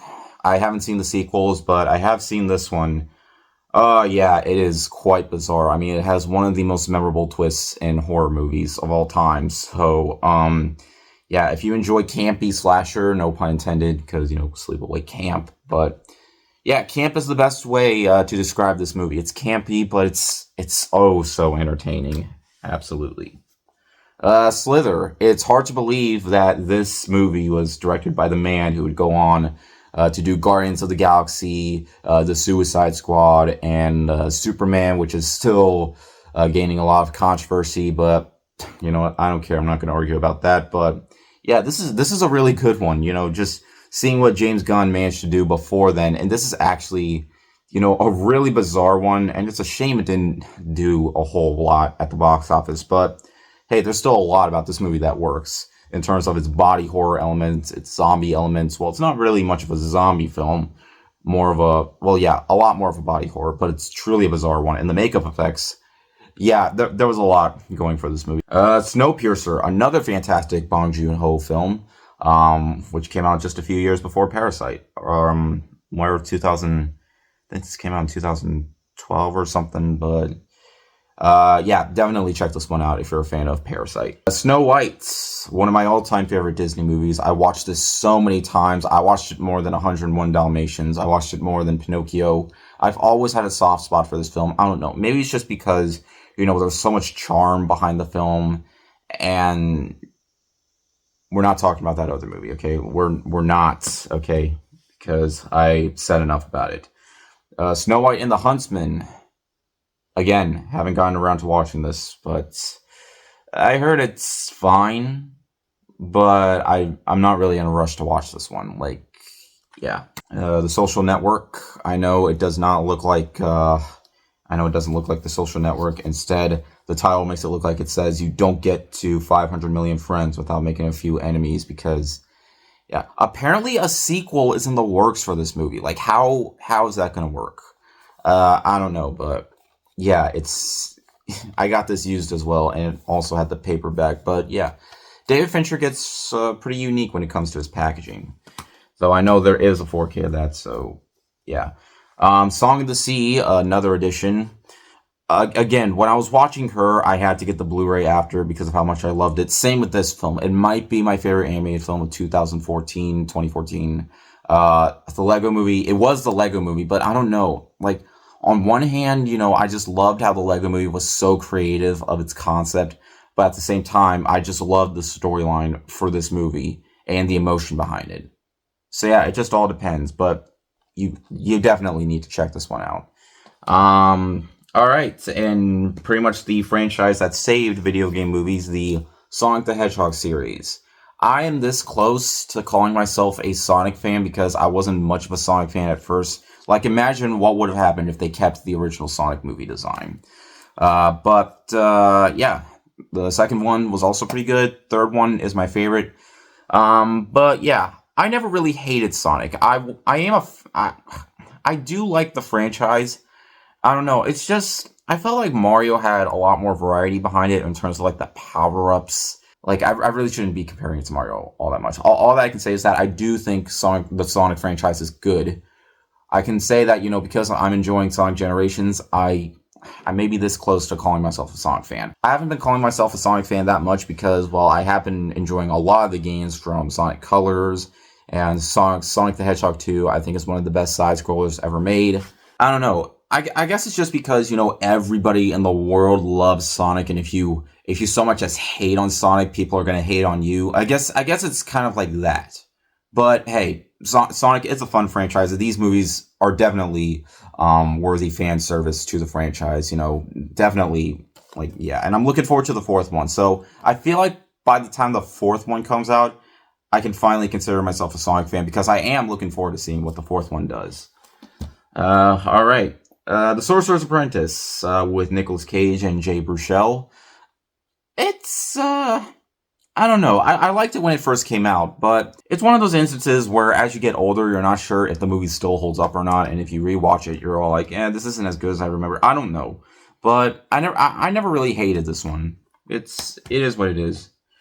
Soul, one of the best modern Pixar films ever, and if this truly is Pete Docter's last Pixar movie, then he went out really, really strong. The Sound of Music, one of the all-time greatest when it comes to musicals. I definitely don't think it would be G-rated today. In fact, a lot of 60s G-rated movies definitely wouldn't be G-rated today, but regardless, it's a masterpiece. The Sorcerer's Apprentice, another Jake Gyllenhaal film. Like, how many times have Jake Gyllenhaal appeared? I mean, a lot of big name actors appeared, but yeah, Source Code could have ended a little bit better, but it's still a great watch if you love sci-fi and action and suspense. Like, there's a lot to enjoy about this one. Definitely recommend it. All right, here we go. We got South Park Season 1, Season 2, Season 3, Season 4, Season 5, Season 6, Season 7, Season 8, Season 9, Season 10, Season 11, 12, 13, 14, 15, gotta keep going, 16, 17, 18, 19, 20, 21, 22, 23, and that's all the seasons I have so far. I don't have the other seasons because, I just couldn't keep up. There was just so many. And of course, we got the movie. I actually saw the 25th anniversary re-release from last year when they had the sing-along edition.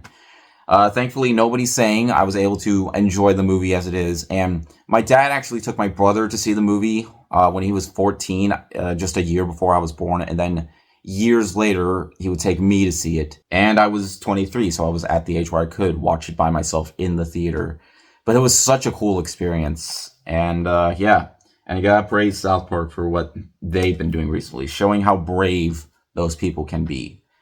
And yeah, say what you will about modern South Park, yeah, it wasn't what it once was, but it still has that genius behind it in terms of what it goes for, in terms of, what it's trying to make fun of in terms of, real life. But I don't really want to get into all that. The point is, I'm still a fan of South Park. And, yeah. Okay, you know what? You get a pass on that for still being a fan of our show. Spaceballs, one of the most iconic parody movies ever made, and I'm really curious to see where the second movie goes, because I just hope it copies the same fashion as Naked Gun, the new Naked Gun, so yeah, who knows? Who knows where it will go. Space Jam. And a lot of people are going to hate me for owning this Space Jam 2. I know. Why do I own this movie? Well, I don't really have to own it because I thought the movie was just all right. Now, yes, a lot of the cameos don't really make sense. Yes, despite it being a PG-rated movie, it has adult-themed cameos that kind of make the movie a little hypocritical for removing Pepe Le Pew out. But I don't know. I thought they were fun. Like, when I was watching the movie, I get why people would think this was garbage. And, it's, like, I could just watch this, to be entertained by the cameos. Like, yes, LeBron James is not good in the movie. But, I thought it had a good message, not just, I don't know. But I definitely prefer watching this one. Like, it doesn't hold up quite as well as it did when I first watched it. Like, it played on Cartoon Network all the time. But, it is what it is, it's fun for some nostalgia value, and, but yeah, I definitely do not need this movie, but hey, I got it for Black Friday, that's kind of why I own it, and hey, I'm not one of those people that think it's the worst thing to ever come out. Like, there were so many movies to come out in 2021 I thought were far worse. I might be alone on it, but hey, I feel like I'm alone on a lot of my opinions, but yeah, but hey, I didn't think it was that bad. I don't need to own it, but I don't think it's that bad. That's just me. Speed. I will never own the sequel to this one. I will just stick to this masterpiece where, I have a poster up there. It's one of my favorite Keanu Reeves films, and actually probably the first R-rated movie I ever watched. Like, I didn't even know what the R rating was back then, but yeah, such a kick-ass film, one more to say. Spencer, this movie definitely shows that Kristen Stewart can still do great things after Twilight. And yeah, this movie definitely shows her talent. And I highly recommend Love Lies Bleeding 2, also showing her talent. Alright, now we're getting into the Spider-Man world with Spider-Man 1, Spider-Man 2, and last but definitely least, Spider-Man 3. This was the first Spider-Man film I saw in the theater, and it definitely does not hold up. Like, I used to love this movie so much, but it actually was my favorite Spider-Man film, but, yeah, there were some moments that I felt like definitely did not age well. But, it's fun just for some meme-worthy material in terms of, like, the emo Peter Parker and all that, but, hey, it definitely doesn't hold a candle to these two. I would definitely like to see these in the theater when they re-release for the, the Fathom event and the Spider-Man 2.1 edition. Curious to see where that goes. The Tom Holland Spider-Man films, say what you will about Tom Holland, but, I think he's really entertaining in these movies. Of course, there is the trailer for the new one, though it really should just be this and then be done with it, but, who knows. And, of course, we got the Spider-Verse films. Really looking forward to the next one. It could have came out a lot sooner had the strike not gone on, but hopefully it'll be worth it. Spiders. I do not know why I own this, because this isn't a good movie. It could be watched for some popcorn entertainment about giant spiders, but it's still not really a good movie. The Spiderwick Chronicles, often a very forgotten Nickelodeon film, but I don't know. I thought this film was quite underrated. I mean, like, for a PG-rated film, there's actually some quite shocking imagery here and there. But, you know, I'm surprised this didn't get a franchise of its own. But, you know what, that's probably for the best, because who knows, it probably would have gotten way downhill. But no, this movie's actually quite interesting. Like, it's not super long, and, you know, for 2008 standards in terms of visuals, it actually looks quite good. So yeah, it might not be well known for anything, but it's still a very entertaining film. Spirited Away, one of the best animated movies ever made. Do I need to say more? Probably not, because, you know. Splice. This movie's... It has an interesting concept, but I don't know. The quality of the film in terms of, like, you know, what it's going for, there are some unique ideas behind it, but by the end of it, it kind of makes the movie, I don't know. It's, again, good idea, but I don't know. I wish it could have been handled a little bit better. Split, the movie that pretty much showed that M. Night Shyamalan can't do good things, even though he kind of went back to his goofy ways afterwards, but hey, Split is one of his best films, and definitely worth checking out. Alright, the SpongeBob movie, the first one, as well as Sponge Out of Water. I actually really enjoy Sponge Out of Water. It definitely, watching it today, it's definitely not as good as this one, as this was the original end of SpongeBob, but they decided to keep it going. Like, when the second movie came out, I was all like, oh, another SpongeBob movie? Oh my god, yes, because I wanted another SpongeBob movie, but then after that, the fact that they made another film and doesn't have, you know, the blend of traditional animation anymore, as they went on full CG, which didn't look bad for Sponge on the Run. But the fact is, they made a bunch of Netflix movies after that, and they're releasing another movie in the theaters. Like, okay, when do we go from having not that many movies to too many movies? Like, oh man. But hey, this one will always be a lot of fun. And the fact that they released it on 4K, I was all like, yes, I need this. So, yeah. Spotlight. I would have preferred if Mad Max Fury Road won Best Picture, but this is still a really good watch. A lot of good meaning behind it. Spring. I remember being very intrigued by this film. Like, it might have that same amount of variety if I watched it again.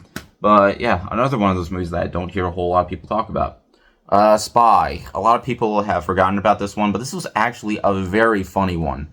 Showing that despite the fact that Melissa McCarthy, while not a comedic, like, not everything she's in is good, but she surely showed that, you know, despite the fact that it has a very generic title, it's actually quite a bit of fun. And say what you will about Paul Feig, he ruined Ghostbusters and all that, but he still made a lot of really good ones. From this to Bridesmaids. Yeah, it was always a fun one. Stand By Me, one of my favorites of the 80s, because, you know, again, showing that Stephen King can also write really good psychological films with elements of coming of age, because he did that with this as well as It.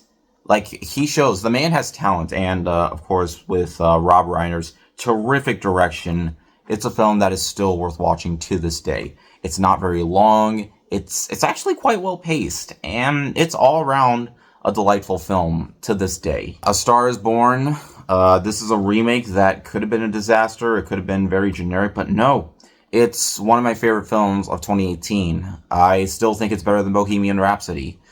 And, you know, the music and all that, I felt like this should have earned a lot more awards than Bohemian Rhapsody. And I liked Bohemian Rhapsody, but there was just something about this film that really, like, you know, that really hit me more. I mean, I thought the emotion was there. I thought all of it was just, you know, I think it's a work of art. And I do want to see the other versions of this eventually.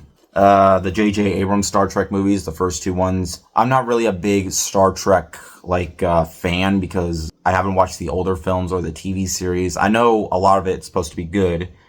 I don't know, it's just kind of, because I'm so focused on other things nowadays, it's kind of hard for me to, like, you know, keep up on older things, but hey, I'm sure I would enjoy them. But, you know, I'm not really a big nerd when it comes to those types of films.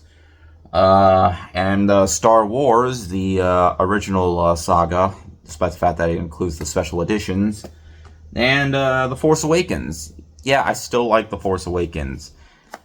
And yes, I still do like The Last Jedi, despite everybody considering that to be the biggest, atrocious pile of junk to ever be made. I get why people are mad about that film, but for me, I wasn't really mad.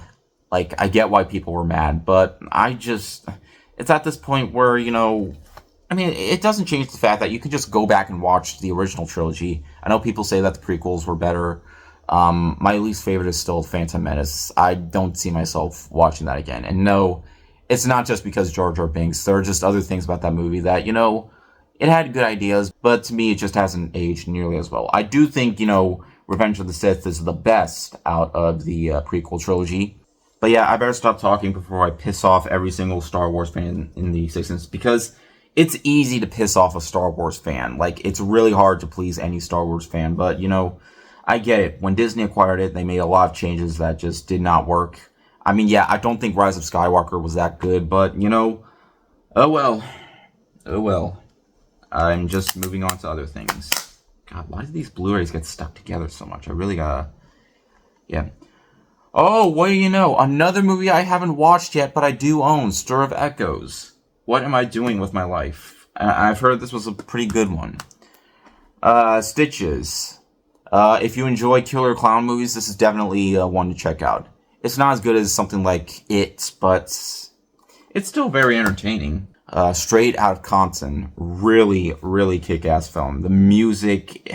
Oh yeah, and Ice Cube's in this, showing that, he's done good things before he did War of the Worlds. Stronger. Not a whole lot of people talked about this one. I'm surprised that, once this movie came, it just completely went. But, it's definitely a powerful film. You really need to check it out. The Stuff, a very cheesy 80s B movie, but it's still very entertaining. Like, just due to the fact that it's a movie where you get killed by eating ice cream. It's silly, but it's entertaining. The Substance, and oh my god, I'm just realizing this also has no title, like, on this side. It does on this side, but what is up with that? Like, was this... Did the same company that did Day the Earth Blew Up also make this Blu-ray? Oh well, whatever, I'm not complaining, because it doesn't hide the fact that this is still a great film. It's a disturbing one. You probably wouldn't want to eat anything while watching this movie, because it is quite grotesque, but hey, that's what makes it all the more interesting. The fact that, it's commentary on how we try to make ourselves look younger, but it doesn't always pay off. And yeah, Demi Moore learned that the hard way by being obsessed with it. But that's what makes it so good. Suicide Squad, I have absolutely no reason to own this. The Suicide Squad, I definitely do have a reason to own this. This truly is what that film should have been. And it's probably my favorite James Gunn film since the first Guardians of the Galaxy movie. Super 8, one of J.J. Abrams' best films. Superbad, one of the best comedy films of the 2000s. Don't let that title fool you. This movie is super good. Superman 2, the Richard Donner cut. Superman 3, don't know why I own this. And I definitely don't know why I own this movie either. Probably just due to the fact that, it's a terrible movie, but it can be entertaining. And, it's only an hour and 30 minutes long. Compare that to Batman and Robin, which is like 2 hours long. I think I'd much rather, watch a bad movie that's an hour and 30 minutes rather than a bad one that's over 2 hours long. But, yeah. Hey, if I were to go back and watch the Superman movies, I would just watch these two. Superman Returns. Not the worst Superman movie. I would definitely watch it over Superman 4, but... yeah, and say what you will about the new one. I do myself want to own it just for these movies. The Mario Brothers movie that we all deserved. It has its problems for sure, but at least it feels like a Mario movie. Like, say what you will about the casting, and say what you will about the runtime. Like, yes, the runtime is a big problem, because some scenes definitely feel like they should have lasted a little bit longer in order for us to be fully invested, but it's still a lot of fun. It has a lot of cameos that actually work. It has a lot of references that are actually fun to spot. And I'm really looking forward to the second movie. Absolutely. Suspiria, one of the best Italian horror movies ever made. And the remake, which is actually quite underrated, in my opinion. Suzume.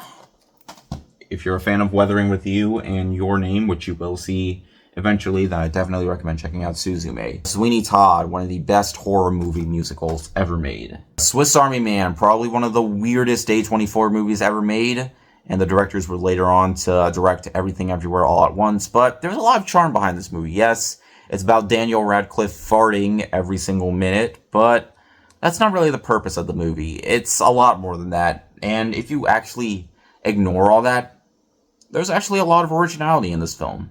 So yeah, it's not for everyone, but I've always really enjoyed it. Taken, probably the most Liam Neeson movie ever made. And after that, they just tried casting him in other movies that do not nearly fit as well as this film. But hey, you know, even though the sequels, yeah, they're bad, it doesn't hide the fact that, you know, we can still enjoy the original film without remembering that it's a franchise. Tale of Princess Kaguya. It's a shame this movie did not do nearly as well as it should have, because it's one of the most interesting that Studio Ghibli has to offer in terms of the art style. So yeah, definitely check this one out if you're a fan of Studio Ghibli in general. Talk to Me, one of the most original horror films to come out in recent memory, and the fact that YouTubers were behind this movie, it makes the movie all the more interesting, you know, the fact that YouTubers actually took their time to make a good film. And I really enjoyed Bring Her Back. Definitely want to own that as well. Tangled, 3D, and over here is the 4K. One of the most fun modern Disney films. It takes the story of Rapunzel and just, if I say twist, it's kind of going to be a pun, because, you know, Tangled and the hair and stuff, just, yeah, but this was always a really entertaining one. I've always had fun with Tangled. A Taxi Driver, pretty much the film that made Martin Scorsese a household name, and for good reason. You talking to me? You're talking to me? I know I haven't been doing that many quotes, but, you know, I don't want to be, I don't want to, like, Regal, they did this, this promotion or this commercial before movie plays where they just did a bunch of movie quotes, from popular movies and just put it into one trailer. It was so bad. It made people groan and almost made them want to leave the theater. Yeah, but hey, they learned their lesson. Team America World Police. I know there's a 4K release of this, and I definitely want to get that. There's a lot of 4Ks I want to get, but, you know, haven't really gotten the time. But yeah, this is a weird movie, but it is so funny. Like, it probably has one of the most weird, yet oh so entertaining sex scenes I've ever seen. And do not watch this if you get offended easily, but for those who are big fans of South Park, definitely watch it. Alright, Ted and Ted 2. I know there's a Ted TV series, which I heard is supposed to be pretty good. I might check that out. Yeah. The movies are pretty fun. The second movie's not as good as the first one, but it's not bad. Another pack, which includes Teenage Mutant Ninja Turtles. The first movie's really good. Second movie's okay. The third movie is just awful. Like, don't even bother. And I don't really care for the Team NT animated movie all that much. It's, I don't know, it kind of takes itself a little too seriously. And all around, I don't know, I like, this is a Ninja Turtle movie I see myself watching the most. Well, at least it was until Mutant Mayhem came out. Definitely how you bring a franchise back to life, because the Michael Bay produced ones couldn't do that. It ended after the second one. But hey, this I had a lot of fun with. Like, it knew it was trying to be, the Ninja Turtles actually felt like teenagers. And say what you will, this is, whoa, what do they do with April? But the movie's still a lot of fun, and it knows how, you know, to keep the spirit of the Ninja Turtles while adding in its own new things. And for a PG-rated film, it actually managed to boost up the language that we're not used to seeing in modern animated films anymore. Actually showing what PG actually means. But hey, it's a lot of fun. Definitely watch it if you're a Ninja Turtle fan. Teen Titans, the complete series. The movie's actually pretty good. The straight-to-video film to this one. Like, yes, the ending's quite depressing. Like, it made no sense why it had to end with, you know, Beast Boy not being able to see Terra anymore and all that. But, you know, it's still a great show. One of my favorite animated superhero shows of all time. In fact, it pretty much is, because I'm not really one of those people that was into, like, the Batman animated series or all that, though I never watched it. I heard it's really good. I'm sure if I was watching it today, because, you know, I was all about humor back in the day when I was watching cartoons. Like, I wasn't really into that gritty style or deep storytelling or all that. I just wanted to laugh. But hey, I've gotten older, so that will definitely change if I ever do decide to watch any of those other superhero series. Oh man, a movie that I cannot believe I actually enjoyed, Teen Titans Go to the Movies. I wanted so badly to hate this movie. I wanted it to be the next Emoji Movie. I could not believe when I heard critics say that this was actually good. I was all like, oh, come on, it's Teen Titans Go. It can't be good. Lo and behold, this is what the show should have been. I heard that the show got better over time, but because, you know, I hate the earlier seasons, I'm just gonna stick with this because this was actually a lot of fun and actually had some heart behind it, shockingly. And, you know, it has some really clever, you know, commentary on superhero films as a whole. So yeah, it's definitely what I would have preferred seeing from the original show. It should have done that from the very beginning. Tenet, not the best Christopher Nolan film, but, you know, I'm glad that, you know, despite the fact that it didn't do that well, Christopher Nolan released it in theaters anyway, and I had a fun time with it. The Terminator movies, Terminator 1 and 2, the best ones ever, and the second one is the best sequel ever made. The sequels after that aren't all that good. I mean, Genesis, I do think is the worst one, though I don't think it's a terrible movie. Same with Dark Fate. I don't mind that movie. I mean, yes, I get why that movie's hated, but I could watch it for some entertainment. But if you want some storytelling, some really good storytelling with a lot of fun action, definitely just... Oh, no, not these ones. No, definitely just stick with the first two. So yeah, I might as well just get the other movie just so I can complete the collection, though. Yeah, it's better if you just stick with the first two movies. Oh, Terrifier 2. Why don't I have Terrifier 1 and 3? Because... I don't know, I'm not really in a rush to get them. But, you know, the second movie is definitely where it's at when it comes to the Terrifier movies. I mean, the first one was good, but this movie, it definitely blew that movie out of the water. Like, it has so much creativity behind it, and it truly shows that, you know, Art the Clown is pretty much the new face of horror. And it's a lot of fun. I also really enjoy the third movie, too. I do want to get all the movies eventually. Texas Chainsaw Massacre, the 40th anniversary Blu-ray release, as well as the 4K release. Now, this is going to be an unpopular opinion, okay? This is the only Texas Chainsaw Massacre movie I like. I know. A lot of people say that, you know, I don't know. I haven't seen the second movie.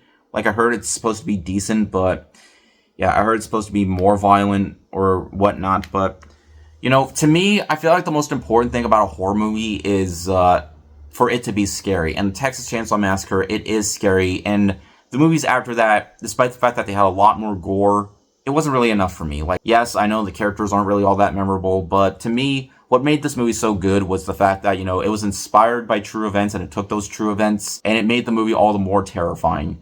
And the fact that, you know, it is violent here and there. It's not as violent as most would think, but to me, nothing just beat the original film, and I wasn't a fan of anything else after that. And yes, that includes the remake. I know the remake has so many fans, but it just wasn't my cup of tea. Sorry. But this film will always be a classic. And it pretty much defeats the purpose of why I own Texas Chainsaw 3D. Maybe it's because I was big into 3D back then. So, yeah. They Live, one of the most underrated films of the 80s. Such a kick-ass film. So much originality behind it. John Carpenter truly showed that. He's a master, and we continue on the John Carpenter trend with The Thing. It's hard to find someone nowadays who did not like The Thing. I mean, back in the day you could, especially with how much that movie bombed, but I saw this in the theater when it was released. There was a re-release back in 2021, and it still holds up to this day. Like, it is aged super well. Like, yeah, not even the 2011 movie could capture that same, that same feel as that original film. Just adding in a bunch of CGI, it didn't help the movie. This Is It. Michael Jackson's This Is It. I don't care what you say about the man, you know, he still had so much talent behind him. And just let the guy rest in peace. I mean, it's been, 16 years since its passing, and yeah, but hey, for fans of the King of Pop, definitely check out this documentary. It's fantastic. This is the end. hilarious movie. I just love the fact that, the actors just play themselves. It makes the movie all the more hilarious. The Thor trilogy, I do not really need to own, what was it called? Love and Thunder. But, yeah, I didn't really hate that one, but the first 3 movies, they're enough. 3 Billboards Outside Ebbing, Missouri. If you're a fan of this movie, I highly recommend checking out... Was he the director? Yeah. I also recommend checking out The Banshees of Inisherin, which I really should own. Like, yes, you could criticize the ending, but the rest of the movie is phenomenal. Frances McDormand definitely earned an Oscar for her role.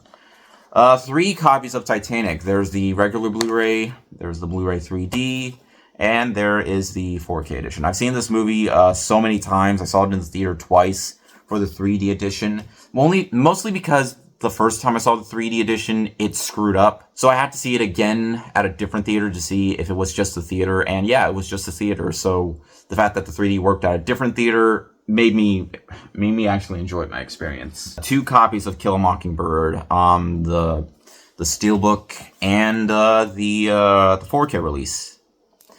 Absolute classic, definitely worth checking out. Tokyo Godfathers. We don't get a whole lot of Christmas themed anime, but definitely check this one out if you want to watch Christmas themed anime. Tom and Jerry, the Golden Collection. This is the first volume. There were supposed to be other volumes, but there was so much controversy behind it just due to the fact that, when you watch Tom and Jerry, there's actually so many moments that have not aged well. But you know what? Like when they announced the second volume, they removed 2 episodes, but then after that, they just removed it altogether. Guys, just I would love if this was finished, because this one season it just isn't enough. It should have just been entire volumes, regardless of the controversy. Just don't let your kids watch it if it makes you feel uncomfortable. Simple as that. But it's a shame too. I mean, that's why I got the full collection on DVD over there. But just release the whole series on Blu-ray. But they did release the CinemaScope collection at least. The 2021 movie. Why do I own this? Because I am a collector of Tom and Jerry merch right over there. I think this movie sucks. It should have just focused more on Tom and Jerry. Just remove the wedding out of that movie and have it just focus on Tom and Jerry. It would have made it far more better, but nope. Had to focus on a wedding that I did not care about whatsoever. But I own it on Blu-ray anyway because, I don't know, maybe I need to own every single Tom and Jerry movie ever, despite the fact that most of them aren't even all that good. But I don't know, even if the 90s animated movie gets a Blu-ray release, even though I hate that movie as well, just due to the fact that, but you know what, I shouldn't go criticizing Tom and Jerry, because regardless, I am a fan of Tom and Jerry. I mean, Tom and Jerry, it does have, elements that do show what made Tom and Jerry good. But again, it's ruined by the fact that it focuses on human characters that just don't fit the movie at all. So yeah, it's a shame. All right, Top Gun. And where is Top Gun Maverick? Oh, it's right over here. But yeah, Top Gun and Top Gun Maverick. One of the most successful sequels in recent memory, and one of the best sequels in recent memory. Like, who knew that a sequel to a really old film could actually be good? Man, it's definitely one of the best ones. Total Recall. One of Schwarzenegger's all-time greats. The Town. I definitely need to get this on 4K. Who was behind this movie? Ben Affleck. Yeah, one of Ben Affleck's best films. The Toxic Avenger. There is a new movie coming out with Peter Dinklage, which I am quite curious about. But yeah, this is fun for some cheesy B-movie entertainment. It knew exactly what it was trying to be. I wasn't really much of a fan of the sequels. So yeah. The Toy Story movies. This is the Blu-ray 3D of Toy Story 1. And then we get to the rest of the movies on 4K. Toy Story, Toy Story 2, Toy Story 3, and Toy Story 4. And Toy Story 4 sucks because it's unnecessary. Yeah. Yes, it's unnecessary. But, there was a lot about this movie that I thought managed to work. Like, I don't care that it ended with Woody leaving with Bonnie. I don't care that he lost his voice box. Like, yes, I get why some people would be pissed off by it, but, I still think there was a lot of charm behind this movie. I still thought the jokes landed, and I actually really liked Forky. Yes, people are pissed off at Forky because, Bonnie was more focused on a fork than Woody. But here's the thing. I don't think Andy's coming back. I don't think there's going to be a part in Toy Story where Andy's just going to come back getting his toys back, because I don't think that's really the purpose. Say what you will, it does have its fair share of criticism. But you know what? I still agree with the critics on this one. Like, yes, it is the weakest in the franchise, but I still think it's all around a really solid film. And I don't care what happens to Toy Story 5. I just want Toy Story 5 to still be good. Like, the fact that it's going to focus on, you know, a tablet, it has me thinking, okay, are they going to tackle the events of, you know, how kids are more focused on tablets than toys nowadays? I actually like that idea. But, you know, just wait for a trailer to come out before judging the movie. But hey, as for the rest of the movies, they're amazing. I still think the third one is the best one. It could have stayed that way, but yeah, I don't care. I love all the movies. I don't care what people say about the fourth movie. I'm never going to change my mind on that. A Trainwreck, probably the only good movie with Amy Schumer in it, because everything after that just... Yeah, Amy Schumer, she's not that good of a comedian. Train to Busan, one of the greatest zombie movies ever made.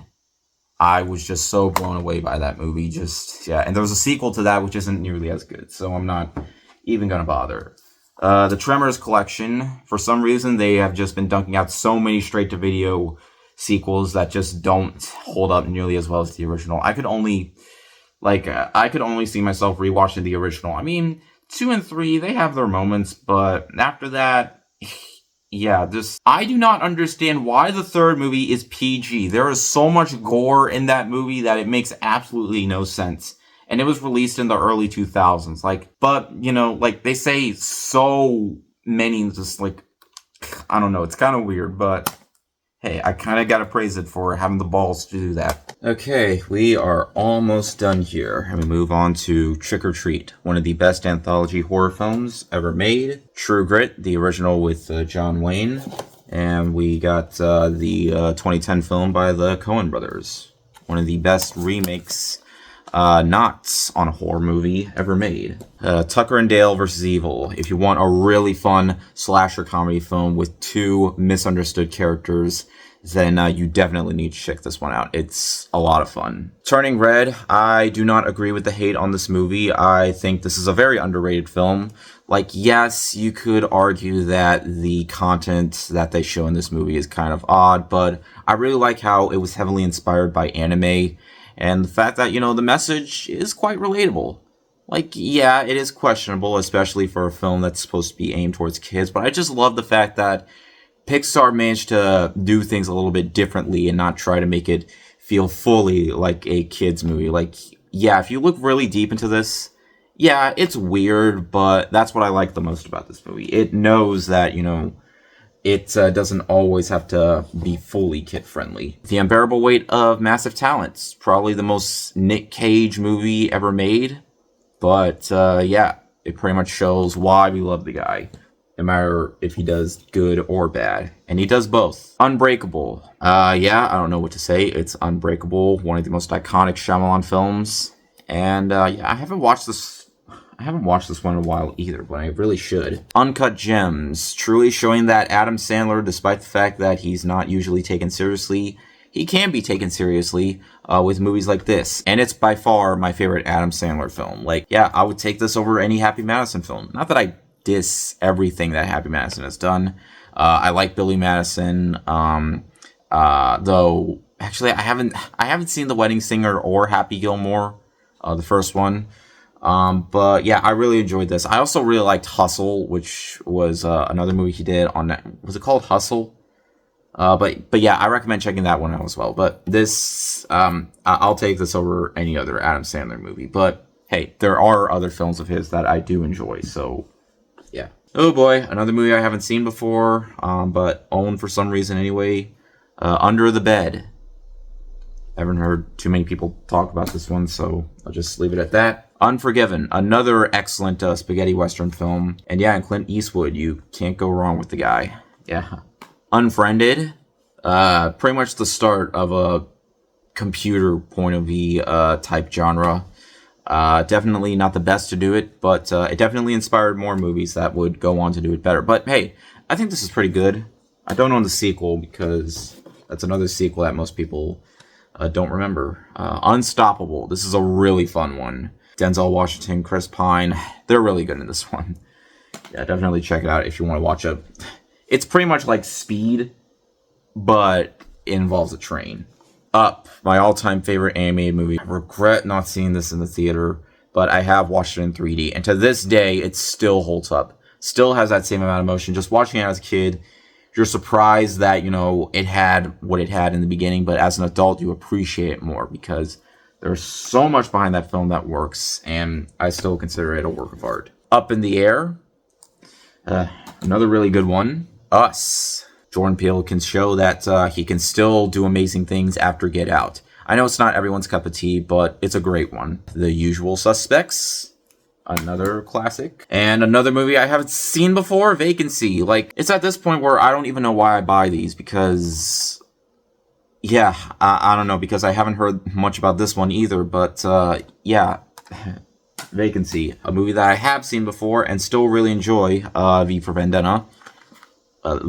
V for Vendetta. VHS 2. I know there were other movies to come after this one, but what I really like about this set is that it contains both a VHS that actually works and the Blu-ray DVD. That's mostly why I got it, but still, this is also a very fun one. Yeah, so many directors behind this franchise, and I heard there were other ones that came out after this that were also really good as well. Yeah, the first one's okay, but I definitely think that the sequel is better. Violent Night, David Harbour as Santa Claus, probably the best casting choice in movie history. And yeah, it's very entertaining if you want some bloody mayhem. The Visit, showing that even after blunders like After Earth, M. Night Shyamalan still has a little bit of mind behind him. And this is definitely one of his better films. Then we got The Walk, a Robert Zemeckis film that most people don't talk about. I really enjoy this one. I mean, yes, the fact that it's in 3D and the fact that, there was, of course, where was it Joseph Gordon-Levitt who stars in this movie? Yeah, Joseph Gordon-Levitt, basically walks on a line between the Twin Towers. Yeah, it's very unsettling to watch, but it's still really engaging. I definitely recommend checking it out. It's probably not in 3D just due to the fact that you will feel some sort of sickness if you were watching it because, again, it makes you worry about his safety, but yeah, it's still really good. The Walking Dead, seasons 1 and 2, I was originally going to get all the seasons, but I stopped doing that. I actually haven't watched the full series of this, and I don't know why. I know people say that it has gone downhill, but there's still a lot about The Walking Dead that I do enjoy. Even though I haven't seen all of it, I don't know. WALL-E. Now, Criterion actually has its own 4K version of this, and that has me wondering, why can't they take over for Disney if they don't care about physical media that much anymore? Because it would only make sense. But hey, I could see why, because WALL-E, it's such a beautiful film, such a moving film with so much behind it. The fact that, I actually like the love story between these two robots and wanted them to have a happy ending. It's such a remarkable film. Another remarkable animated film, but it is quite disturbing, Waltz with Bashir. This is such a visually stunning film, and yeah, Waltz with Bashir. Such a good one. The Ward, John Carpenter hasn't really done a whole lot when this film came out, and ooh, what do you know, it stars Amber Heard. Let's not talk about her, okay? Yeah, not one of Carpenter's best, but I don't know, I didn't really hate it all that much. Warm Bodies, the better version of Twilight, and pretty much the Twilight that we all deserve. What We Do in the Shadows, a very fun dark comedy film, and yeah, it's pretty much like the much darker version of The Addams Family, a little bit. I haven't watched the TV show, but yeah, I really enjoy the movie. Watchmen, one of Zack Snyder's most underrated films, in my opinion. Yeah, it's lengthy, yeah, it's quite brutal, but that's what makes it so good. And I really like the characters, too. And, yeah, it's a shame that it didn't become a franchise of its own. Watership Down, one of the most messed up animated movies ever made. When you look at the poster with all the bunny rabbits, you go, oh, an anime movie involving rabbits. Yeah, that looks perfect for my kid. And so you actually put the movie in and see the bunnies attacking each other and trying to kill each other and dogs mutilating them. Yeah. But it's not really about that. It's about, the rabbits trying to find a different home to be safe, even though no one's really safe in this movie. But, yeah, There was a lot behind this movie that makes it a lot more than just about, bloody imagery and all that. Also, the music is phenomenal as well. So yeah, don't let that animation style fool you. There's so many mature themes about this movie, but hey, that's why I really love it. And yeah, I watch it more than just for the, murder involving the rabbits. Wayne's World, one of my all-time favorite Mike Myers films, truly defining, the 90s and poking fun of so many cliches. I haven't watched the sequel. I heard it's pretty good. But yeah, Wayne's World. Can't get more 90s than that. Weathering with You. Really good one. Really good one. West Side Story, both the original 1959, or was it 60s, or 1961, the original 1961 film, as well as the 2021 film directed by Steven Spielberg. Both are really good, but I somehow enjoyed this one a little bit more, showing that Steven Spielberg, he has, not every single one of his films was a winner in the modern age. I mean, BFG was good, but not great. But hey, he shows that, he can still have so much good in him. I also really like The Fabelmans. So yeah. And that's literally a film disguised, to be its own thing when really it was a movie about him. Where the Wild Things Are. This is also a really messed up kids film, despite the fact that it's based off a kid's book. But it's also a really solid one too. Like, yes, it is weird. It is quite inappropriate. There's literally a scene where that bird guy gets his arm ripped off. Like, it's not, like, bloody or anything, but yeah, it's quite a weird film. Like, it doesn't really fully, adapt the popular kids book into the way that most parents would want it to, but it's still a good one. It's very striking when it comes to the character design, so they really managed to do good on that. So yeah, it's not a perfect film. It has its faults, but it's still a really good one. Yeah, it's definitely not for everyone, though. It may just make them want to just read the book instead. Whiplash. This movie gets better each time I watch it. It's very powerful, and, with the performances all around, it's one of my favorite films that J.K. Simmons was in, and he won an Oscar for this film. Damien Chazelle had a very strong, powerful directorial debut, and look, I just realized that on the back of it, it had like the bloody drumsticks because, he tends to get, Miles Teller gets all bloody towards the last act of the movie. But yeah, very powerful stuff indeed. Continuing on with the Studio Ghibli trend, is this the last one? No, it isn't. We got another one coming up. Whisper of the Heart. Very beautiful film. Another film to truly defy inappropriate kids movies is Who Framed Roger Rabbit. Just due to the fact that there's literally a whole sexualized character that still managed to get this movie a PG rating. Like, it probably wouldn't be PG rated today, but it doesn't matter. There's almost nothing for me to complain about this movie. The fact is, I liked the human characters, despite the fact that this movie is mostly about cartoon characters in a live-action world. It has a really good storyline, and it's just all around, it's just a fun time. Like, you just cannot go wrong with Who Framed Roger Rabbit. The definitive live-action animated film. Wicked. This is how you make a modern movie musical. And I cannot wait for the sequel to see how it all wraps up, though I wouldn't have minded if it was just its own standalone film. The Wicker Man. Can we just ignore the fact that, the Nicolas Cage one is a thing and just admire the fact that this original one was so powerful? It may not be heavy on gore, it may not be heavy on, jump scares, but that's what makes it so good. It's so investing that, I just, when I think Wicker Man, I think of this film. I don't think of that Nicolas Cage film, because you can watch that just for a laughably bad time, but this original one, it's a work of art.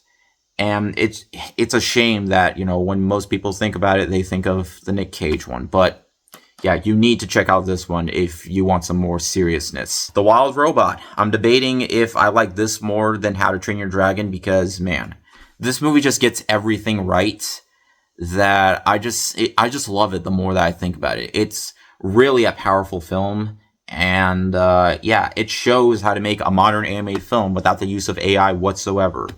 Don't let that take over. Otherwise, we might not get movies like this anymore. But DreamWorks has stated how they don't want their movies to be used to train AI. And let's hope it stays that way. Willy Wonka and the Chocolate Factory. Say what you will about Grandpa Joe. He almost got Charlie killed. He lied about not being able to walk. Yes, I get that. But hey, when you watch this movie, there's a lot of imagination behind it. Despite the fact that it's based off a children's book, Willy Wonka just had so much going for it, from the music to the scenery. And even though that, the candy was fake when it came to like the world involving like the chocolate scene. Hell, the chocolate river wasn't actually chocolate, which just begs the question, why not have actual chocolate? Because it would have made it a little bit safer, unless you had diabetes. But there's still so much about the original Willy Wonka that it's an absolute classic that, even the 2005 film, it has its moments, but it doesn't hold a candle to this one, in my opinion. Wonka, the prequel to Willy Wonka and the Chocolate Factory, this is actually a really good one. Like, I didn't know that Timothée Chalamet, like, anything you put the man in, it'll probably become a hit. And I definitely think he plays a solid Willy Wonka. I honestly liked him more than Johnny Depp. And the songs were actually quite memorable. Yeah, good job, Paul King. You the man. Yeah. The Wind Rises. And I think... is that it for the Studio Ghibli library? I think it is. Yeah, Wind Rises. Hayao Miyazaki's last film until he would come back with The Boy and the Heron. I like The Boy and the Heron more than this. But still, nonetheless, it's amazing. Like almost all of Miyazaki's films. In fact, all of Miyazaki's films I think are worth checking out. Wind River. If you love Yellowstone, you should definitely check it out. I got this as well as a 4K steelbook. Yeah. Okay. And we move on to Winnie the Pooh, one of the last of the traditional animated Disney films, also in the DVD case for some reason.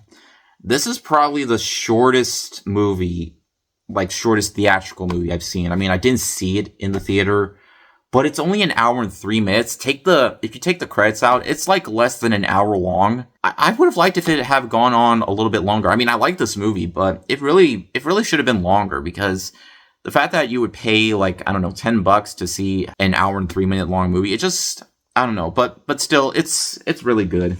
But the fact is, it came out the same weekend as Harry Potter, which kind of hurt its box office numbers. But hey, it's still, you'll enjoy it if you're a fan of Winnie the Pooh. But you'll really hate this if you're a fan of Winnie the Pooh. Winnie the Pooh, Blood and Honey. Now, I know what you're thinking. Why do I own this movie? This is a horrible film. Yes, it's a terrible movie. But I was just so entertained by how bad this movie was. I could not believe how, they actually tried making Winnie the Pooh into a horror character, when in reality, it's just so unintentionally hilarious. I mean, with the mask, I could not take this thing seriously.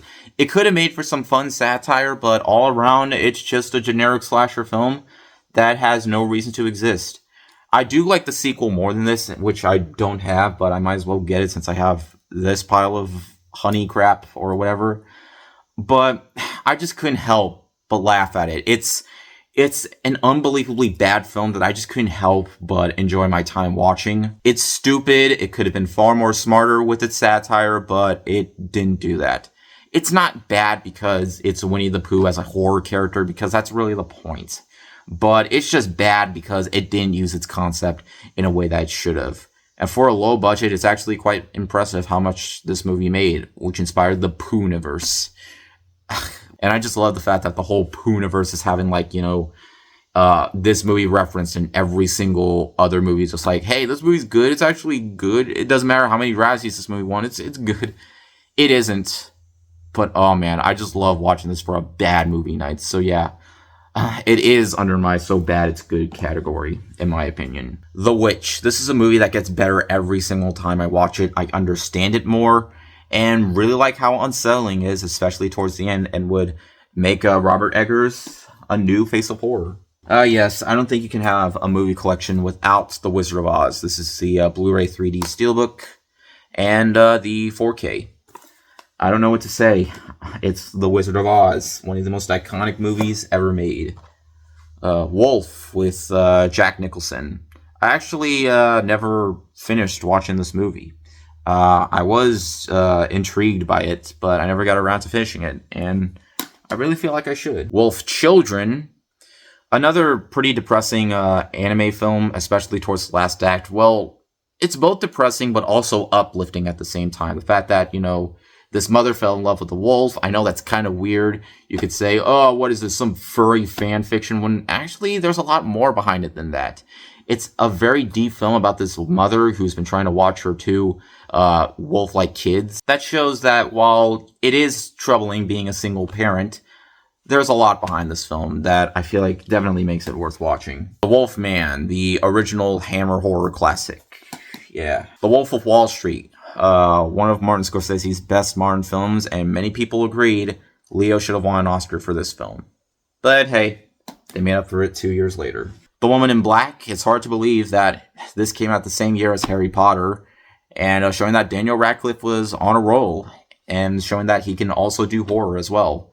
Just stick with this one. I don't really recommend the sequel, because it's another one of those forgettable sequels that you kind of forgot even existed. Wonder. Really enjoyed this one quite a bit. Wonder Woman. Say what you will about Gal Gadot, but there's still a lot of entertainment surrounding this movie.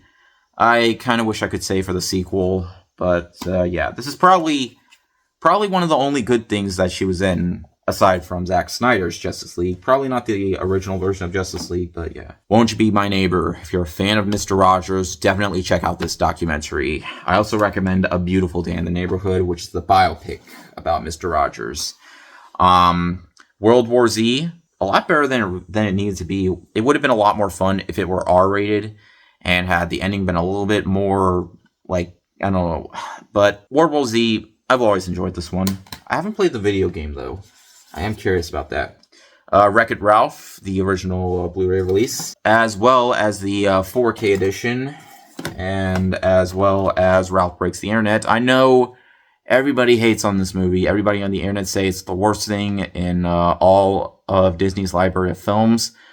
But there are things about this movie that I think do work. I think this is by far the better version of what the Emoji Movie tried to do, but failed miserably. That's pretty much the biggest thing. People compare this to the Emoji Movie, but you gotta admit, it is better than that. But I really like how, it takes the concept of the internet and just uses it in a way that's, it makes it feel like, it's just Disney references up the ass, though I definitely feel like the best scene, involving the Disney references is, of course, when Penelope meets up with the Disney princesses. But I still thought it had a good heart behind it, even though Ralph was a little bit selfish in this movie.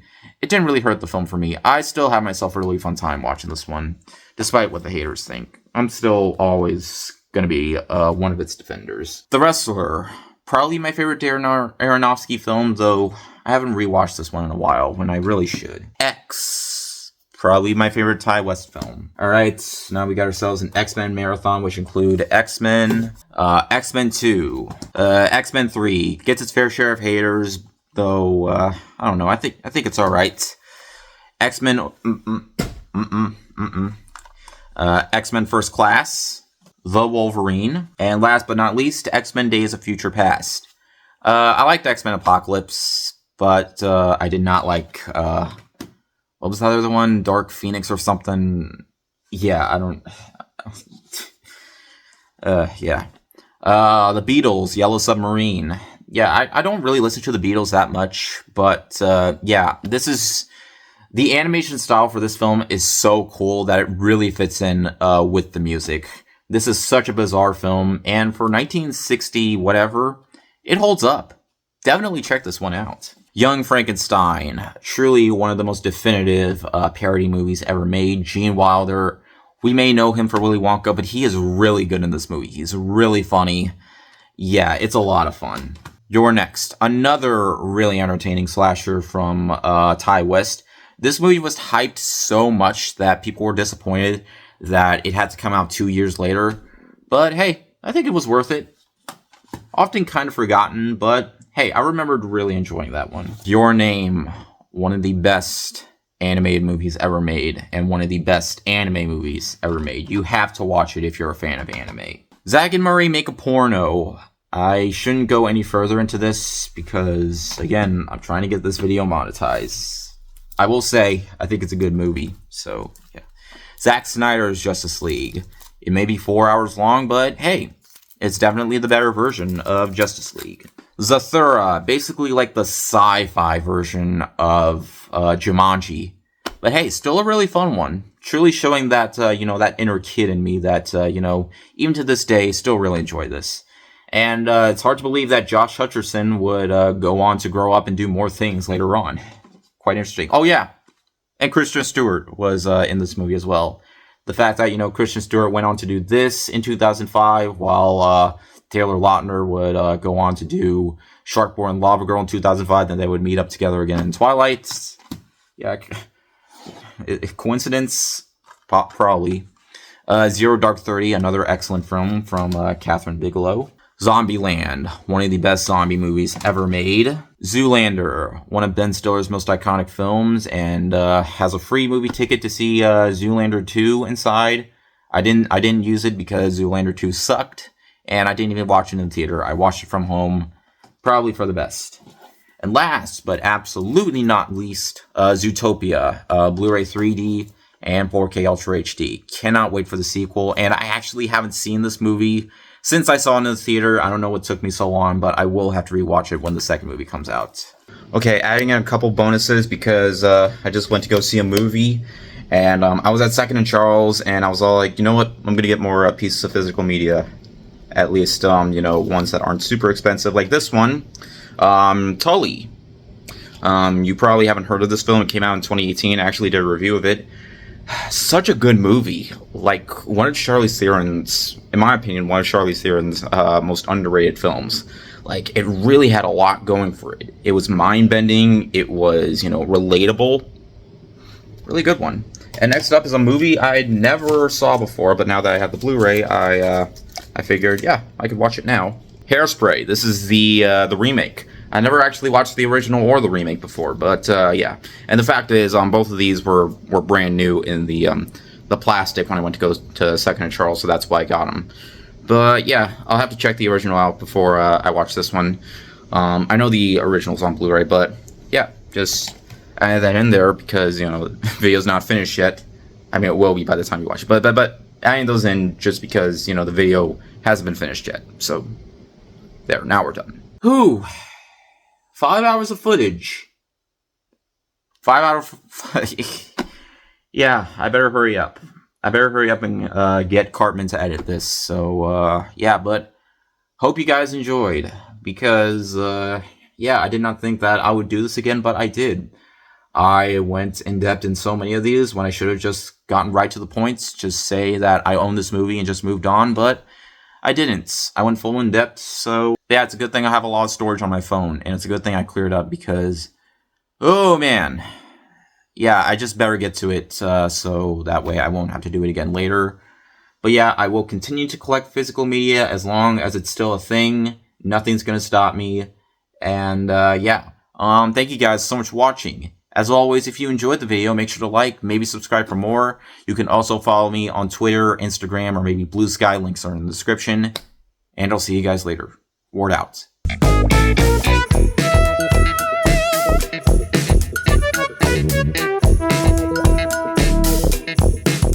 Gah! I can't believe I'm being paid $10 just to do this 5-hour bullcrap of editing. Gah! I swear I'm gonna make him eat his parents. Don't worry, Eric. We can get high once you're done with this. Tally? What are you doing here? I thought you were supposed to be Don't f***ing bring that up!